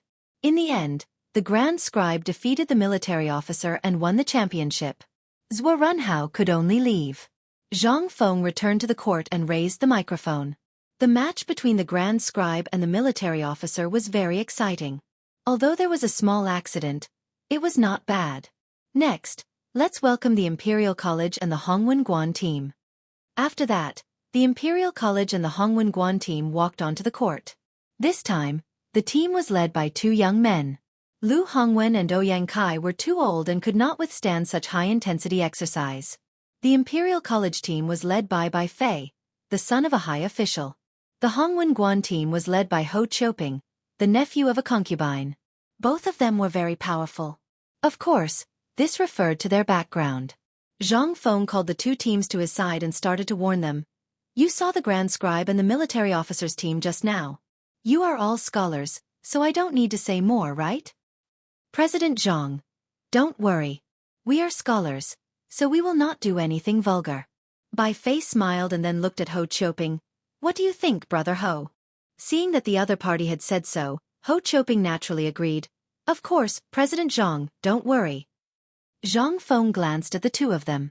Although the two of them were on good terms, he kept getting the feeling that these two fellows were restless. They would definitely cause some trouble. Chapter 1763. He didn't know if it was an illusion, but he decided to wait on the sidelines. After all, a scholar was no less ruthless than a general. The basketball was thrown up high, and Bai Fei took the lead to catch it with his height advantage. Ho Chiuping was also defending. The two teams played in a very orderly manner, with one attacking and one defending. Zhang Feng also felt that he was overthinking, so he let down his guard and prepared to drink a bowl of fermented glutinous rice. However, before he could drink it, he heard a loud shout. Bai Fei, what the F***ck are you doing? Can you kick that place? If you break it, you'll have no descendants. As soon as he said that, Zhang Feng was no longer in the mood to drink fermented glutinous rice. He quickly put down the bowl and ran to the court. There were many people around the court, and Zhang Feng quickly pushed the crowd away. Ho Chiuping was half lying on the court, curled up like an earthworm, and sweat was pouring down his face. Bai Fei, what the F***ck did you do to Ho Chiuping? Zhang Feng glared at Bai Fei, who was watching the show. Bai Fei was a little weak, but he still pretended to be calm. What can I do to him? I just kicked him. I didn't expect this guy to be so weak, so he was lying on the ground. Zhang Feng didn't want to talk nonsense with this guy. He wasn't afraid anyway. Hurry up and carry Ho Chiuping to the infirmary for treatment. After that, Zhang Feng looked at Bai Fei and said sternly, if anything happens to Ho Chiuping, you don't have to participate in this game. Ah! Bai Fei's face changed color, and he quickly begged for mercy. President Zhang, I didn't do it on purpose. I didn't know that guy would be like this. At most, I'll kick him back. Can you not deprive me of the right to participate? However, Zhang Feng didn't want to listen to this guy's nonsense. He walked to the center of the court and said loudly, there was an accident just now. Now, let's welcome the next team, the Vice Protector General. As he spoke, two teams walked up. These two teams were also made up of generals, but they were obviously better than the previous two teams. They came up and cupped their fists. This made Zhang Feng feel a lot more at ease. At the very least, these guys wouldn't be in the same situation as the previous two teams. However, for the sake of safety, after Zhang Feng threw the ball to the other side, he stood not far away and watched. If anything happened, he could immediately go on stage. Fortunately, the two teams had been playing in a civilized manner and no accidents had happened. They were all soldiers and had great strength. A casual slam dunk would cause the audience to cheer. And these shouts were like catalysts, making the valiant players keep running on the field. In the end, the Protector team won the competition. The attendants even cupped their fists politely to each other. It had to be said that the quality of each team could not be lumped together. Zhang Feng walked onto the stage with satisfaction and raised the microphone again. The first half of the competition has ended. Now is the halftime break. Please enjoy my cotton-padded clothes show. As soon as he finished speaking, the audience was dumbfounded. They knew about cotton-padded clothes, but what was a cotton-padded clothes show? He had never heard of it before. Everyone looked at Zhang Feng with puzzled eyes, unable to understand. Zhang Feng didn't say anything. He just smiled faintly and waved to the audience. A moment later, dozens of students in bright red cotton-padded clothes stood on the stage. There were both men and women. They stood on the basketball court and walked back and forth one by one, stroking their cotton-padded clothes from time to time. Everyone's eyes lit up instantly. This was a visual feast. For these people, Cotton-padded clothes were priceless treasures. They usually couldn't bear to wear them. Na Chang thought that President Jiang would arrange for these cotton-padded clothes to be displayed today. Today's game was so worth watching. Not only was there the music of the King of Qin breaking the formation, but there was also the laughter of the sea and the cotton-padded clothes show. The officials cheered even more. They were used to watching singing and dancing. Suddenly watching a cotton-padded clothes show made them feel refreshed. Seeing that everyone was happy, Zhang Feng hurried off the stage and went to the academy's cafeteria. He had been informed that during the halftime break, the cafeteria would provide free food. "Boss, give me 2 steamed buns and a bowl of mutton soup." Zhang Feng yelled at the cafeteria boss. The boss really wanted to curse out loud. "Mother *Cur, who is disturbing me from watching the cotton-padded clothes show?" In the end, when he saw that it was Zhang Feng, he hurriedly ran over with a smile on his face. "Yo, it's Principal Zhang. Why have you graced our shop with your presence today? What would you like to eat? It's my treat." The boss patted his chest and said each word with a resounding voice. Zhang Feng smiled. He didn't hear what the boss said and was only watching the cotton-padded clothes show. "You don't have to treat. Just give me 2 steamed buns and a bowl of mutton soup." "All right, please go ahead." The boss ran away happily. While they were talking, the boss served the steamed buns and mutton soup. There was also a portion of braised mutton. "President Zhang, you can eat here first. Call me if you need anything. This portion of braised mutton is for you. It's free." After saying that, the boss ran to the front to watch the cotton-padded clothes show without waiting for Zhang Feng's reply. Zhang Feng shook his head and ignored him. He continued to eat and drink. At this time, a guy in the audience saw this scene and walked over with a hunched body. "President Zhang, are you eating?" Chapter 1764. With a steamed bun in his mouth, Zhang Feng turned around and saw that it was Lu Hongwen from the Imperial College. Damn it, Lao Tzu was eating. Why was this old fellow here? Could it be that he wanted to freeload? Even though he was cursing this fellow in his heart, he still had to agree. "So it's Chancellor Lu. Please take a seat here. May I know why you're looking for me?" Lu Hongwen stroked his beard and smiled so much that the creases on his face could be seen. President Zhang first performed the Qin Emperor breaking through the battle array, then played the laughter of the vast sea, and then made a cotton-padded clothes show. You really opened old man's eyes. Zhang Feng was stunned on the spot. This fellow couldn't be flattering him, right? But he quickly denied this answer.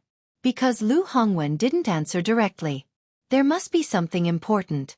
"Chancellor Lu, if you have something to say, just say it directly. There's no need to beat around the bush." Zhang Feng was a little impatient. He hated this kind of person the most, especially literati. They had to beat around the bush 3 times before they were willing to say what was in their heart.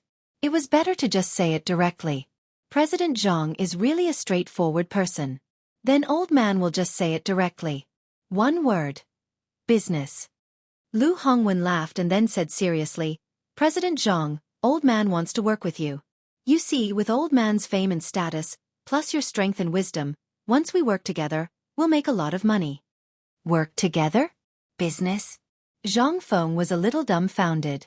He was eating here and suddenly came over to say that he wanted to work with him? Why didn't he let him be mentally prepared? He let out a long sigh. Just as he was about to speak, a voice came from behind him. "Chancellor Lu, please slow down your business. I have something to discuss with President Zhang." The voice sounded familiar. Zhang Feng turned around in confusion. It was Lao Li. At this moment, Zhang Feng really felt that Lao Li was a living bodhisattva. Just when he didn't know how to deal with this old man, he came. This was his savior. He even wanted to give Lao Li a hug. "Lao Li, you came at the right time. Come, take a seat." Zhang Feng quickly got up and gave his seat to Lao Li. He sat on the other side. Now that Lao Li is here, I have a way to deal with Lu Hongwen. With Lao Li by my side, I have a way to deal with him. On the other hand, Lu Hongwen's face was a little ugly, like a frosted eggplant. He knew Li Shimon's identity, so he hurriedly bid farewell and left. "Feng Zi, you can't simply cooperate with others, especially such an old man." Li Shimon reminded Zhang Feng, afraid that the other party would go the wrong way. In fact, he had already seen Lu Hongwen just now, so he came down from the audience seat. He had heard the conversation between the two of them clearly. Actually, there are also benefits to cooperating with him. We can take the opportunity to attack the 5 surnames and 7 hopes and the Guanlong clan. Zhang Feng smiled, picked up the steamed bun and gnawed on it again. As soon as these words came out, Li Shimin was instantly energized. Because the 5 surnames and 7 hopes and the Guanlong clan were too strong, they had a tendency to influence the Tang dynasty, so they had always been the targets he wanted to attack. However, the other party's power was too big. They had branches all over the country. It would be extremely difficult to destroy them.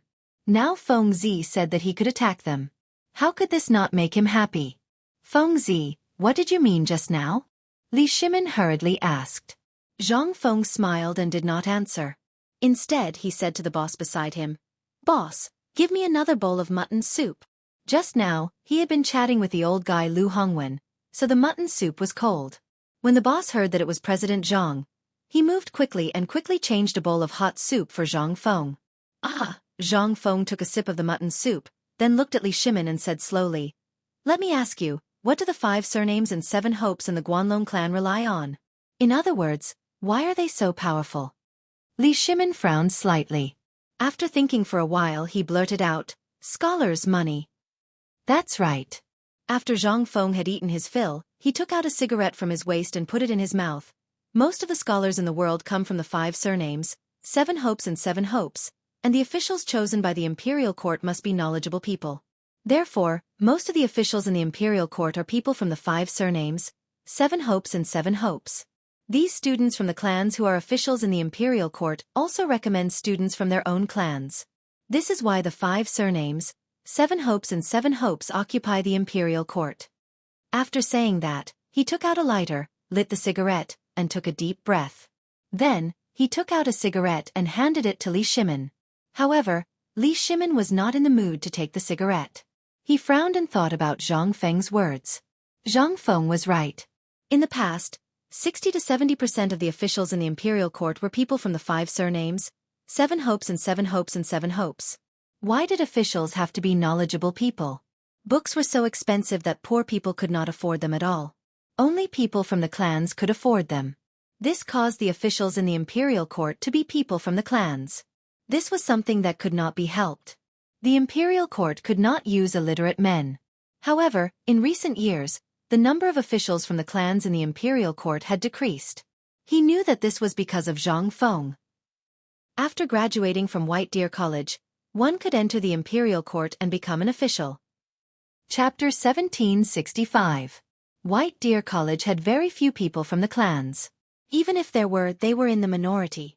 There aren't that many officials from the clans in the court now. It's all thanks to you. Li Shimin took the cigarette from Zhang Feng and said with a smile, "This isn't enough. The clans have a deep foundation. This alone is unshakable."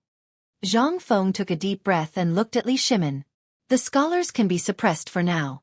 The most important thing is the wealth of the clans. Most of their wealth comes from their own businesses. From what I know, these clans have businesses such as silk, clothes, wine, restaurants, brothels, and so on. Therefore, I've decided to unite all the businessmen in the world to fight against the clans. Fight. Li Shimin took a deep breath and said subconsciously, "Isn't this a bit difficult?" The clans were good at doing business, which was why they were able to win over so many clans. They had people all over the world. It was unrealistic to use business to defeat them. Zhang Feng sighed. "I know this method is difficult, but other than this, there's no other way to fight against the clans. You know their strength. Even the emperor has to be wary of them." As his voice fell, Li Shimin was stunned. That's right, even he felt that the strength of the clans was terrifying. Back then, when he led the army to quell the rebellion, there was no food in the army. He even borrowed food from the clans. Later on, when he ascended the throne, most of the people in the court were from the clans. Any big decision had to go through these people.